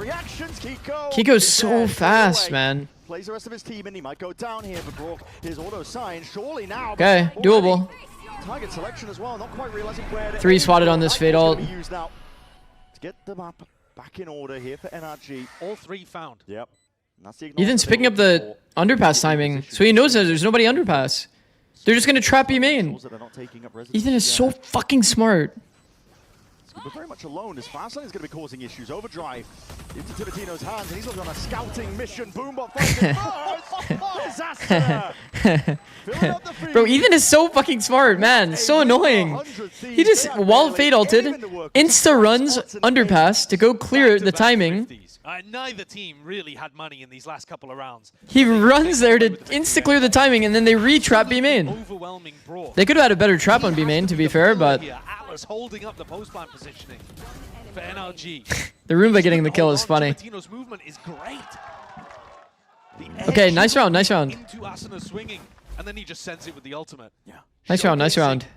That, listen, slightly overtuned look of Neon at the moment, but making it Timeout. really nice. Timeout at 13? Okay. Isn't it in the rulebook that you have to time out before, like, 20? Bro, there's some timeouts that get passed like this, and I'm just like, how is this even a timeout? Like, how did this go through? Because the thing is, you're supposed to only have, I think it was, I could be wrong. I need to go look at the rule book again. But I believe it was supposed to be like, when there's like, okay. When there's like 20 seconds remaining is when you're supposed to be like the last call for a timeout. It's like kind of a bit BS if like you call it with 13 and then they don't have time to adjust. Because think about it, players are already around the map right now, chat. Players are like committed into their setups. So like, let's say a player's already here, and then now what if your coach wants to adjust and tell you to go A main? You just don't have time. You just don't have time.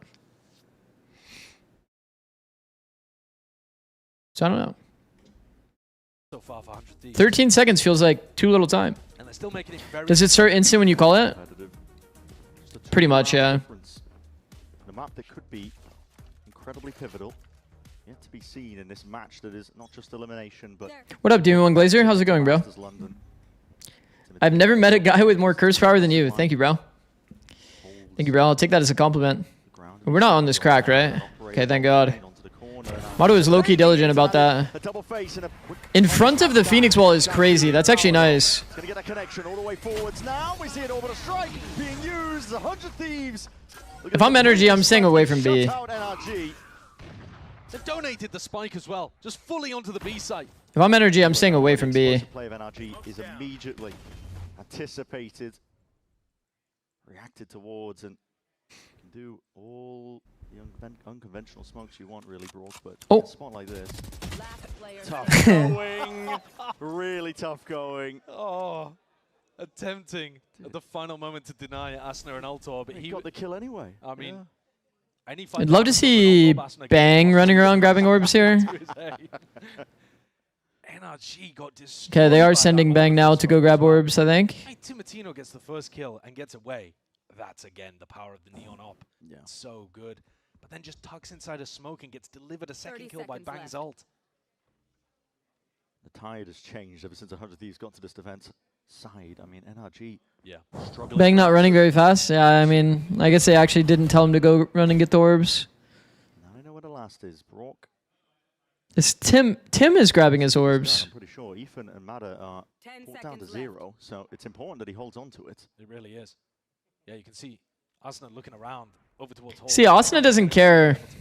He doesn't care about his stats. He's actually just full running around the map, just like he's trying to orb max, and then the guy peeked him when he tapped the orb. And start getting those first bloods. Asuna always did this. It's actually goated. It's really, really good. Also, this was like insanely well played. The top B wall actually denies that passive offline that we talked about before, but he's just standing in front of it. Wow, that guy's bad at the game. True. That's a tough one. That's a player who True. He did kind of whiff that really easy kill. But that's the mindset you got to bring, I think, if you're going to take him down. Yeah. Listen, the evidence of our eyes and ears. We saw the fight. Oh, that's like a longer discussion for sure, B. Harper. Climb here, but they're actually going for a half buy. It's still a pretty dangerous half buy. Yeah. Got some bite to it. The Vandal in Kiko's hands was so good last time they went for this exploration in Arcade. He's got that ult in his back pocket. It's the player you want with that rifle. And leaving him, I was wondering, as a bit of a solo insert towards that tunnel angle, but... Well, if Cryo and Bang go for this walkout tree, they were thinking about going for an exploration there, down the stairs, and they would have ended up walking straight into Scuba. Timatino's going walkabouts at Dish. Ah, but this angle is so good to op on. Yeah. It's an insane amount of information he's going to be able to offer up, so surely 100 Thieves realize, yep, it's going to be ending over towards B. Asuna. Trip broke off the wall. Noise, and he hears it. Run it back. Wow, man. That is ridiculous. It's just Kiko. Man, and Kiko lives there too. You can't escape. They absolutely destroy him. Timatino, though, he's not finished, not content to just leave it. Standing back, trying to assert himself up onto that arcade angle, but the damage, I'm afraid, might already be done. Vora trying to move forwards now in the 2v4. What up, Caribou? How's the game? W, honestly, pretty close game. NRG just had a perfect round though. Which is pretty fucked up. Like these guys are literally perfect. Like what the fuck was that? Kiko just jiggled him on the rope. Like Bang didn't really play like the full like god angle on the rope, but impossible. The time isn't there. The positioning of the NRG player is too strong. It's another round, Brent, where they come in with... It's a half buy. They have some stuff to work with, 2 Guardians and Kiko on a Vandal. But this shot... Oh my god. Kiko insta-kills Asuna here. It's a magnet bullet, by the way. This shit wasn't even on. The crosshair wasn't even on. Had a stonker of a year with Team Liquid. I hate visiting. And he just gets unleashed in rounds like this where they slow take Arcade. It seems to put him in some phenomenal... Communication will be limited. All timeouts must be taken within the first 20 seconds of a buy phase. Okay, so like the first 20 seconds of a buy phase would imply that you can pause all the way up till 10 seconds, right? That's like actually lame. I've definitely seen timeouts that happen within that 10-second window, by the way.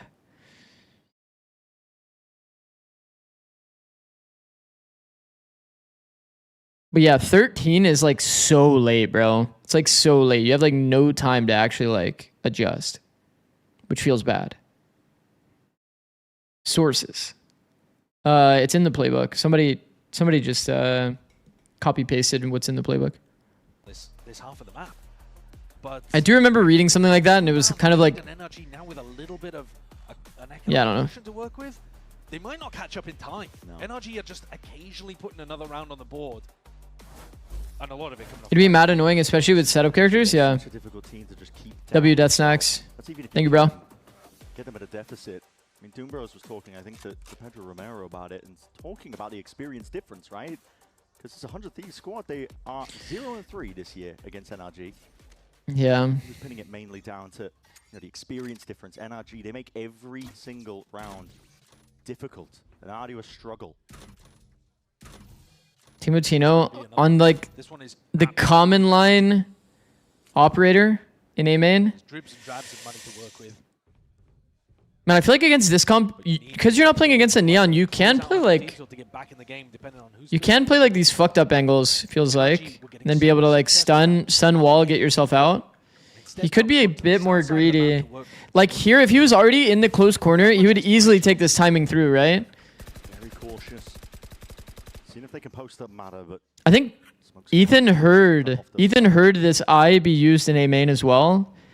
I think Ethan's gonna call to like pop on this A player. With the amount of contact plays that have been going from both of these teams, can never be certain of. Oh no, the dog didn't get value. Well, this is an oh no, by the way, for NRG, by the way. NRG's dead. Fake like it could be just that fake pressure, but now the Phoenix wall after the cross. Oh, Timotino! That's instinctual. Here's a lot of it. Cam needs to be broken. No matter. Tagged up. This NRG round is exceptionally weird. Late round exec. No. This is just a bad round by NRG. B pop as well. They took Canteen. They still have to clear sight, guys. You have 18 seconds. Trying to stand his ground down. Refracted absolutely everything being thrown at this guy. The kitchen sink while you're at it, but NRG still carving and halving. towards this one entirely. How have they managed to... There's no real pushback, but a nade will claim him anyway. It leaves it down into the hands of Ascent. 1v2. Okay. What is that? Let's do it, Pete. Plucks Brock out of the It's picture. monster not planted for him. Push to the extremities now. Oh, but he doesn't know exactly if he's crossed already. Many angles, but patience is being played by Kiko in a spot like this. Man, how is Kiko so patient here? Like, Asuna could actually full stick. Asuna guessing, hoping for signs of life just to see if he can make his life a little bit easier. Kiko's so far away. He's so far away. He's getting a sprint on now, and he's made all the noise now with the jump spot. Gets the acknowledgement. Knows Asuna's not sticking. Flash forward's not dodged. And now it's really... Yes, it's half and kill. From him, Asuna. Not enough time to work with, and it's NRG up to 12. Fuck. He almost made it. He almost made it happen, bro. 1v3. That far away, and the tap comes through. Man, Kiko never peeking is so insanely patient, bro. That's crazy. Exactly predicting the angle that Asuna would try to Wow, man. A great attempt by Asuna as well, honestly. Yeah. But Kiko plays every part of that perfectly. And he's 22-12 with another Phoenix ult to work around. Ethan's slow at calling. It's put them in some funky spots, but NRG good enough to run out. 3 opportunities to close on their map pick. Kiko will look to, again, set the pace towards his A side. He's got to run it back. Ready and primed. Into A split. There's no ult in play from the enemy team. Get one step closer to Flash into spawn. Oh, man. Taken out. Free reign given up here. Out towards our halls. Angle 100 Thieves. We're going to see if they can batter away forwards. It's just Vora left alone, but being quickly assailed. Scuba taking him out. Cryo. Door pops open, making him really cautious. 3v3. They got that plant down. That's the important point and factor. Brock okay. Just equalized instantly. With a stun connecting. The tap is needed to see if they can pull these players way out into the open. NRG sitting tight for now. A tap to see if they can force out the fights once more. Left guessing towards it, but Matter potentially playing a picture perfect stuff. A 3-piece to finish towards Fracture. It's NRG one step ahead. They made it look doable. This is like just too rough of a half for your attack. It really did come down to a lot of late round scenarios, bro. It's actually crazy. 1v1, 1v2, 1v1. This is off of a 1v3, by the way. Kiko, bro, he wants to go to London. He does. He's determined. It's a man on a mission. See if he can play in front of his hometown. For 100 Thieves, he's going to have to dig deep here. We're going to be going to Breeze, and what we've seen so far is a real battle of the minds. The preparation has gone into this matchup because it is all on the line, not just elimination. Lobai's also killed us. London ticket ready and waiting on the other side and the end of the series.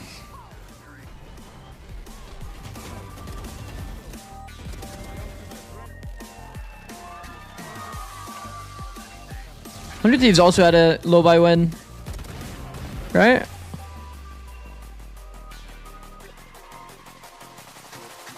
Hundred Thieves had 2 low buy wins. What the?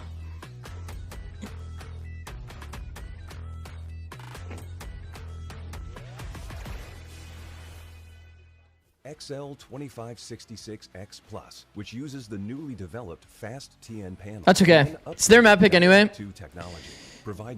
I mean, here's the thing. If NRG isn't comfortably winning that map, when 100 Thieves said that they have like literally no prac on this comp, and like obviously Bang had a underperformance for sure, but that's okay. He can easily bounce back. Breeze was like fucking incredible for him last week, if I remembered correctly. He did very well last week. This is an easy bounce back for my boy.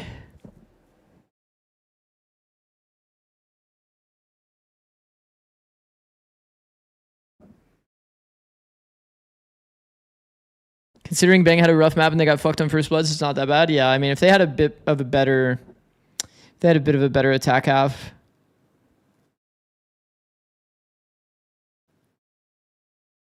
Yeah. Some good signs for sure. Man, look at the first bloods. Like,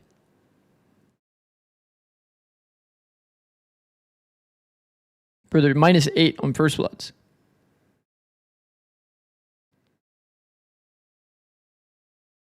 -8 is crazy. You're down 4 rounds. They got 4 rounds where they were down a man. Pretty crazy. If Mata aims like this at an international, this would be so good for NRG.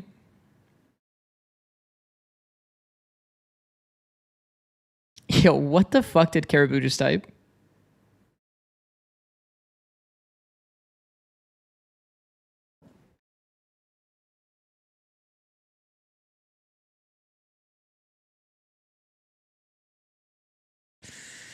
Damn. Okay. Next map is Breeze. Next map is Breeze. So, doable. Breeze has been very good for 100 Thieves. 13-7, 13-5. Obviously, Loud isn't like the hardest opponent ever, but MIBR is a, you know, they have a lot of talent on the roster. And this is where we saw them debut it against Furia. So this is a 3-0 Breeze with this new comp. We'll see what NRG's game plan is.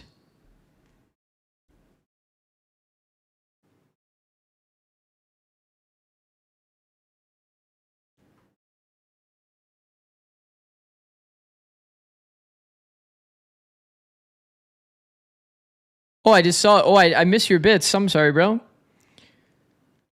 Going to the club tonight, Zix, can you please give me your best coach pickup line? Oh. I didn't really have a pickup line. I didn't really have a pickup line like that.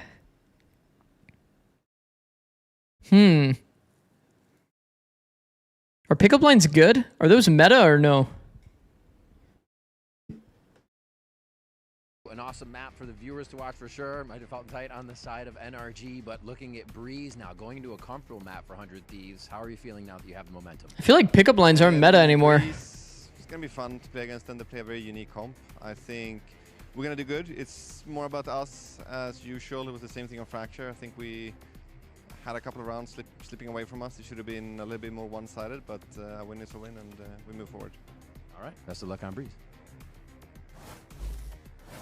You got to appreciate when they say, listen, we just wanted a one-sided win. That's all we wanted. We didn't get it. Unbelievable. The rounds weren't stompy enough for our liking. The disappointment on his face was really Are those meta is crazy. Great game, though, from both squads. Sorry. Right. What a treat. And we got to see some really great moments there. But let's What pickup line did you use on your wife? I beat Faker once. NRG really were just controlling the pace No. of the game. Like, it just felt like they had some good moments where they weren't really... I was wondering if they were going to... I'll be right back. I'm going to use the bathroom real quick. But no, NRG... And I'm going to run some ads so we don't get it during next map. But the first half for me was NRG having great answers to 100 Thieves style when they were playing a lot of these slower contacting rounds. In particular, it was Mata's op finding really high impact, and also a lot of the trap plays that they had set up off the Cypher camp. The round they're getting 2 with the Brim ult and a Seize combo, the rounds where they're just ripping that waylay ult to refight into Arcade as well. They had great answers for 100 Thieves trying to take space with little utility and having the right reactions for it. On a map where most teams on defense are essentially calling like coin flip rounds on defense, where it's like, all right, start of round, we're going to instantly be satcheling forward, sprinting at you, diving you. NRG were doing a lot more of those trap ideas and having unlimited amount of plans in terms of refighting into the space the 100 Thieves had, and I think that was a very good look from them, and I think their duelists absolutely stepped up to the plate. They absolutely found the rhythm, right, toward that, I would say like at the midpoint of the game, and then they just kind of kept going from there. It was a close game, right, through and through. I mean, it just goes to show you how tough this 100 Thieves team really is, and they're taking the task to NRG. Yeah, I think if the first half was about that control and those great answers from them, the second to me was just about Kiko and how ridiculously good he was. He's stepping up big time. In the game that just has to mean so much for him with qualification for that tournament on the line. Oh yeah, I mean, he definitely is feeling it on that stage, but he's performing incredibly well. And on top of that too, sets us up for map 2, right? Let's go ahead and get ready for this one. Where are we going next? We heard it before in the comms or in that that interview with Riv. We're going to Breeze. And according to Coach Bonkar, Ender, you know, they're just going to play their game, do their thing. You know, the same answer we get from coaches every week. I mean, the thing is, the game of NRGs has been so effective, especially on the defensive side of things. I think it is very hard to actually break NRG's stronghold on the map, and I think it has to come down to finding answers into breaching into the mid space. Yeah, now, Mimi, I know that you had something you wanted to break down with the telly. What do you got? I do. Yeah, I want to talk about exactly what you're bringing up and Teach how us, good please. they are Educate. at dominating mid control. So this is from the game against Crew. This is round 4 for NRG, and I want to talk about NRG's overall approach. They're a team that loves holding space in mid and playing retakes from it, and that's because Harbor utility from this area is just so strong, being able to wall across towards A, have different variations over towards B. Sometimes they'll even throw retake walls to respawn, whatever you may want to do. But that often hinges on them having this space, and a lot of the times they're going to get it for free. Mada's just going to walk down bottom mid, but sometimes they have to contest it, and I want to look at the rounds where they're getting aggressive to punish lurkers in this space. In this one, you notice Crew is playing super far back, but NRG posts for a mid-round re-clear idea where they are setting up with Kiko on the operator here, and they have three different people ready to set him up and fight through. One that KO for that flash, the Sova for the dart, and then also having Mada there on the Harbor to be able to throw out his utility as well. And here comes that pop flash, immediate swing. It's actually Mada to get the kill in this round. But what I love from this one is that once they back away, they stay active. Look at Kiko there, going back into fight, dashing into that protective cove, and then they're re-pushing elsewhere. Immediately when they get this kill, they're staying active on the map. NRG is so good at constantly giving you problems. Here they're re-pushing elbow, they're re-droning into A main, and Crew has absolutely nothing. Their entire team is just sitting back in spawn.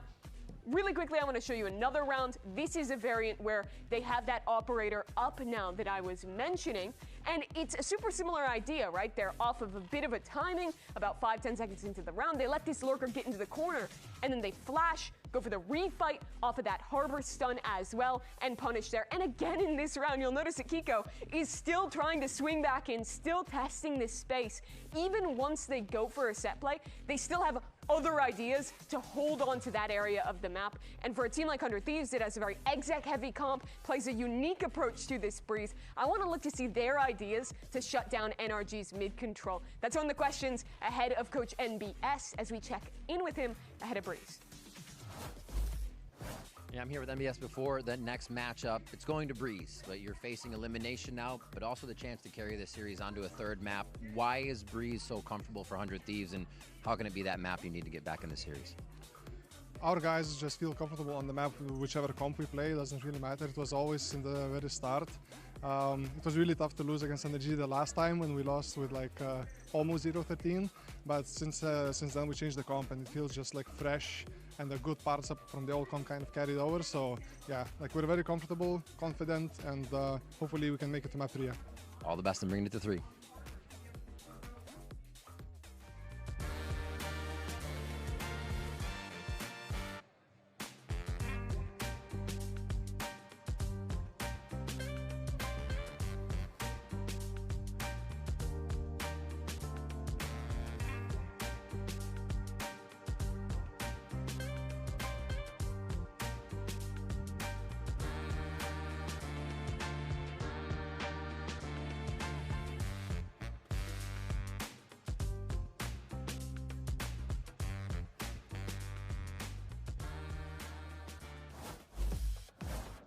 We're in that do-or-die territory for 100 Thieves, a team that hasn't really seen the light of a global stage in over 700 days. And unfortunately for them, they've got to do it against the reigning world champions. They're already up one map currently. NRG definitely in that driving seat and looking to put a stop to these upstarts that are across the stage from them now. Yeah, 100 Thieves have been our dark horse team this year. Putting people on notice during kickoff, and now Lucio outed you on FNS stream? What do you say? One of the big reasons has been this composition. Whoa, let's hear it, let's hear it. What did I get exposed for? No one else plays this. 100 Thieves, this.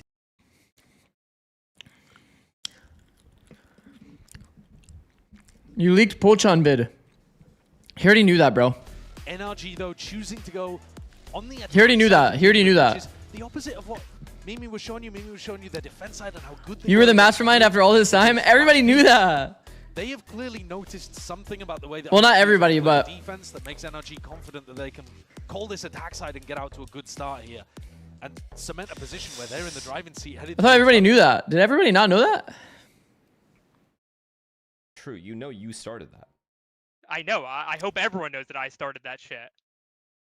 Yeah, why did you do that, by the way? That was strange of you. You know why, right? No. Because we were all at practice. I forgot the exact situation, but we were all at practice. Someone sent you the video, right? Oh yeah, the Zix, because he was there. Yeah, see? Yeah, Zix was at the right. CLG house with me. Bro, have you ever seen this? And I was like, no. He's like, look at FNS specifically. And we looked at that video and I was like, oh wow, my he's God. the one that said it first? Nah, this guy's fucking weird. I'm rating this guy again. This guy's... No, it wasn't exactly like that, bro. It wasn't exactly like that. No. No, listen, guys. The way that it went was I was watching the video. I was showing Boosty, like, look at all the people that I used to live with. I showed Tarek. I show FNS. I show, like, you know, everybody from that time. And then we're, like, watching the end of it. And then I just noticed, I'm like, oh, shit. I didn't even notice that he jumped in the pool like that. I guess he can't swim. And then Boosty was like... Lucy was like, no, I have to make fun of him. It happened. I'm pretty sure it happened like that, if I remember correctly. I wasn't exactly like, look at how he jumps in the water. Like, there's no way I would do that. So, he's been able to do it all. What happened? Well, a lot of weight on this guy's shoulders to see if he can get it across the line. It's a long story. All right, game starting. One more map is all that is needed. We get started here into the pistol round. 100 Thieves starting with 3 players in spawn, ready to rotate off the noise. Early 0 point over towards A main, but Asuna... This is kind of like old meta versus new meta a little bit. Jet KO versus Neon Phoenix. Obviously, there's no Cypher, though, from NRG side. I feel like we'll see this a lot from teams like Jet KO versus Neon Phoenix. Punishment on either side here. Steadily walking up. Mada just opened up onto the sight line and he angles. Sure. Cryo picks him off, takes him out of the picture. Jump spot as well, but Kiko found himself that slider. So pockets, there's the punish. Activate. Kiko has found a pretty good timing error off the audio. Hopefully this isn't a multi. A little bit more. He's trying to answer back from these earlier kills, and he's just found the right timing. Patience played all the way through, and it's a risky game that this guy is playing currently. Game of timings. Oh my God. That is absurd, man. Cryo's head clean off. Deep spawn control. Pretty early timing from Ethan as well. It's getting cleared. Oh. No clearance whatsoever. It's the IGL with 2 trophies under his belt. Just giving 100 Thieves the absolute business. Asuna twisting and turning, see if he can see and wrangle away in through this round. He's been given the slimmest chance. The walk around glitch is a little too powerful, man. On display by NRG. A tap. Ethan gets the Kiko finds great timing. Pressure once more, realizing that it's not quite there. Ding through the wall. Ethan lowers anything, but that time pressure mounting now, ticking away. And Ethan, he's happy to just put his body on the line. It's a 4-piece for him in a pistol. He's happy with it. It's a ludicrous. I mean, Vora was clearing it. 4 kills that happened. But he ended up half clearing. 100 Thieves player seeing an NRG player that killed them. Look at Grandpa, this. I hate this. What the? The highlight reel is Kiko and Ethan staring at the side of the 100 Thieves players' heads. That composure from Ethan.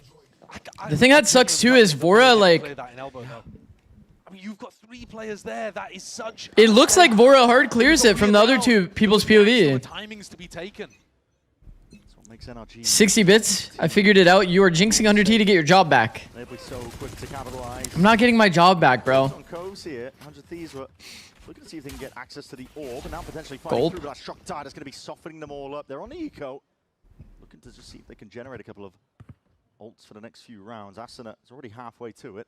At this rate, you're definitely not. Okay. Utilizing the code as a progression smoke to go around the map and take small slices of map control away. And play for the ult orbs as they do it. NRG heard a lot of footsteps there. I think 3 players jumped out through the cove to try to follow up on the flash and dodge the shock dart. But Ethan didn't call anything quick off the back of it. And just leaving Kiko posted here. He's got a Marshall. Flash forwards again, going for the no scopes, and he Was quick with the reaction times, managed to dodge that first flush and went forwards. Did Ascent blind himself as well? He didn't Not follow too up. sure. He's so ready for the repush. I feel like he must have done, because otherwise he's got to follow up with Timotino. Snake Bite layered down. This is NRG looking to see if they can take control now over towards this A site. Oh, that dart actually fully nullified the timing. Bang is going to be doing some risky business. But because of the audio, Bang does find an earlier timing. Angle not quite spotted. Now barely there. An adjustment. Brock is missing a couple of those. Got some good chip damage off of it. Punish for it. Long range of the pistols. Start glazing energy now, please. We need the anti-jinx. Trying to put a stop to it. Nasty. Those were some deep breaths. Oh, was it going into the mic? Danger player removed, but the rifle remains. Sorry. They can afford to have a few Sorry. things here. It's a very greedy buy that NRG have gone for. 2 pistols on Marshall. But coming to complete fruition, really. It's just Vora left alive, so NRG. Energy is so good. Your mic is kind of sensitive tonight, it seems. Really. 2 away from a null command. Wonder why that is. I didn't really change anything. Storm as well. No massive snowball generated just yet, but a very good start for NRG. 100 Thieves beginning on the back foot. Unusual territory for them. They've been so good on these pistols. Key win condition for them. Being able to set the pace early, get the economy underneath them, but we'll see how 100 Thieves respond when they're... Or like more ASMR-y, if that makes sense. I want to see as well in this round. What is the theory? I feel like round 3, round 5 is where you tend to see the most clear anti-strategy Okay. of the teams. Okay. If it comes down to The problem is Energy's bonus round looks like a gun round. So now what? at the moment. None of these trips are actually for information. They might just try to walk. Enough of that. I guess they've got one trip actually. Okay, look at Energy's buy though. Is that balanced? Like he was doing before. Thieves need it. Oh, bit of a blunder! Ethan! He's put in the blender. Lucky to be alive Jesus. there. Yeah, that deep A-main control he was trying to counter. Okay. But he's also he's trying to fake it too. The drone spot. I think that on this map in particular, by the way, chat, NRG throws the most. We used to have a this is gonna sound bad. This is gonna sound bad. It's a nice adjustment based on what NRG. But NRG, Ethan, since he's became the IGL, he's thrown so many like what we would call shit fakes. Shit fakes are when it's like one player just throwing util. Now calling for the pivot, NRG. And it's like super obvious that it's like fake utility and that you should just stack the other side. I think that NRG and Ethan still have this like pretty ingrained in their system. They'll throw a lot of shit util toward A, like one KO throwing flashes and shit. And then like that's all the noise that you hear. Activating when they needed it. It's 3 kills before he's finally brought down. And surely the damage done. 100 Thieves. A desperately needed round for them.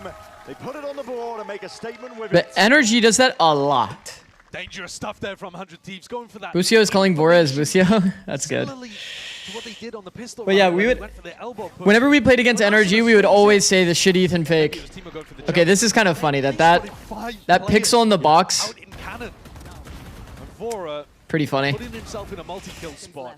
Comes up. But yeah, that's why you see 100 Thieves more stacked toward B in this round, is because Ethan's showing these like Ethan's calling is putting the A main controls with like one player. and find this information. And then the next level evolution for NRG would be all of them walking around while Ethan's just throwing all of that util. Done a lot of damage to Brock. Still caught into the corner. Asuna is in a troubling spot. The wall. See if he can get out of dodge. Thrown up towards the top. That's a big tag, but it's going to be broken. And the high tide had to be used early. It's a big one. I think these are the kind of rounds that 100 Thieves are happy with. Big scraps over A main. The Phoenix gets so By the way, much we value. use all of our Piece of smokes. util here out of Asuna. We use high tide there, by the way, to prevent the A hit. Solo Harbor. That's worst case scenario, chat. Weak point now. You're seeing it. It's going to see that. No command emanates out. Ethan moving forward. We have no smokes left in the round, and we just coved. So we have to like play this round basically without a harbor. It comes down to that game of timings, but NRG they slipped the net straight through to the back of the site and accounted for it. Kiko and Ethan doing the most. Not a plan to be going down, and a watchful eye for that game of timings. 3 rounds now for NRG. Great beginning from Kiko. Again, stamping his authority upon the game. 6 and 2. wraps around the back as the rest of his My team worry with this comp has always kind of been the same. It's like, what happens in the world that you like your high tide gets baited out, and you just have nothing left for the retake, like smoke-wise. And we're able to backstab those 100 Thieves defenders. I was happy with that. If they can scrap things out, It's a big round. Thieves, that's one of the best win cons. Yeah, but the problem is if you don't split anybody with the harbor utility, it just makes it a lot easier to play. You want to kind of like catch them on the timing that they're like committing out into the site, and then you're like walling behind them. So you're like separating 3 and 2 or something like that. Yeah, much more pressure on them. And this slower calling style from Ethan, we've seen it from lots of teams. Yeah. But I think NRG and Leviatán being the two that you have at top of mind right now based on what we've just seen. The love to put the tension in the air, put the pressure on the defenders, force mistakes out. Priority on that slow squeeze, and now just minimag hit. Bit of util, making it really antsy stuff. The shot just going wide there, but the operator could have been a big chance for Timotino. And Mata lets loose with a high tide nice and early. It makes it feel like it could be an A hit, or at least a split into the side. Well, they've used their high tide and got nothing. Timotino's been fooled by this, I think. Going deep into the A side to try to reinforce. It's going to. They've pulled strong side to A though. Cryo's got to be good for this one. I mean, this is one of the better case scenarios for sure for NRG. Our weak side's gonna have to do work. Stay up. Trip stay up indeed. Kiko updraft on a dash forwards. It's a big tag onto the 2 players. Gives him the timing forwards, but that flash does connect. Okay, now Ascent has to go crazy. Now on an island, run it back. That is risky stuff. He has to get space with his ult. He's gonna die for free. Finishes the fight. Forwards with the defense, and Fora, he's punished for it. Trying to defend his comrade. NRG. Fuck. Steamroll all over them. It's another example of that perfect slow calling from Ethan. The B fake, Mata's wall, sells a ruse over to 100 Thieves. Yeah. And you can see the pressure that 100 Thieves Ascent did buy a lot of time here. Vora was able to get there in time to protect the body. But Brock actually took some really aggressive pathing to half wall, which kind of like helped that round. He won it. Yeah. I mean, there is energy in the NRG camp right now. 100 Thieves struggling. That was a big play by Brock to push half wall, bro. The one to save them and keep their economy running. The early A main control isn't really useful. It just bleeds. Dart flash, expecting an off angle. NRG just sit there and wait out the. It's a good util trade for a cove, for sure. Big thing that 100 Thieves were working on. They now have to take a step back. Throw one way, try to refight, but they don't catch it. No, it's so passive. Look at it from NRG, just absorbing the refight. Say, no, it's coming. It's even slower than 100 Thieves were expecting. Yeah. And once again, we're seeing the classic. Deep push happens on A. They read it, they rewalk it. So many IGLs have the same logic, bro. If 100 Thieves stayed in a trap, it'd be really good. I think that this has kind of sold it a bit, which is nice. Because they actually have 4 here. Bang's a little early on the... Wait, was that Bang's Storm Surge? You don't want to stall them, though. They do not have a lurker to go back to. No, they do not. They have no idea what the rest of the map looks like. Question marks across the board here, and NRG, well, instead of going for the full B pivot, it looks like just going to maneuver into the A split. They realize that they don't have the time to work with Ascent now forwards. 100's Fury, this is pure chaos. This is winnable. And we've seen 100 Thieves. It's a late exec into fucking 4 people. Cryo forwards again. Cove planted in the face of all of them. There's only 15 seconds left. This is brute force. NRG leaping through it all. 100 Thieves, though. Crossfire setup. Rifles. NRG have forced this so hard. Holy shit. But time fully against them. 100 Thieves. What is going on? Turn it around. That was a weird round. From 100 Thieves, honestly. And they take risks because that is a thrifty. That's the first thing. That is the weirdest round I've ever watched. One of the weirder rounds, for sure. 100 Thieves showed so many people toward A consistently throughout that round. And NRG still decided to split rehit. I think they just committed to the idea, and then here the micro is not great. Obviously, you have 2 players jumping out of a cove. You would much rather, like, just one guy jumps and then everybody else takes the good fight. 2 and 5. It's the way that he adjusts playing that A main defense that helps. Oh, you thought the NRG played too scared before bunker? Well, the thing was, that NRG roster had no X factors. Nobody played like an X Factory like kind of style. They all didn't play for a good individual fight. They all jiggled. So it was so easy to play against, yeah. Highlights there, NRG. We'll see how they deal with all of this now. Everyone freeze. Chill. Fuck. Running high. All half full, boys. All half full. I'm gonna ping one. Get ready to spam, guys. Get ready to spam. Minus 50 on 2. Cypher and Harbor. Is it all of them? Yeah, bingo. It was bingo. Bingo half full. Yeah, they're gonna flank probably, guys. I'm gonna hold it. Guys, I'm gonna wait for Koza. I'm gonna plant. Yeah. Care flashes, boys. They're gonna hardball as well. We have Viper wall. No one make noise. No one make noise. Can you wall it? No. Wall it. Brock's blind. Needs help. Pushing. Right side, nose. They know. Down B. Backside and nose the quad. Enemy remaining. Now we see it left into that 1v2 for Cryo. To pick up the pieces was a pretty stellar spot, but he's left guessing as to where they could be. It is Matter. Noise mentioned. Around for him, NRG, they steadily assert this lead. I think usually when we listen to the NRG comms, it is clinical. They are normally very, very clean. That one was quite messy. There were multiple different Those are pretty good comms. They wanted to play the post plan. Begging people there was multiple ideas, but overriding him with a call, telling him desperately to go and help Brock. They cleaned stuff up though. Well, not making noise. I think that the biggest thing was Scuba's comm was brilliant to say they have Harbor ult to try to help the team like pre-plan their round. If they had instantly started talking about Harbor ult and how they were going to work around it, like for example, try to get into B main and then reflood after or something like that with the Viper util, like the Viper wall that we still had. Probably like more S tier for energy, but it's still pretty good.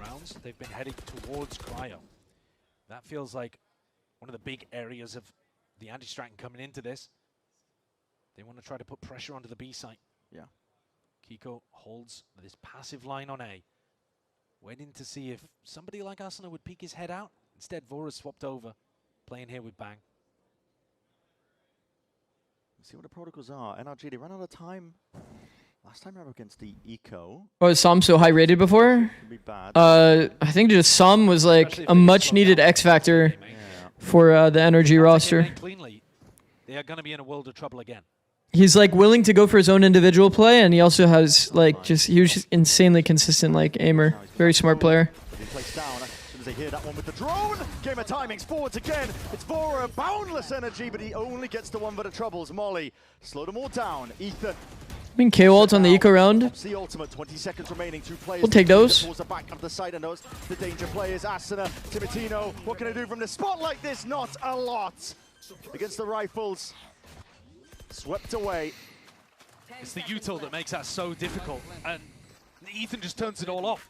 No opportunity for a stun or a flash to come through and create a scenario where 100 Thieves, even with the lighter weaponry, can come out on top. It looked crazy for a moment with Vora dipping inside of that cove, but NRG managed to deal with it in the end. It's expensive. Winnable for Cryo, says Potatoes. Silver lining, a small breath of relief for 100 Thieves. Yeah, this is feeling pretty winnable for him. Yeah. Their attack side is good on this map, but I'd like to see them get at least 4. Is Cypher not useful anywhere? Still really useful as an info agent and like a pseudo smoke. But I don't think that. I don't think it's insane. I think with the comp that they have, they kind of wanted the opposite side to smoke. So like if they go A, then you have Harbor utility. If they go B, then you have Cypher cages for the B choke. Right now, the goal set on Masters London as well to join the other greats. Last time we saw 100 Thieves play on this map, they had a lot of nice trap setups with Asuna's Phoenix ultimate. Put the cam somewhere to take contact, let's say, towards tunnel on B. And if they go up mid... It feels like the usual A main approach that we see from 100 Thieves is kind of nullified by the fact that the enemy team has KO. Like, if you do any of these like close A main choke plays, you're just going to get daggered. I'm pretty sure dagger timing beats the other... Oh, shit. Hold on, sorry. Up towards the side, that's Kiko plucked out of the picture immediately. Cryo! Cryo's actually killed 4. Recon and win! An ace from the just spin botting in the middle of sight, bro. His team straight back in it. What the fuck? Let's see that again. Abuse Cryo in these important rounds. He's had enough. Almost every single round. Nice start, man. Nice start, very nice start. From Bora is outrageous. Oh my god. That was such clean anchoring. Great prediction onto the first one. Kiko plucked out of the air. And the next two taken down easily. Ethan straight back at it though. The game plan, You know it's nice when Cryo reacts? in these True. important rounds, and he is not letting up. Cryo does it once. Whoa. Fair enough. Cryo does it again. Okay, then you've got a problem. Absolutely. See if the game plan is foiled once more. Cryo adjusts the position again, flashing his Oh. face, dash forwards, and a counter forward stunned up though. Dangerous business, but he's got his team to help out. Timotino! Okay, Absolutely momentum. flawless stuff. And at this point, if you're NRG, yeah, maybe consider a different site. Yeah, I think the game plan's got to be adjusted now. That's two back-to-back brilliant rounds from 100 Thieves. Cryo this time did get flashed. He got caught dead to rights. And then again, his team comes in. Timo, how's he skewered two of them there? Insane stuff. It's an injection of energy that 100 Thieves desperately needed. And it's called once more for the pause. Yeah, well, timeout. Here's Bonkar taking the timeout because, again, I think part of the big part of the anti-strat was let's go B in these important rounds and we'll try to overwhelm the defensive setup. And now when it fails twice in a row, Bonkar's got to come in with an adjustment. Yeah. This is the first timeout either team have used here. 100 Thieves hasn't timed out? Game. The coach is burning through them in the first half. Yeah. Here being a little more cautious. I was kind of like curious. I was like, huh. I don't remember 100 Thieves timing out. That makes sense because they didn't time out. Wait, that's crazy considering they were 6-2. Side on Breeze. Yeah, they do. Really nice. Getting 4 rounds already. But I think their attack side on Breeze is going to run into I problems mean, with the KO. we must have had some nice fucking calls. Turn off the first wave of the push, and suddenly you've wasted a harbor wall. To not want a timeout? Phoenix wall, you know, something like that. I think 100 Thieves might struggle with it. So getting 100 Thieves basically committing to not timing out this entire half now. I think is going to be necessary. You are up against the defending world champions in a qualification game to get to Globals, with a roster that's been injected with some new blood and now new energy after round 9 and 10. Look at this again though, bro. No. Cryo is alone on the B site because surely Bonkar wouldn't take a tag timeout to go and pressure B. But they're going and making at least some noise in this direction. Faking the pressure. Wait, no, not faking it. Keep goes in. We've seen this fake before though, by the way. To sell this fake and already claiming kills because of it. An abundance of rotations and a punish. We've seen this fake before from NRG. He's so cool, straight into the cove, over towards top. But it got shut down early when they tried to do this last time. Jet died instantly last time they tried to run this strat. Accounted for, Mada. Oh man, they actually got like max win value. Understands the angles well for 100 Thieves. What up, Dre? How's it going, bro? Dissipates. Yeah. Floods out of you here. Sometimes these spots are brutal as well. The quiet moments in disadvantaged positions. You're playing a 2v5. Yeah. Very little energy in spots like these. The adrenaline. The air can get sucked out of the room. 2v5. That's Bang. amazing, Wow. though. Bang! Good adjustment. Good transfer. Peek out on a swing. That is that blind. Getting off. Hold on, Brock. Shuts it down and bides his time. 8-4 All the doable. way back.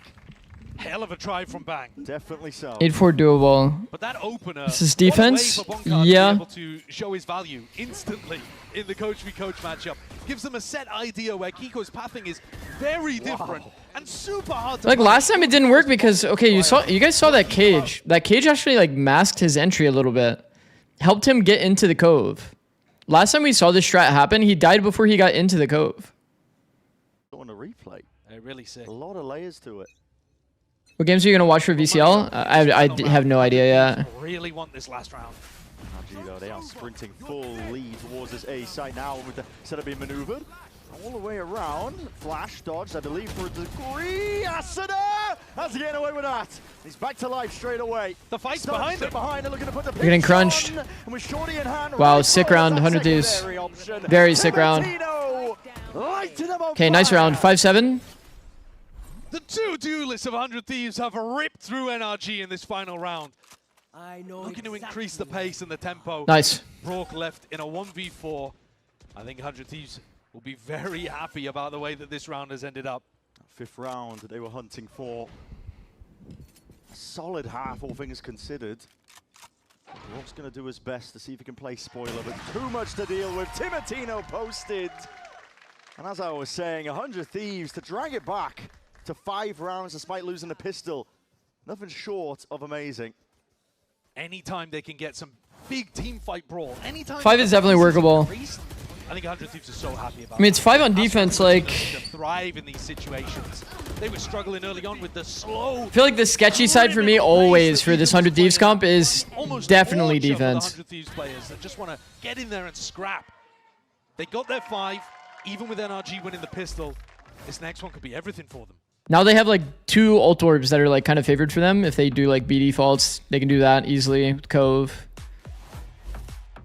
A defaults have been like also what they try to look to do because they have Phoenix. They're just going to try to farm hella ults.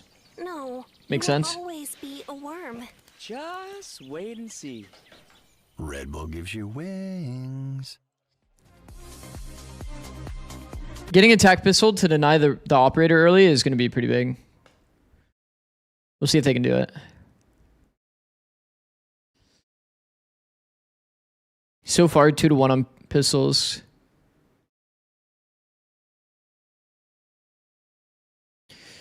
They definitely want to deny that because that would be very unfun to play against.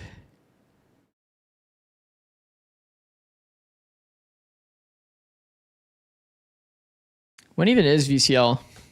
Let me go look. Because I thought it was supposed to be today, but I guess not. Then somebody said 25th. All.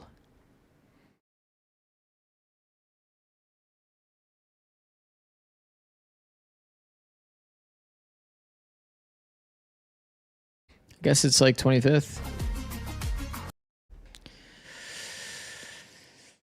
Ay, ay, ay, ay, ay.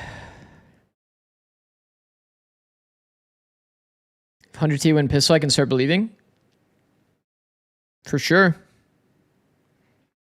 Breeze has been pretty attack-sided. I feel like KO adds like another layer of complication that makes it like a bit more annoying to play this map, but do you believe? Yeah, for sure. I feel like the defensive side is always the side that I'm like really worried about. For rounds that like, for example, the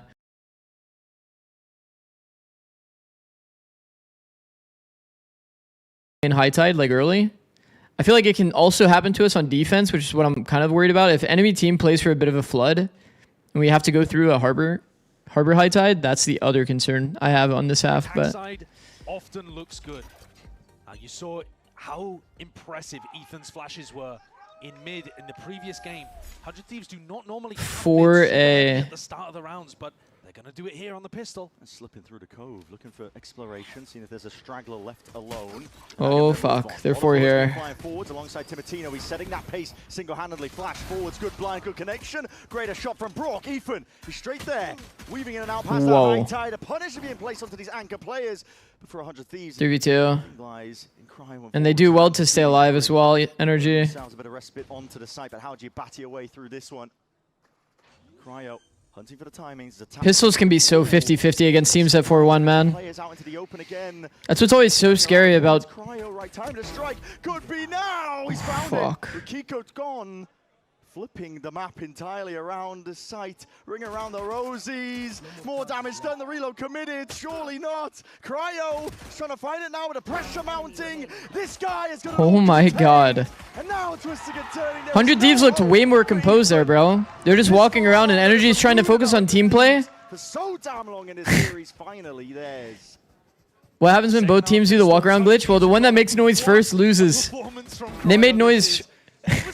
They made noise double swinging backside. Isolating the ones is genuinely superb. On their attack sides, Cryo's normally the 6 to the 7. Oh shit. That's perfect too. NRG won't have operator. That's very, very important. Very important. He'll be controlling the pushes if NRG go for an So they have Jet. They have Jet and they do not have operator. Picking a very defensive position. Yeah. Doesn't want anything to do with elbow. Austin is only 1 out of 6, so let's just farm some orbs here, shall we? Yeah, these kind of smokes are the ones that Bang throws out. Simple round. This time using it as a fake. Often 100 Thieves will Simple round into A. I'm down. 0 point reveals. Orb given to Asuna. Let Asuna go for the hunt. Non-existent B pressure. My eyes are down. And this is a chance for 100 Thieves to start some kind of ult snowball. Should drag them even, assuming nothing goes awry. Well, for NRG, I think you just want to die to Spike here. Yeah. You do not want to give Asuna, or Bang, literally anybody, a chance to build up to some kind of orb. So now, this is hide and seek. We had Ring Around a Rosie in the previous round, and now we've got hide and seek. Every young British nursery rhyme as we go towards Masters London. Yeah, just seeing if they can stay out of those sight lines, maybe run into the spike in the final moments. Asuna, he knows what's up.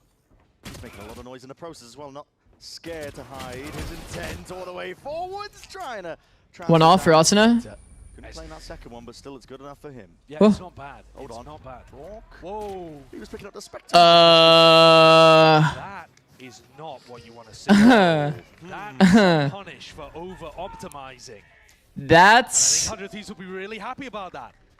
That's a bit of an autopilot moment for sure. Throws down a cove over towards B main, for example, or they look to try to... It's a bit of an autopilot moment from Brock for sure. They can secure an ult orb. NRG, do they have some kind of play? Has Bonka drawn something up to try to deny it?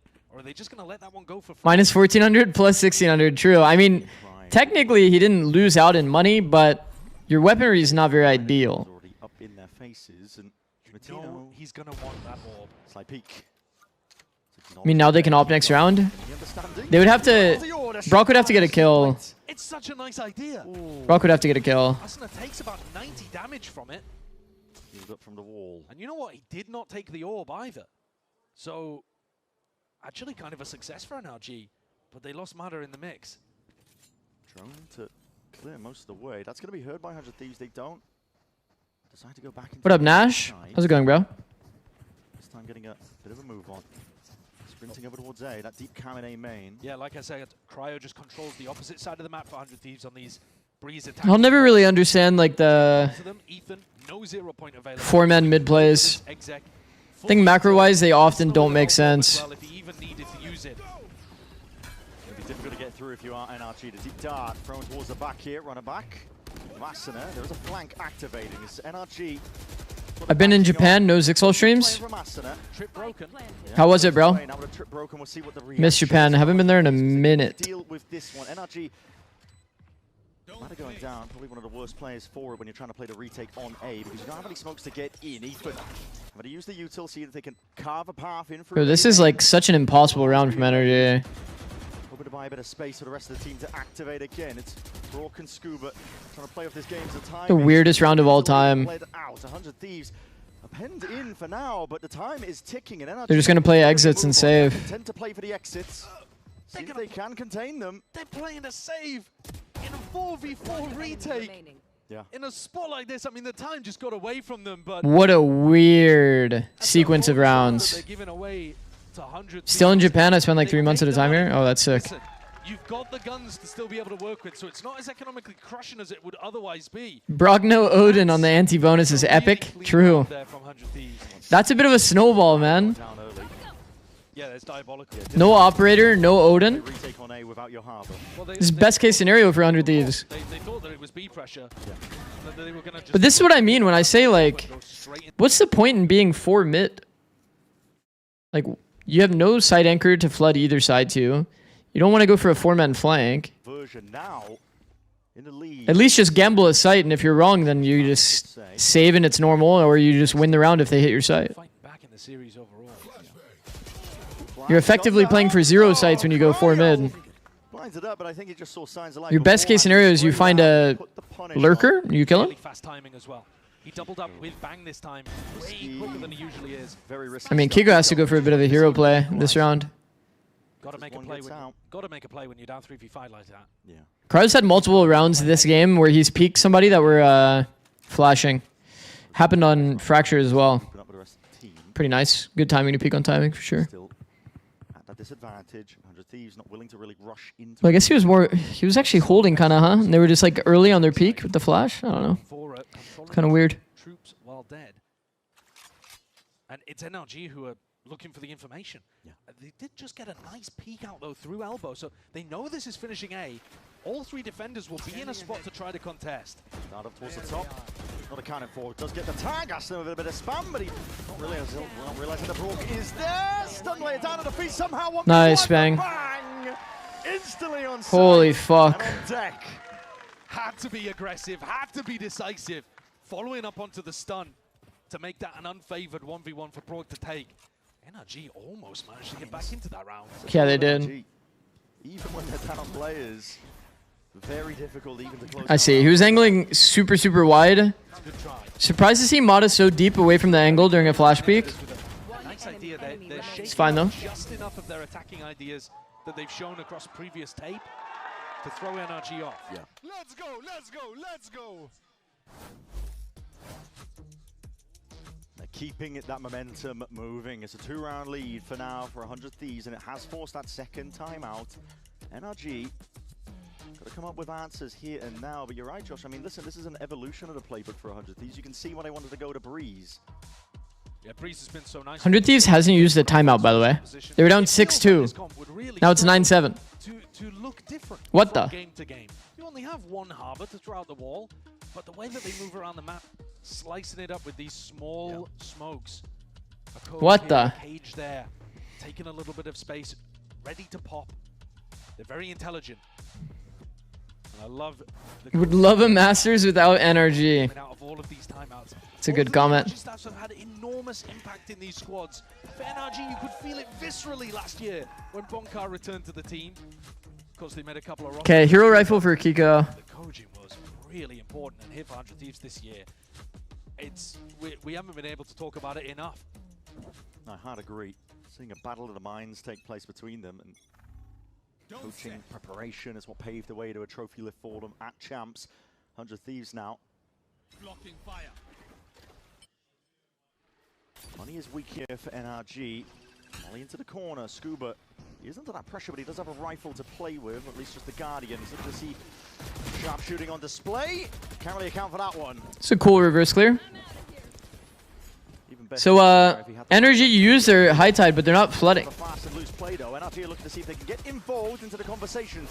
Now they are. Alongside that dart, trying to play them all the way. It can go! 3 players felled and chopped down. Spray transfer. What the fuck is that? Spammable angle. He's going to try and An insane spray transfer, man. Crowd trying to bail him all the way out. Dangerous tidings. Spinning like a fucking top on the fucking box, man. A bit of a squeeze for trying to twist and turn, but his Brock could just decapitate. Bro's actually a Beyblade. Down to Cryo.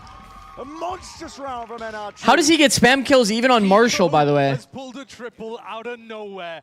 That spray control with the Vandal is magic. Absolute magic. The lad might have done it. That was crazy. Ridiculous. I mean, he starts fighting onto Bang, whiffs it a little bit. Asna and Timo come to try to bail Bang out, and I'm all about that. Yeah, Kiko outdoes them, and Brock finishes it off with some crazy martial shots. NRG will not die. No. You put them in the ground, and they just pop back up again. They are so hard. I mean, it's barely an eco. Even when they're down. The guy that the guy they had to fight had the Vandal. He 3K'd them. But they're like forcing through a harbor wall, which is not very good, obviously. They could have played for a better fight. Yeah, look what happens. NRG. They could have slowed the round down. 100 Thieves right now. Gap closed. If they can just convert this anti-eco. Somehow money flipped around. 100 Thieves moving around here. Shot swift. The Sheriff. Asana. Hello. Both of these teams are just winning their ecos, Ro. Back in the other direction. Scuba's getting caught off guard as well. Okay, that one's on me. That one's actually on me. Adjusting towards it. Take a listen in. Yeah. No, he's tunnel. He can't be on. He's going wide on. He's going wide on Pete. I smoked right. Apple. Okay, Tim is for sure getting caught off guard by this guy. No, it's crazy, but I like it. Oh my god. Guns are mid. He delays this kill. Guns are going mid. He's on it. He's on Where were the guns exactly? Like here and here. He just ran to backside, boys. Delaying the kill actually fucked it, bro. I like that eco. That mid round felt nice. Keeping it positive towards the end. Yeah, still trying to keep the vibes up. Yeah. Incredible dramatic irony for all of us at home. They're calling, let's go back to A. It's a crazy call, and we can see it's a disaster. But they had no idea that Brock was lurking in this corner. Timatino, it would have been a good mid-round call in any other scenario. Where are you guys going? Well, it made sense from their perspective. It definitely made sense from their perspective. But you had no idea about Brock in the corner. I keep seeing people say Cryo use your ult. Has he been saving his ult like a fuck ton? Only his ult, looking to fake it on an A split. I haven't really been paying attention to it because like I just don't really care about Cypher ult that much, but has he been saving it like both maps? Like a crazy amount? Because people keep typing it. Weaving and dodging inside and out. That's two players. Drop down. 100 Thieves to collapsing around for them. It's up to Cryo, Vora, Timatino to see if they can find a way. People and it's just one guy? No, because other people have been saying it too. Somebody in YouTube chat said it as well, I think.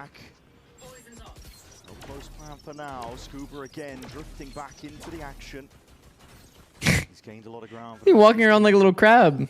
Big reveals. There's 100 Thieves that are penned in. I mean, this is pretty rough, bro. They're full contained here. Hold on, hold on. There's damage done. Vora being assailed now. Shocked out towards it.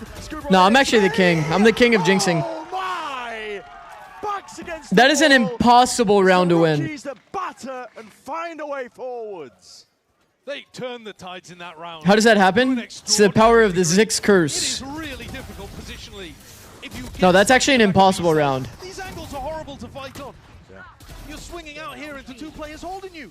Brock and Ethan. Brock and Mara, sorry, should have easily been able to control that. Must have been some nice shots, 100%. A small duck. And 100 Thieves have come out with magic there to push themselves ahead again and save their economy too. That's a ridiculous play. Scuba is going to be asked a lot of again here, Brent. Under pressure. First timing. Run at him, though. This guy is caught out into the Okay, side. trade is good.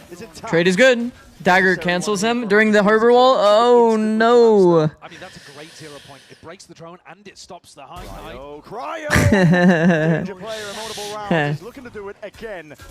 NRG's favored here. Quick adjustment off to the side as a wall up. NRG is crazy favored here in the 3v4. See if we can bail them all the way out here. Running around. NRG just open sideline and access. Vora poking and prodding, just trying to posture like there's a bit more resistance there.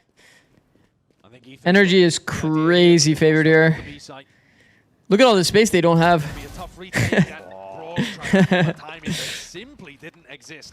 Okay, NRG should save, like realistically. Cryo is everywhere at once. 2v4 and space, yeah, right, bro. This one hasn't slowed down. Plant online. This operator. TY, got you guys. See if you can save it. Yeah, I think you're going to want to save it in this position. It's a pretty impossible retake to go for with the op. I mean, good ults going into next as well. Scuba burned ult, got 1 for 1. Very nice rounds. Yeah. To push themselves into a position where they might be able to go. Truth be told, they've not Cryo not using ult on multiple occasions, I see. So deep into hidden reserves that they might not even known existed. Yeah, I just don't really pay attention to Cypher ult, bro. In a region as competitive as America's. It's just like an additive piece of, I mean, it's obviously very strong. It's just additive. You don't really like build a strat around it. You can freeze, ult, reset mid-round. 2-11. Putting the hurt on his NRG squad, but you got to close out this map. Isn't 100T undefeated on this comp since, on this map since comp change? Yeah. Yeah, they're 3-0 right now. Vora calling the pivot back and Cryo taking a lot of that space. Cryo's been really bold today. Sometimes on Breeze, he'll sit back. If the execs are working, he's fine to just hop in the backpack and let Timatino and Asuna run ragged around the map. But here, we do have Sova Harbor ult against Harbor ult and 1 off KO. Hopefully KO does not randomly get an ult orb. But if he goes fast through mid here, he may walk into... Dagger's probably going to be used as a reaction to the drone. We canceled the harbor wall, by the way. We kind of need to use this harbor wall timing. Forwards and through the dash is primed and Kiko takes his time with it. Gets this one, gets out. Buying time for the rest of the team to really collapse forwards. Now we see it, Reckoning to roll forwards, potentially take some space towards the back of the side, but 100 Thieves. It's a lot of space. They're respecting it. And they also have the late mid timing. Yeah. Cuts him off for just I really like this cove. We actually spotted him on that jump, bro. Forwards through that cove, bang with the reposition. Finds himself. Slightest of angles now. Flash forwards into the back of the side. Bro, Pete's done so well. Getting it done. Running back now. Active. He really wants to put the hurt on. tighten the screws onto this NRG team. He's just timing out his ult. It's actually money, bro. He's gonna die though. He bought so much time. And NRG, they just will not die. Kiko Wait, he thought he won, bro. He literally thought he won. Sticking, Cryo's there. Hop onto the defuse. Wow, Cryo, man. taken out, dismissed, scattered to the Bro, winds. It's how all insane is fucking Kiko, man? delivers. Kiko is desperate to get to Masters London. I don't think I've seen him in this form since he was on Liquid, honestly. I mean, when he was playing at Santiago, he had some amazing rounds as well. But this, he just runs through. He thought he won the round, by the way. He melted his way through 100 Thieves. He went to spray the ground. Destroyed them. I loved what 100 Thieves were doing too. The Harbor ultimate, the Phoenix ult, the way that Asuna was just holding that space. But nobody there to try to save Asuna as he eventually got traded through. How is 100 Thieves not timed out? Chad, it's round 22. To within 1 round. This NRG team just will not stay down. Even when you have a massive positional advantage against them, even when you're throwing out great post-plant ideas, always got that sticky resilience. No, it said no charges left. Oh, I see. Wow, W Wick, bro. Thought for sure he was looking to spray. Just trying to weave in and out. Ethan's going to be dropped down to his knees. Players towards the back of the site now. Asuna potentially trying to make a move forward. Well, this is scary, bro. These are some important duels. It's not going to stop the bullets, though. Mada pulled away from this. He's accounting for the flank here. This is 100 Thieves that are left just wondering what is going on. Timotino, 1v4. What? Tim is fast for that. Dismissed, but Ethan straight there. Plugs up the gaps. 11 to 11. NRG drag it level. Mada with a cove managed to get Ethan back on his feet in the midst of all of that as well. This another situation where 100 Thieves get pinned into the back of the site. Man, this little just not great. That is a gap is that's actually annoying, bro. These little gaps in the harbor wall. Somebody peek with balls, bro. That was a funny comm from Mitch. 3 months primer from Nash. Thank you, bro. My goat. Always learning, always learning. First time out. First time out, round 23 is so crazy, man. Going in and out of a lot of teams. Timeout round 23 and round 24. Bola with the prime. Thank you, bro. It feels like you're just out on an island. It really does. Thank you for the prime, bro. Much appreciated. I mean, NRG are so creative when it comes to using their smokes in these weird opportunities, whether it's... I need Zix to mute up. Should I mute up for the last 2 rounds? See what happens? Yeah. What happened in the Lev game? I feel like Lev caught them off guard so many times. Yeah, so you've got some wild tech that you can do as an anchor. 11-11 though.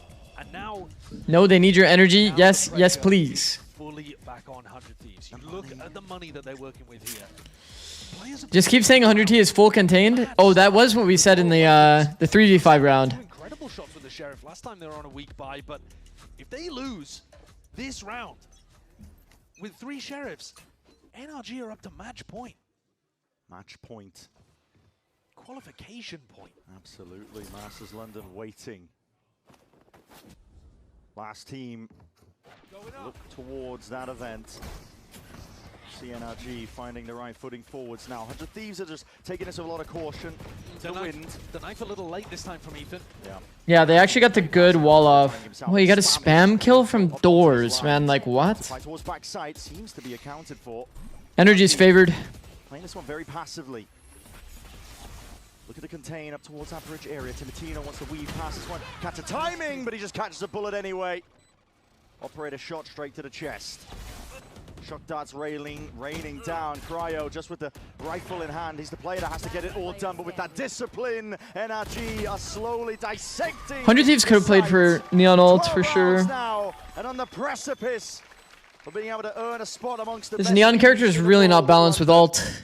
4th seed from the Omega group. That would be the round to definitely play for it. Into the lower bracket. The least chances, but Forward plant. The problem is they're worried about getting daggered early, maybe. Energy doing the nice harbor wall as well that you can hold from this side. Energy's got good details, bro. That was a likely outcome of the round. They went into that Round 23 timeout, round 24 timeout. In all likelihood, they were going to be playing for overtime. Yeah. Now you're looking at one of the most important timeouts of your careers, really. You know what's funny? You know what's funny, by the way? So round 23 they can time out, 24 they can time out, and then OT, the coach gets to call two rounds here anyway. So it's like one attack and then one defense. So it's like, it's actually kind of funny, like the last 4 rounds of the game potentially might just be all like coach impact, you know? Kind of funny. Then has gaps in it in places. You don't get as much value out of the drone. And then the retakes, Kiko just dominates them. They need somebody to step up and shut this guy down. Otherwise, and then you could time out after that too. Fuck it. Over 700 days and counting since we've seen 100 Thieves at a global show. On the global Okay, stage. let's see. We'll keep ticking upwards. We have one off Tim ult still. Enemies one off Harbor ult. They're doing a 4-1 gamble A stack. He's got it in him. Bro. They're hard read them. Out of basically any squad. But they hard read them. They're going to need something from him again. This is the round that makes all the difference for 100 Thieves. This is like the pistol setup, chat. It's a stack of 4 players, but they are waiting on the other side. NRG, hard anchor positions. This could spoil the surprise almost immediately, and it could be over in a blink of an eye. Mada feeling that pressure. The Yuto comes out to spam alongside it. No one deals with the dart! And just like that, 100 Thieves, they crumble under that pressure. For Cryo, it's all on his shoulders, but it looks to be an impossibility. For NRG, fuck, bro. 100 Thieves are just one team in the way towards trying to cement themselves with legacy to prove that they can round out a trophy cabinet, to even get the chance to do it at Masters London. And what can you do if you're Cryo? The rest of 100 Thieves left to stew in silence as they look towards the inevitable for NRG. 1 HP in a dream now, but it just so immature, bro. A tall order, a tall task. NRG, they get it done in style. 13-11, pushed into some difficult spots, but they will be your last representatives for Americas heading to Masters London, and they do get that chance to once more cement themselves as one of the greatest teams. All the way 100K eliminated, or do they go to a lowers bracket? This is this was elimination or qualification. With that group stage, and yet they're still good for it. The tenacity and the resilience that we have seen from this squad. Damn. Nice try, man. Bro, NRG, look at this lower bracket run, bro. They qualified as 4th seed. Furia, Crew, 100 Thieves to London. Crazy, man. This squad is simply too good. We were the best team they played? Yeah.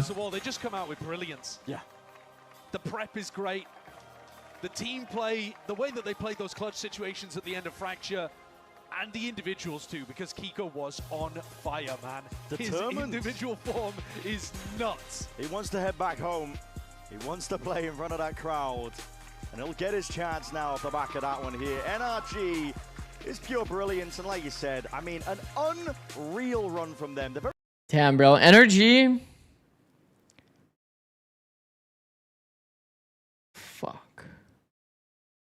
NRG willing to run a 4-1 in the last round is also like an insane call. So many times NRG struggled to get past them. That's why, of these top 4 teams that we had at the event, NRG the only team to win a global, and yet the only team that has not won in Americas at any point. Yeah, that's the second level to this that they have been probably not at the back of their minds, I have to say. The qualification bro, this round was so massive, man. A chance as well to claim another title that has eluded them. I got a feel for 100 Thieves, honestly. Yeah. This was the closest that we've seen them to being a true top squad. Within touching distance. Yeah, for so long. Over 700 days, sure, but that's, you know, that's the numbers. as a person watching 100 Thieves. Yeah, we're and going home, seeing them, Gio! We're going home! That's good by I mean, Ethan. the fans, it's another one of those experiences where 100 Thieves promise you the word and don't the world and don't quite deliver. But man, they were so close. It's just with this level of competition here in Americas, it's so tough. It's so tough, man. Yeah, I believe we're potentially ready for the interview. We're setting up a lot of chairs down there. So, hold on, I'm going to wait. I did hear a count, but listen, you never know. But for NRG, got to be happy for them. You've got to feel for 100 Thieves as well. They've been playing so damn well, considering the circumstances. This is a team that, you know, listen, it's almost validation to a degree that they managed to combine different pieces of one core roster and another, but at the end of the day, not enough today. Yeah, they're a squad that have got a lot more to give, but man, I just keep saying it, the competition is so high. Absolutely. For now, though, we're going to send it down to Riv, down on a stage for that Verizon post-match interview. Please take it away. I am joined by Mata here Damn, on bro. stage after NRG takes down 100 Thieves to lock in that final spot to Masters London. I heard you just hit a sigh of relief there. There's more work to do, but it's got to feel like a weight lifted off. Yeah, I mean, that was the lower bracket of doom, so, I mean, I'm very glad that we pulled through. Gio's going home. It's a good fight. It's a really good feeling. Absolutely. How much of this kind of was the team trying to get Gio home, that push for it, the fight to get that confidence and motivation to just take it all the way? It hasn't really been a topic of conversation, but I know, like, Masters Toronto, I missed out on that, and I felt pretty bad, so I didn't want him to feel that same pain. All right, I want to touch on Thank this you, match Pilots, real for quick. the 30 These kept bits. it close. They were going into the rounds hard. What kind of prevented you guys from finding the footing to just keep round after round? Yeah, Kiko had an insane fucking day. So many hero rounds, Very bro. resilient team. I feel like you guys know that about us by now, and I feel like we could have played a little bit tighter, but it's all good. We pulled through, and now we're going to London. Absolutely. Looking at the next match, G2's very tough team for the squad to be beating. What is the idea this time around? It's been hard for NRG to find that win against them. Just play with no fear, no respect. Is this a good game to rewatch? I mean, it's pretty close, Right, both maps. It was 13-9, 13-11, Are right? there any revenge matches there? It's a decent What do you wanna watch. get back to? I mean, PRX is gone. Yeah, I've been thinking about Paper X a little bit. I remember Forsaken was clowning me a little bit when we played, so I'm looking forward to that match. All right, Mata, thank you so much. Congratulations on the win. Best of luck moving on to London and in the rest of the stage. Now we got a little more content for you. It's going to be more NRG over at Matchpoint. Check it out. Guys, take it away. Oh, they're doing it on the stage, I Why, see. thank you, Rivington. Here we are outside. Ooh, wow, we're out in the crowd, and I'm hearing myself, and it is throwing me off. Hello, everyone. Welcome. We're here for Match Point. We got Ethan. We have Kiko. Give it up for the boys, if you don't mind. Well done. Well done. Absolutely. Yeah. Yeah. Ethan, we talked about it earlier. Off camera, we were talking about the matchup. It was unfortunate. Walk us through it. How you feeling? You know. I hope Bang isn't too hard on himself, but fuck, man, that was a rough series. Bad day to have a bad day, for sure. But we were messing up a lot. It was a bad day. I think we had some individual brilliance from a couple people, and it definitely saved us. But yeah, not clean. Not clean. They played well today. I'm curious, Kiko, you've been really stepping up lately, especially in the duelist role. I remember you back with like Apex all the way back in the day, like tearing it up with the team. How has it been like now getting to like really double down on that with your Jet on Breeze, your Phoenix on different maps, and now the chance to go play in London? Duelist is my favorite role, so it's fun to play like Duelist and second entry a lot. I'm off the like Smokes role for like a lot of maps, so it's pretty fun for me. Yeah, yeah. Do you feel like it was a challenge that you wanted to take with this team? Because I know, like, when you came in, you were doing like some smokes. You were playing like a variety of the more support roles. Did you feel like, though, if you were given that opportunity, you would be like, I could run with this. I could take this all the way? Yeah, I mean, I wanted to play double Duelist a lot, to be honest, like the start of the meta, because I really like playing Duelist, and it was like leaning towards that. But it wasn't Just remembered this round. yeah, but we practice a lot now. That's pistol as well, by the way, chat. That's like, I'm also curious, that was like a Ethan, guaranteed round especially in win. your play on the KO on Breeze, like you've been getting. That's really 2 rounds, aggressive on the basically. attack side. Like I remember, like last week, you were just like taking A main on your own, like numerous times. How much of that is like built in the game plan, like we need to do this, versus you just feeling it on the day and thinking you can beat whoever's there? Yeah, there's a lot of bad rounds, for sure. Confidence on match days. I don't really do it in practice, so it's you just gotta pressure the enemy team and make them scared of you, and do as much as you can to, you know, have impact in a round. Where do you think that confidence comes from? I've been playing a long time. Hey, but I feel that experience matters, right? It's a big deal. Shifting the focus, though, if you look behind us, There you are, right there, qualified for London. Kiko, I know it feels great to be heading home to play. I know you've been asked this question a million times, so I ain't gonna bother. But I do want to know, qualifying yet again with this team. You came in to fill big shoes with Sam, and yet, you know, here you are. You've now been able to lock in with this squad, a global spot 3 times actually, if you count champions back to back to back. Is that like a sense of accomplishment and pride for you that you're feeling, having been able to do that? Because that's pretty incredible, man, coming in and filling that role. Yeah, I mean, we joked about it at the start of the year. Like, these guys won champs, and as soon as they got to champs, they just won their first tournament. So I said, like, I'll get you guys to the Masters, and then we'll play. You guys just win it for me, you know? So, yeah, I mean, it's my 5th international now, so it's going to be really fun. And it's in London, so yeah. Heck yeah. Well, and anything else? NRG threw a few too. Yeah, true. They did have like 2 thrifty wins as well on the side of 100 Thieves on Fracture, I believe. We'll see. I'm not going to say anything about that. I respect it. All right, folks. Well, of course, that is going to do it for us here. Give it up one more time for NRG, for Ethan, for Kiko.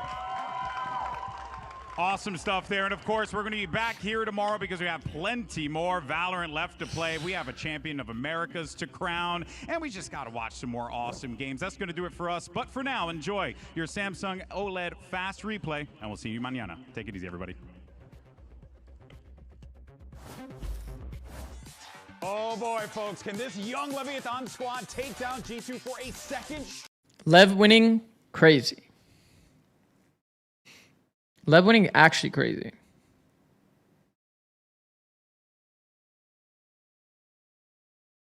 We always knew it was kind of doable for Lev.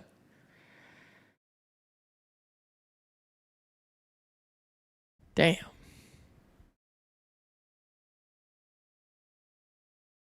Plat check guarantee? That is the classic, isn't it? Oh, the plat check curse is powerful, just like the Zix curse. Man. Of all the people, I feel the worst for Bang, man. Bang is definitely gonna get flamed, unfortunately. It's probably his worst series of all time.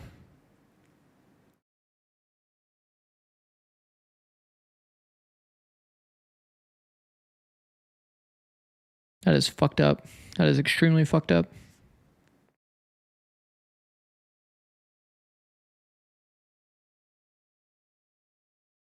Do you guys think that 100 Thieves gets better after the Neon nerf?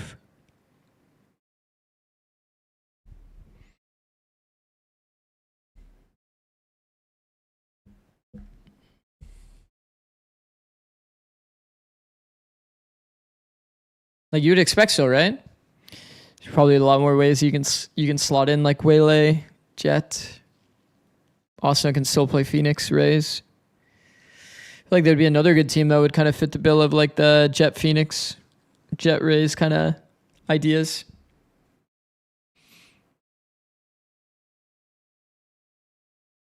It seems like maybe they do some experimenting at EWC on like Cryo Operator.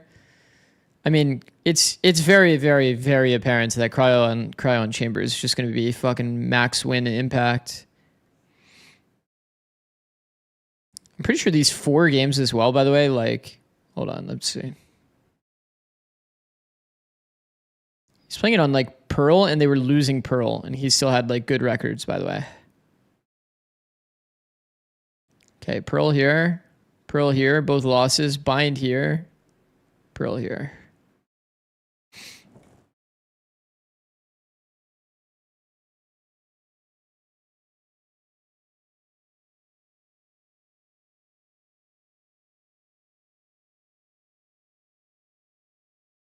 Yeah, I think like the only thing is they could probably leverage this more. But I think that the next meta could be good. Andrews with the raid. Thank you, bro. Andres raid. Thank you, Andre.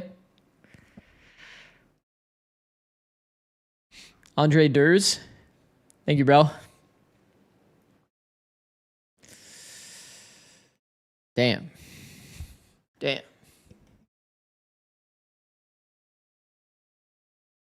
What is that, camera? Tough watch? Yeah. What up, Ash?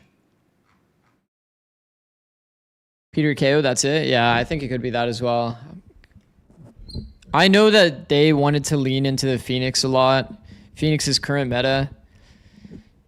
Even in that one interview, you heard Austin say something about how he always wanted to like play KO in this current meta, but coaches pushed him onto Phoenix. I think, honestly, both can work.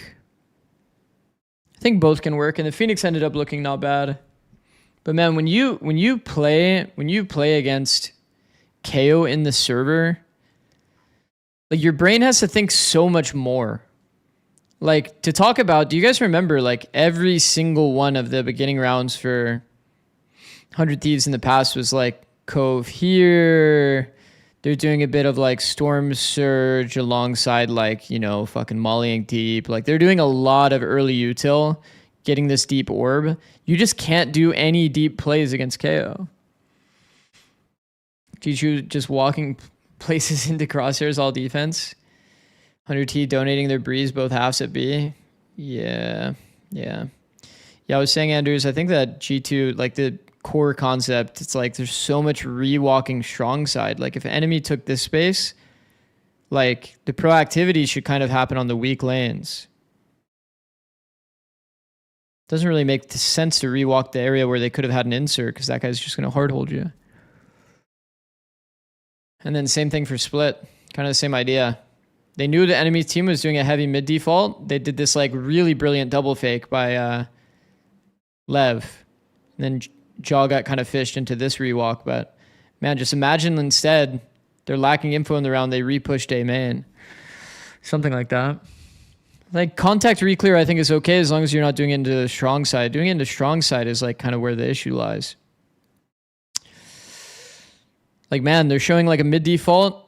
This isn't like a great contact. The angles are kind of fucking ass here, but at least there's reason to justify doing a B walk, A walk, if they're doing heavy mid.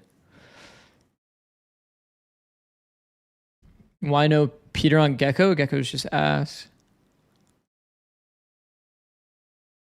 I think Gecko's just way too bad.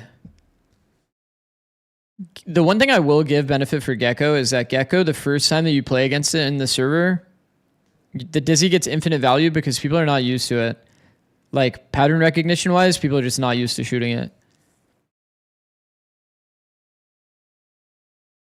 Thoughts on Yoru Ascent? I feel like, yeah, I know you're asking Anders, but to talk about it a little bit, it's like, I just feel like that's like a map that you pick when you're, or like, it's a comp that you play when you know the enemy team's going to play Vice, but then they don't play Vice. So it's like, now what?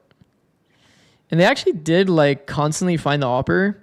And a 6-6 half is pretty acceptable, to be honest, for attack. There's only like some rounds that felt kind of scuffed. Like having no like protocol, to like stop the classic like Vision Strikers thing, like no tank utility, was kind of off for sure. They had like 2 rounds where they just insta-lost in 10 seconds.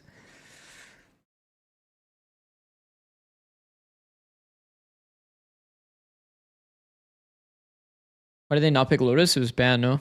Is that Lev's permaban?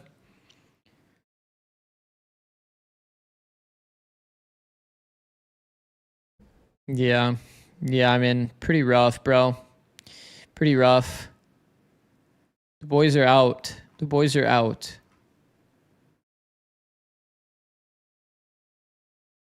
I will say, to benefit 100 Thieves, chat, there was a world, if you guys remember, there was a world that 100 Thieves was 1-2, and they had lost to literally Sen, NRG, Furia. No, Sen, NRG. They lost to both Sen and NRG. There was a world that they didn't even make playoffs. So the fact that they were able to kind of pull it back, bring it all the way to the near the finish line. Let's try. Cryo's so good though. Yeah, Cryo's insane. Do they have a chance to make champs? Of course, yeah. They just have to top 2. Who do you have in NRG versus G2? Probably G2.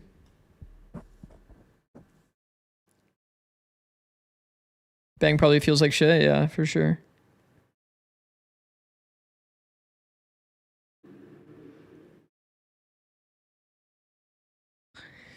Do you expect the next meta to support 100T's strengths next patch? I think it's going to give more flexibility, yeah. I feel like 100T is going to be pretty happy with that.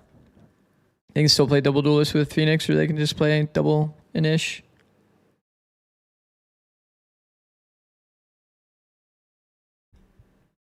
Man, if they do like KO.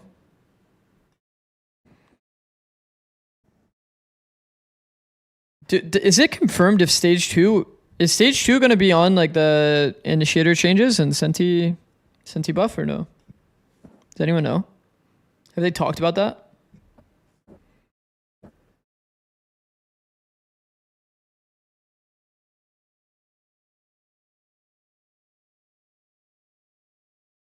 Not for London, but for stage 2.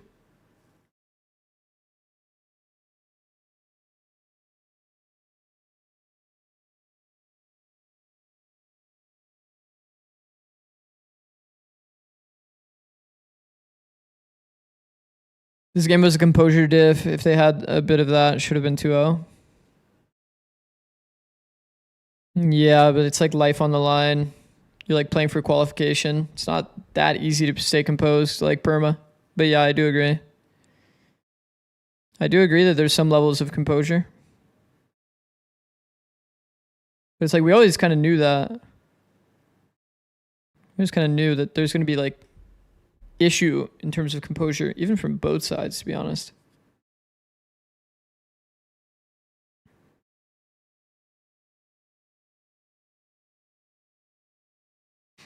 Yeah, I'm not gonna lie. I think that was kind of weird, man. They played this entire map without timeouts until round 23, 24. Was Vora just calling perfectly?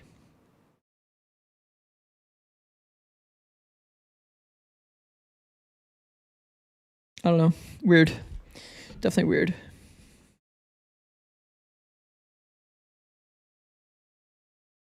Four of 100T's 7 losses this year are to NRG. They're 10-7.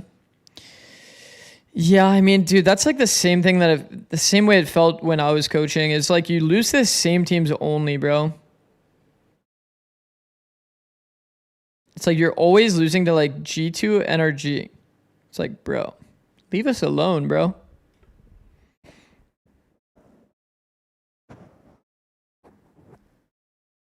Man, this fucking match. Fuck this match.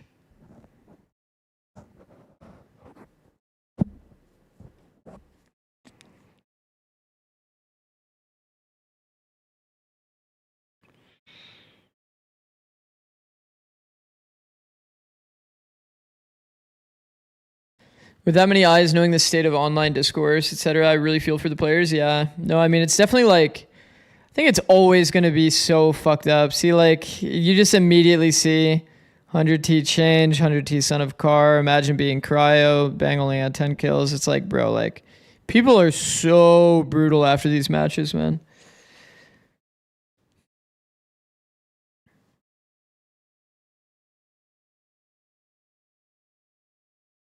How do you know when a timeout was?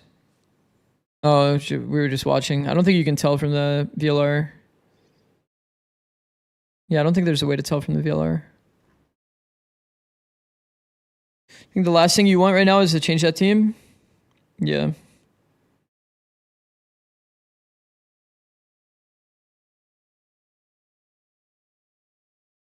Did you know that the two outlying teams that qualified for events, being Furia and Lev, both avoided G2 and NRG for qualification? That's kind of funny.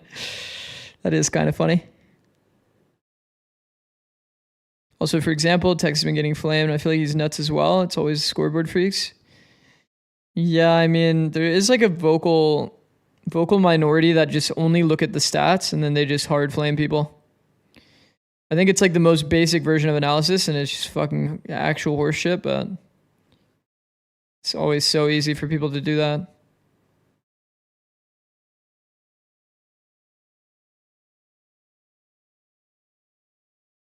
You just need Breeze-esque innovation on other maps.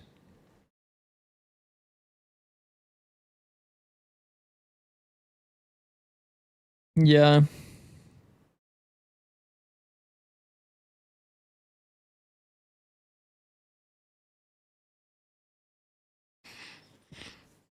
Damn, bro.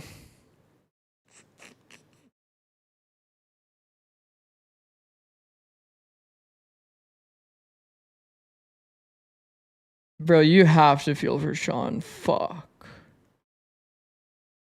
Even just looking at the scores and then seeing, like, you know what I mean? It's like fucked up to say, but I already know his like kind of mindset in these situations. I know he's going to be so hard on himself. Fuck. Knowing how close this game was. Fuck, man. That is really sad.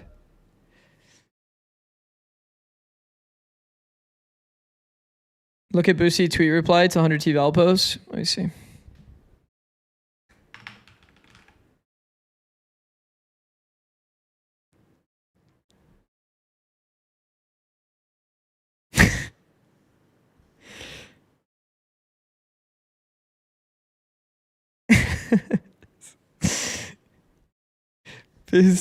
Boosty.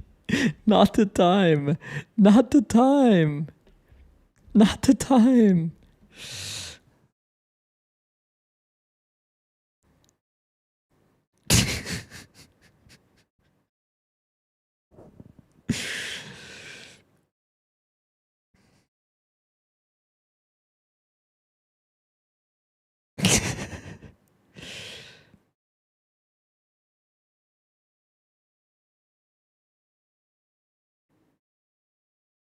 The orb pick is fucked up.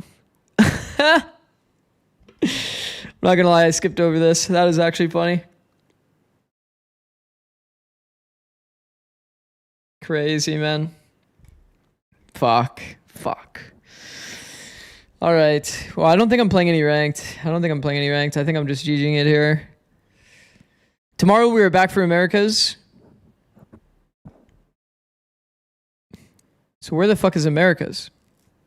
VCT? Holy matches, bro. EWC has infinite matches. What the? I can't believe Full Sense lost to Gen G, by the way. The fuck? Yeah, it's here.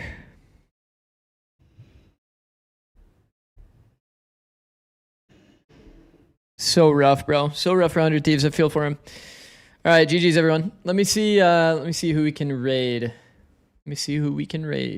Raid Busio? Classic. Easy Busio raid. Thank you for the raid, Andrews. Thank you for the follows. Thanks for watching. Thanks for chatting. Just hope Busio keeps up with the Deadlock streams. 100%. I hope so too.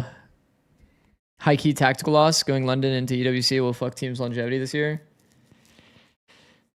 Yeah, you're not entirely wrong. It felt pretty fucking bad when we came back from EWC and we ended up having like no practice time going into a new meta, and we did a roster change that was just impossible to manage. So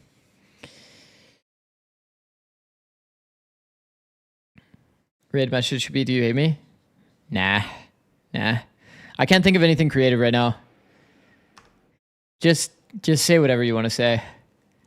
GG. Hope everyone has a wonderful rest of your day. Peace.